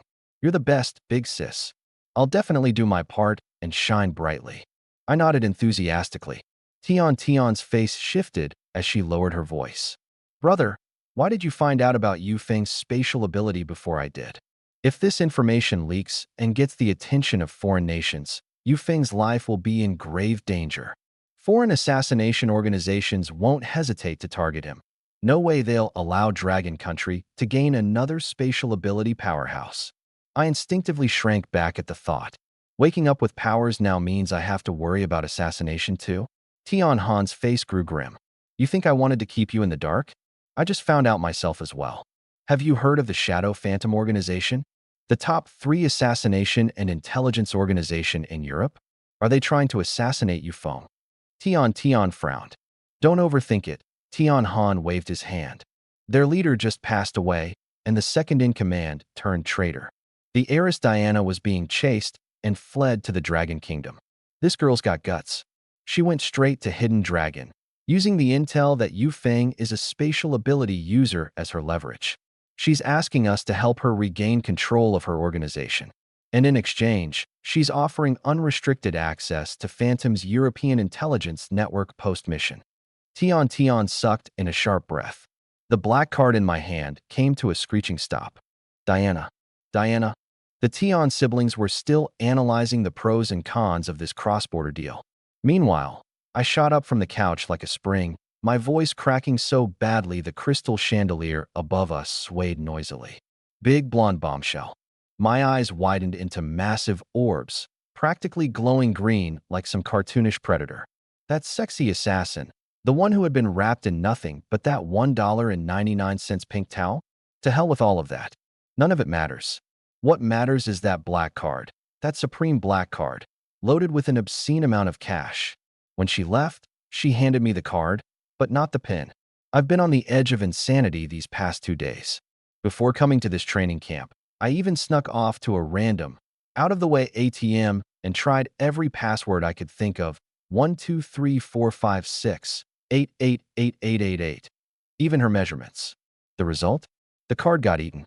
If I hadn't used my spatial ability to get my hand inside the machine and retrieve the card, I probably would have died of sheer anger on the spot. And now, just when I thought all hope was lost, her whereabouts conveniently fell into my lap. I lunged over the coffee table in one swift motion, gripping Tian Han's arm with such force that even this diamond-tier warrior winced in pain. Tian Commander. Bro. Big bro. I was half yelling, half sputtering, spit flying everywhere. Where is she? Tian Han was stunned, left speechless by my rabid dog energy. Images of Diana's cold, stunning face flashed through his mind, juxtaposed with my completely unhinged, vein-throbbing expression. And then, just like that, the gears in this old fox's mind turned, and a smirk crept across his face. That knowing, suggestive kind of smirk. Ah, so that's what's going on. This boy's smitten with that assassin. Tian Han couldn't be happier. He'd been racking his brain trying to figure out how to lure this spatial ability genius away from Yongdu. And now the leverage to do so had presented itself. He leisurely adjusted his collar. Of course, I know where she is. She's currently at Hidden Dragon's headquarters in the capital, under the highest level of protection. When's she leaving? I stomped my foot impatiently. Tomorrow morning. Military aircraft. Direct flight to the Eagle Nation to help reclaim the Phantom Organization. I'm coming too. Bang. My palm slammed down on the coffee table, the tempered glass letting out a pitiful crack. I have to go? Count me in. I thumped my chest, trying to look all righteous and heroic. Since I was a kid, I've never been able to stand by and watch a girl being bullied. Rebellion? Assassins? Where's the justice in that? What a joke. Do you have any idea how much money is on that black card? If Diana gets taken out during the coup, my card becomes nothing but worthless plastic. That money, I'll chase it to the ends of the earth if I have to. Even at the ends of the earth, I have to come back. Tian's face turned green. You Feng, are you out of your mind? She grabbed me by the back of my collar. That's going to help an assassination organization in their internal war. Do you think it's feeding pigeons? There are mercenaries and high-level supers roaming the streets. You're just a freshly awakened high school student. Are you trying to get yourself killed? Tian glared at Tian Han with fury. Stop setting traps. He's a student of Yongdu. Without my orders, he can't even leave the camp. Tian Han shrugged with an exaggerated innocence. Little sis, he's the one who wants to go. Besides, didn't you just say we can't go against the public's will? Then he turned to me, dropping a bombshell. You Feng, the mission is rated S level and danger. But if you're absolutely set on going, Inlong can give you a temporary slot. Flight, lodging, all expenses covered. Complete the mission, and you'll get second-class honors, plus a 500,000 bonus. 500,000. Those 3 words went off like fireworks in my brain. Recovering the passwords could get me tens of millions, And along the way, now I could snag 500,000 for free. I'm in. Not even the king of heaven can stop me. I turned to Tian, immediately switching to a sincere tone. Big sis, trust me. I've got a tough life, I run fast, and if worse comes to worse I can teleport away. Who could hold me down? Besides, you can't grow into a towering tree in a greenhouse. This is all about gaining real combat experience. Tian gritted her teeth so hard I could almost hear it. Combat experience? Who are you kidding? I don't buy any of it. Old Chun, get in here. Chun Weiguo shuffled in, trembling, and saluted. Tian jabbed a finger at his nose. You? Go with him tomorrow. If Yufeng loses so much as a single strand of hair, you'd better start looking for a rope by the Thames. Chun Weiguo's face instantly turned as bitter as a gourd. Really? A squad captain of the legendary Dragon Fong, a gold 7-star warrior, reduced to babysitting a high schooler? Yes, ma'am. Mission will be completed without fail. And just like that, everything was decided. Tian Han, terrified Tian might change her mind, immediately set the plan. Leave tonight. Direct flight to the Eagle Kingdom tomorrow. I made an excuse to pack my bags and snuck upstairs. Xia Shui was already standing in the hallway, arms crossed, her eyes red with frustration. Yufeng, have you completely lost your mind? Risking your life over some foreign woman? Do you even know what the Eagle Kingdom is? It's where the headquarters of the world's top 3 assassination organizations are. And you, a bronze 4-star, are going there to get yourself killed. Looking at her, this little furious spitfire, I almost laughed out loud. Usually so tsundere it's ridiculous, but when she panics, she's actually really caring. But how could I say I'm just going for a bank card password? I fished out a crumpled little notebook and a stack of IOUs, carefully placing them into her hands. Class rep, think bigger. I'm going there for something huge. The Eagle Kingdom is full of money just waiting to be taken. I'll be pioneering an international market. Xia Shui froze, staring at the slightly warm pieces of paper. Little Feng is entrusting me with his life's assets? His legacy? Or his marriage fund? Her cheeks turned a deep shade of red. Before she could finish her romantic daydream, I pointed at the IOU and said, "My business empire is in your hands now. Remember, the lunchbox sales must go on. Interest is 5% daily. If anyone dares to default on their debt, have Wu Tai give them a good pounding." Xia Shui's dreamy pink clouds of thought instantly shattered. Get lost. Right now? Don't even think about coming back if you die out there. She turned her back, but muttered under her breath. If you can't win, just run. Got it. Relax. With these legs of mine, even a missile couldn't catch me. I went and dragged Wu Tai out of bed, reminding him over and over to protect Xia Shui and Gu Ningyue, and, if need be, serve as the muscle for collecting debts. Wu Tai slapped his chest in assurance, vowing to smash anyone who attempted to default straight into the wall. Under the canopy of night, a jet-black military stealth transport plane rested silently on the tarmac, like a slumbering steel giant. The interior of the plane was jaw-droppingly luxurious. Genuine leather aviation seats, a fully automated bar, and a holographic tactical projection table. I melted into the soft seat and let out a whistle. Damn, this beats my rundown rental by miles. Leaning toward Tian Han, I asked, "Bro Tian, international missions are risky business.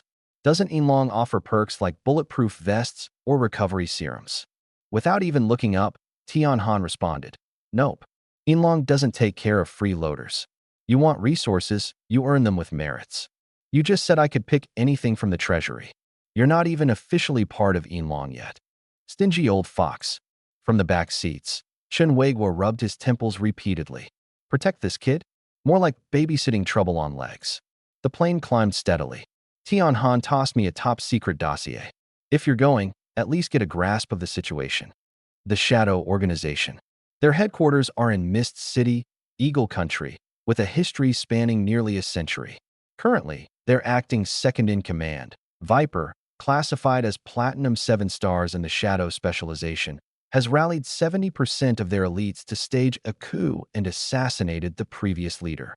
Diana barely escaped with a handful of loyal followers.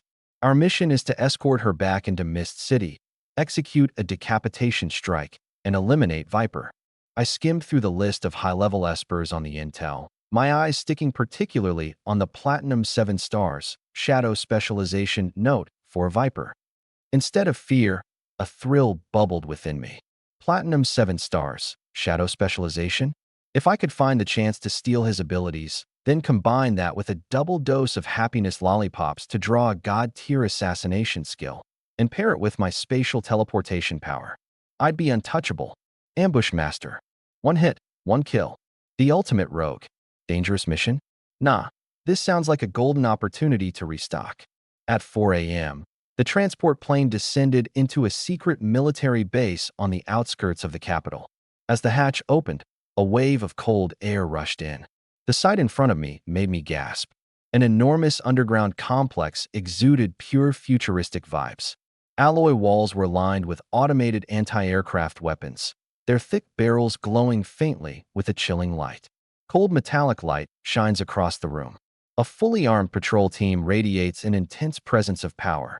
This here is the most secretive special ops troop in all of China, the Hidden Dragon headquarters. Quite the impressive place. I mutter, my eyes gleaming with excitement, barely able to hide the green glow of envy. A 5-person patrol unit marches past us in perfect unison, their boots landing sharply against the floor. The leader, sporting the prestigious golden 5 stars insignia, leads with extraordinary precision. Golden ranked, just for the guards? I swallow hard, trying to keep my composure. This isn't just a military base. This is a walking repository of elite combat skills. Snagging just a couple of techniques from here and flipping them on the black market would probably cover my grandkids' daycare tuition. Stop drooling. Tian Han snipes without even turning his head back toward me. This place is full of deadly traps. Take one wrong step, and you'll get blasted into a fine mist.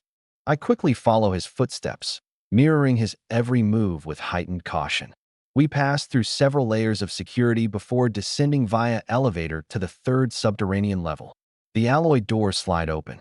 In the center of the tactical meeting room, a holographic projection of Miss City's 3D map flickers, throwing faint light across the dim space. 7 figures clad in black turn their heads simultaneously. 7 razor-sharp stares slice through the air, bringing the room's temperature to a freezing chill. The man at the head of the group stands like a fortress, his towering frame emanating restrained but abyssal energy. A deep, jagged scar mars the left side of his face. Every now and then, wisps of his power leak uncontrollably, causing visible distortions in the air. Platinum 8 stars. Codename, Lone Wolf. Real name, Chao Guobin. His intense gaze pierces right past Tian Han and Chen Weigua, locking firmly onto me like a predator eyeing its prey. His brows furrow deeply, his expression steeped in doubt and dissatisfaction. The sheer weight of his aura presses down on me like a mountain. Chen Weigua steps forward, shielding me. Grrrk. The alloy floor beneath his feet lets out an almost painful creak as he withstands the pressure head-on. Commander, Chao Guobin growls, his voice rough like sandpaper scraping steel. He jabs a finger in my direction. This is the so-called special strategic support you mentioned? A high school student? Bronze 4 stars. Taking on an international assassination mission? This isn't a covert op anymore. This is a camping trip for children. The air grows heavy as all conversation grinds to a halt. Just as Chen Weigua is about to counter, I push past his shoulder and stick my head out, grinning wide with my big pearly whites. So what about taking a kid along? I smack my chest confidently, my voice booming louder than Chao's. I eat less, run fast, and come with built-in spatial teleportation. When the action heats up, it's going to be hard to tell who's carrying who. Plus, I double as bait for luring out targets. Where else are you going to find such a versatile talent, huh? Chao Guobin's expression freezes, his scar twitching as his jaw tightens. Tian Han steps in at the perfect moment. Chao, this kid's a spatial manipulation type. His rank may be low, but he's indispensable for infiltration and extraction. Chen Weigua nods firmly. He's right, Brother Chao. Spatial manipulation? Chao's voice spikes, and his stare drills even harder into me. But after a moment of intense scrutiny, he turns to Tian Han. Commander, that makes it worse. If something goes wrong, we're talking about a national-level loss here. A B-rank spatial manipulator is practically irreplaceable. How can you justify sending him on an S-rank mission? Old Chow, step outside with me for a moment. The two exit into the hallway, the soundproof door sliding shut behind them. In the corridor, Chow fights to temper his voice, but keeps it low and firm. Commander, what were you thinking? Spatial manipulators are national treasures. Sending him into that Eagle Nation meat grinder? Isn't that madness? Tian Han took a sip of tea, lazily dropped a bombshell. The boy has SSS-level space affinity. Oh, and an SS-level fire affinity as well. Clatter. The tablet hit the ground. Chow Guobin froze. SSS-level space affinity? Dual awakening? That's like heaven itself gifting this ancestor. And you're still sending him to his death? He came from Dragon Fong's elite training camp. Tian Han patted his shoulder casually and insisted on tagging along. From Dragon Fong? Aren't you afraid your sister will kill you? Afraid of her? Tian Han snorted coldly. He volunteered. Besides, old Chun is going with him. It'll be fine. His expression turned serious. Old Chow, even if the mission to decapitate fails, you must bring him back unharmed. Understand, not a single hair will be missing. Guaranteed. Back in the conference room, Chow Guobin's gaze on me completely changed, from one of annoyance to one you'd give a fragile, pure gold idol. Ahem, let's do some introductions, he coughed. A fair-faced young man patted his medical bag. Lin Mu, gold 7-star, light affinity, primary healer. Little brother, if you bruise or scrape something, come find me. An exceptional medic. A walking fortune with healing magic that could make clinics obsolete. A bespectacled man adjusted his gold-rimmed glasses. Lu Yen, platinum 3-star, what affinity, control specialist. Top-notch crowd control abilities. Zhao Hu, a muscular man, thumped his chest, making the room shudder. Gold 9-star, metal affinity. When there's a fight, I'm always at the front. Yeah, right. Another brawny man rolled his eyes. Zhou Lei, gold 9-star, earth affinity. I'm the real frontline tank. Two amazing tanks, ready for action. From the corner, a man in black introduced himself. Xin Yi, platinum 3-star, speed specialist. A tall, cold, and stunning woman idly toyed with a frost-covered dagger. Su Yu, platinum 1-star, ice affinity. I almost drooled. This wasn't a team. This was a buffet of high-tier abilities. A lineup fully maxed out. Yu Feng, go ahead and introduce yourself. Someone nudged me. I straightened up. Yu Feng, bronze 4-star. Space and fire affinities, dual awakening.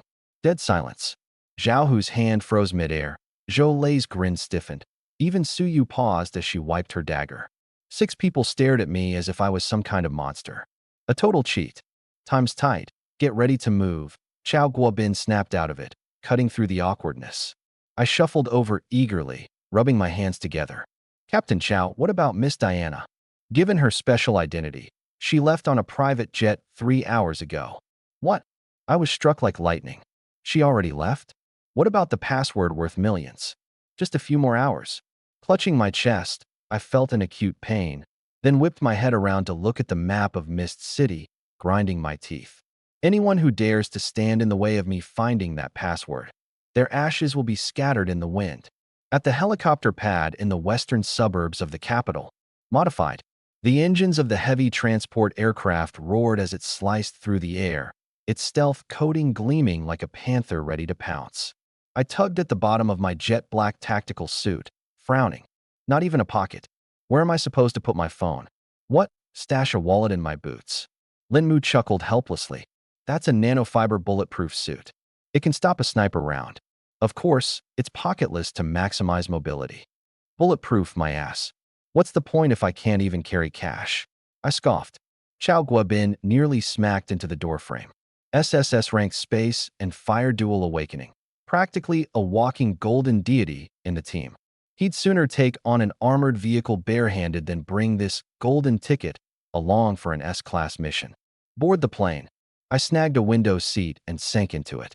Chun Weiguo plopped down next to me, his gaze like a spotlight scanning me from head to toe. Yo, old Chun, stop with the longing stares. Middle-aged uncles aren't exactly my type, I teased. Chun Weiguo's lip twitched violently. Zhao Hu popped his head over. So what's it like being a dual awakened? I eat 3 bowls of rice per meal now, I lied with ease. The aircraft punched through the night sky. Destination: Fog City, Eagle Nation. Once the ride steadied, boredom crept in, and I sank into my thoughts. Hey, system bro. Service time. The system interface blinked open. My skill points were dwindling. But hey, I had a premium black card to burn. 10,000 per spin. Let's do 10 beginner draws. The virtual slot machine spun wildly. Come on, give me a supernova battleship. Or at least a nuclear launcher. Ding. Thank you for participating. My grin froze half-formed.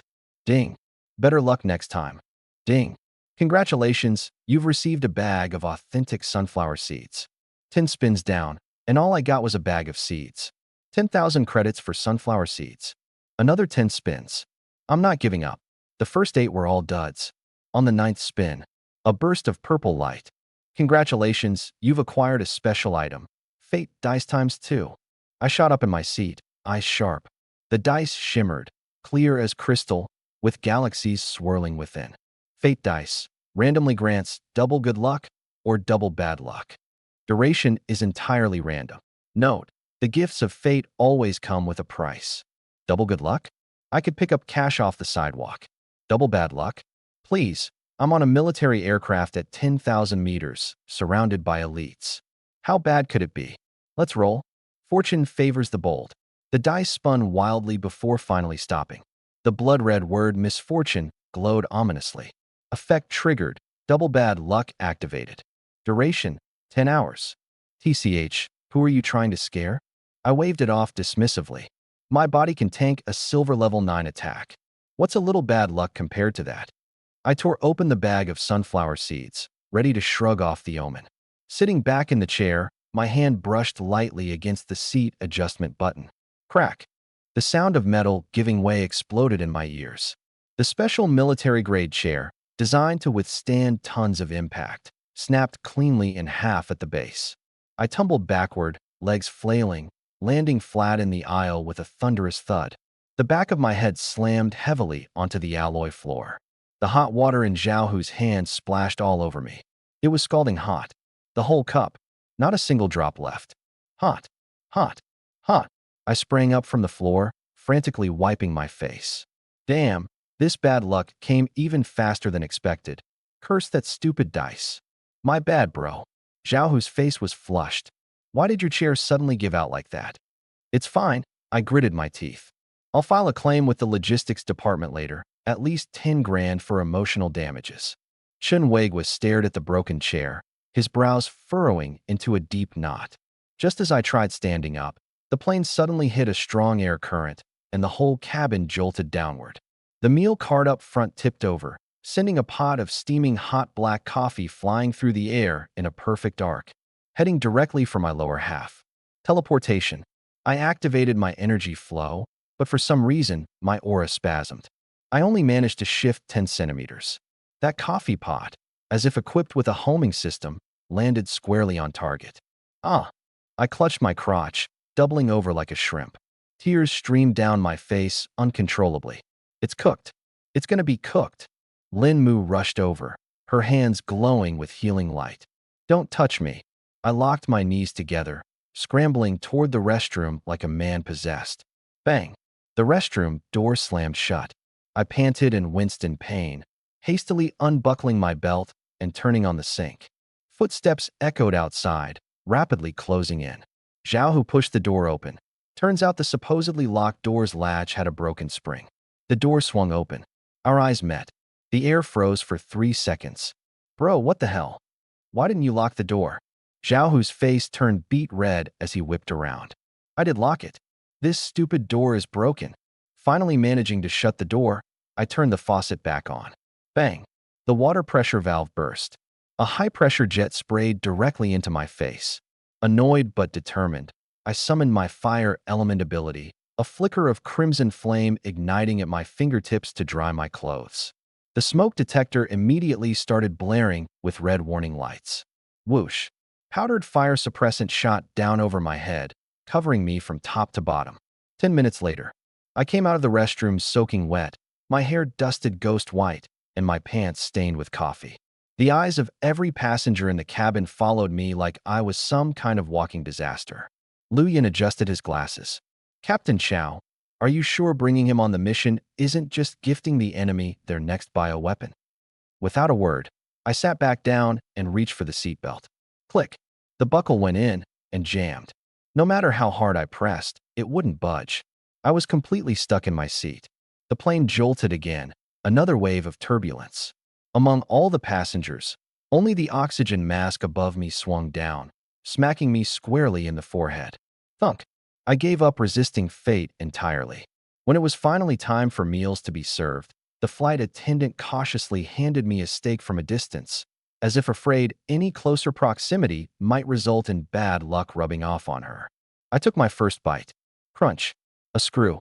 My gums split open, and the metallic taste of blood filled my mouth. Lin Mu walked over, her tone calm and certain. Let me heal you. Her palm glowed with a soft white light of healing energy. Suddenly, the plane took a sharp dive. Losing her balance, she tilted, and her energy misfired. A blinding burst of light exploded right in front of my eyes. My eyes. A sharp pain seared through my retinas, tears streaming down uncontrollably. That wild burst of light energy didn't just mess up my vision. It burned a blister onto my lower lip. I slumped heavily into my seat, oxygen mask dangling above my head, my lips swollen, eyes clamped shut. All I could do was stare at the system countdown. Just 30 minutes left. Eventually, the plane landed at Fog City Airport in Eagle Country. Misfortune multiplier, remaining time, 2 minutes and 15 seconds. 2 minutes. So close. My seatbelt miraculously unbuckled without a hitch. Rubbing my sore back, I bolted for the cabin door. Out of my way. I'm going first. Remaining time, 10 seconds. 10 seconds. Time enough to cross the boarding bridge. I strode forward with purpose. Crack. The hydraulic support of the boarding bridge snapped. The entire bridge collapsed, folding into an inverted V. What the? From a height of 7 or 8 meters, I crashed unceremoniously onto the tarmac, raising a cloud of dust. Thanks to my hellblood-enhanced body, I walked away with nothing more than a mouthful of grit. Back at the cabin door, the entirety of Hidden Dragon Squad froze, wide-eyed and dumbfounded. Zhao gulped and shuffled back a step. Captain, who on earth did this guy piss off? Zhou nodded quickly. Whatever you do, don't get in the same car as him. I'm not risking a tire blowing out. Chao Guobin's face twitched madly. You phone? You okay? Ding. The misfortune multiplier effect has ended. With a swift kip up, I jumped to my feet, brushed the dust off, and pointed at the broken bridge to yell. Eagle Country's infrastructure is a joke. Can't even build a damn bridge properly. I glanced at my team, who were staring at me like I was cursed. What are you all gawking at? Never seen a handsome guy land gracefully before. Use the emergency exit. Let's get moving. Turning to the airport building, I smirked. The charm of a foreign land. I've arrived. Outside the airport stood 3 black, bulletproof vehicles waiting in the rain. The downpour fell like blades slicing through the air. I yanked open the car door, and Zhao Hu and Zhou Lei plastered themselves against the wall. Somehow, these 2 hulking men managed to carve out a no-man's land in the back seat. Bro, you've been cursed to hell and back today. Zhao Hu swallowed nervously. What if you get in, and the car just explodes? Relax. I plopped myself onto the seat. The bad luck's gone. Betcha I could win the jackpot in the lottery right now. The convoy cut through the rain, winding through back roads toward the outskirts of the city. I pulled out my black gold card, the sleek and icy surface sparking excitement deep in my chest. The inheritance of a killer organization. This thing must be worth tens of millions, at the very least. The more I thought about it, the more thrilled I became. I couldn't help but rub my cheek against it. See that? Zhao Hu shivered, goosebumps all over, nudging Zhou Lei. That kid's completely done for. True love, man. Zhou Lei's face radiated admiration. Risking it all, going toe-to-toe with Captain Chao just to tag along. Through the rearview mirror, Chao Guobin sighed. Kids these days, letting a pretty face mess with their heads. 1 hour later, an abandoned factory, rust everywhere. Inside a shipping container, the contact carefully entered a password and did an iris scan. Boom. The container's floor split open, revealing a heavy-duty elevator. The safe house is 50 meters underground. The contact pressed a button. This is a secret Shadow Syndicate base, known only to Miss Diana. I tapped on the elevator walls. Pure titanium, infrared sensor grid, mystical energy detection array. This level of protection, burning through cash like it's nothing. That Western Beauty's black card must be worth an absolute fortune. Ding. The elevator door slid open. A medieval castle-style underground hall stretched before us, lit by blazing torches, flickering tactical holographic maps, and the hum of massive supercomputers. A few heavily armed assassins instantly raised their weapons, fingers on the trigger. It's us. From behind the tactical maps, Diana emerged. Black leather outlined lethal curves, golden brown hair tied high. Her strikingly cold and beautiful face radiated an aura of authority and intimidation. She nodded slightly when she noticed Chao Guobin. Then, she saw me. Her entire body froze, like someone hit the pause button. The icy aura crumbled entirely as her wide blue eyes locked on me. Look at that. Zhao elbowed Zhou Lei, grinning knowingly. She's absolutely lost it. The classic damsel in distress thing, Zhou Lei smirked, radiating wise guru energy. What woman could resist that? Chao Guobin coughed, quietly stepping aside to clear the path. Everyone's minds were racing with romance novel-style international drama scenarios. And me? My eyes gleamed like dollar signs. Whoosh. A ripple spread through the air. Teleportation. I appeared in front of Diana out of thin air, clutching her shoulders with both hands like a man possessed. Western Beauty. Finally caught you. Diana wobbled, clearly dizzy from the shaking I gave her. The Hidden Dragon squad gave me a collective thumbs up, straight to the point. Bold. No games. Then, cut the nonsense. I demanded, my tone as sharp as a lone shark collecting debt, my eyes boring into hers. The black card you left on my coffee table. What's the pin? Spit it out already. I've been waiting to cash out. Pin drop silence. Only the crackling of torches echoed in the room. Chao Guobin was left utterly speechless, his diplomatic composure frozen mid-thought. Lin Mu dropped his medkit. Suyu flinched so hard her knife nearly nicked her own finger. Zhao Hu and Zhou Lei? Their entire belief system collapsed in real time. Forget international rescue. Forget heroic romance. This guy chased her across half the planet, just to ask for the PIN code on a damn bank card. Diana's icy composure cracked further, confusion flickering across her face for the first time. You traveled all the way from China, just to the Eagle Nation, and teaming up with Hidden Dragon for a mission so dangerous it's almost certain death. Just to ask for a password? What else? I puffed out my chest, my voice raising even louder than hers. Letting go of her shoulders, I started counting on my fingers as I spoke. This is my compensation for the emotional trauma I went through to get it. Plus, the repair cost for the door you pried open, the water bill for that bath, and most importantly, the wear and tear on my $1.49 pink towel that came with free shipping. Not even a single cent short. The more I talked, the angrier I became. Do you even know how much I've suffered? Without the password, I couldn't eat or sleep properly. I went to an ATM to guess the password, and the card got swallowed. If it weren't for my space-bending ability, I wouldn't have even gotten the card out. Leaving the card without the password? That's daylight robbery.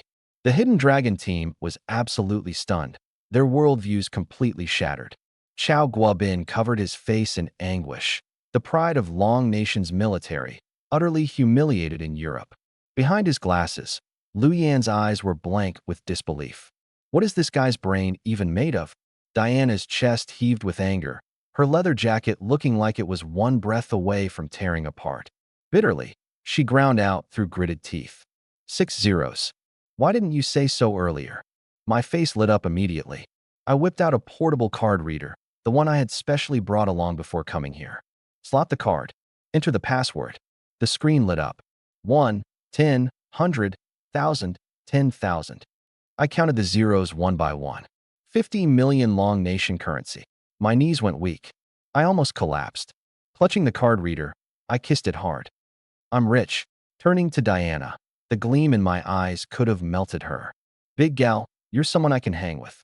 From now on, breaking into doors or using my shower, just hit me up. I'll even give you a 20% discount. Diana turned away, clearly done with me. Chao Guobin coughed awkwardly twice before stepping up to the tactical map. We'll talk about personal matters later. Miss Diana, please brief us on Viper's defenses. The air became instantly heavier. Diana's fingers flew over the map controls as the hologram shifted. A massive European-style castle materialized. Black Swan Manor, Viper's stronghold. Her voice was ice cold. Thomas Brown, Platinum level 7 stars, Shadow type. After murdering my father, he's been holed up in there ever since. On the perimeter, 3 Platinum level Earth type users have set up defense barriers. Any living thing that approaches will trigger an alarm. The interior's even worse, reinforced beyond belief. Red dots lit up densely across the map. 70% of Viper's elite assassins are stationed there. Over 50 of them are gold level or above. A collective gasp swept through the room. 50 gold-level assassins. A frontal assault won't work, Luyan analyzed. There are only 8 of us. The second we break the barrier, we'll be surrounded. There's only one way. Diana leaned both hands on the table. Lure them away. I'll make a public appearance around the perimeter. Viper is terrified I might rally my old faction, so he's sure to send his elites after me. With the manor defenses weakened, that's when you sneak in. Go in for the decapitation. Way too dangerous. Lin Mu immediately objected. If you're the bait and they surround you, it's a death sentence. Chao Guobin nodded. You'll need someone to extract you. The further we can lead the enemy away, the better. All eyes in the room simultaneously turned to the corner where I was sitting. I was there, grinning stupidly while fiddling with my black card. Slip past an onslaught of dozens of top-tier assassins? Without teleportation, no one could pull that off. The god of escape himself was right here. I glanced up and caught everyone staring at me. Those eyes, they weren't looking at me. They were staring at the perfect human shield. What? I clutched my pocket and edged back. I'm only here for the password. Don't involve me in your fighting and killing. Brother Yufeng. Chao Guobin rubbed his hands together and sidled over. Your teleportation skill is practically tailor-made for this plan. Just take Diana for a spin and lead them away. Piece of cake. Not happening. I shook my head like a rattle drum. What if the teleport glitches and I get shot in the head? I haven't even had time to spend my millions yet. Mission accomplished, and there's a $50,000 bonus. I rolled my eyes. Buddy, I'm a millionaire. You think I care about 50 grand? We'll throw in a silver-tier defensive artifact from the Hidden Dragon Vault. My eyes lit up. A silver-tier defensive artifact. Practically priceless on the black market, with starting bids in the millions. Deal. I patted my chest, putting on a righteous facade. For the honor of Longhua. For international friendship. Yufeng willingly answers the call. The plan was set. Diana and I would create chaos at the front gates and lead the firepower to the abandoned mine, while Chao Guobin led his team for the assassination. I may have looked like I was ready to march to my death, but inside, oh, I was scheming. Viper, a Platinum 7-star Shadow-type ability user. He was the ultimate underhanded operator with his natural-born sneaky ability. And I still had 2 Double Trouble lollipops in my bag. If during the chaos I could slip into the main building, snatch his ability with one swipe, and then shove the red lollipop in his mouth. Teleportation plus shadow stealth? In the world of supernatural abilities, who would ever see my shadow again? Just imagining it made me grin. Beside me, Zhao Hu shivered uncontrollably. This guy, what trouble is brewing in that devious little mind of his now?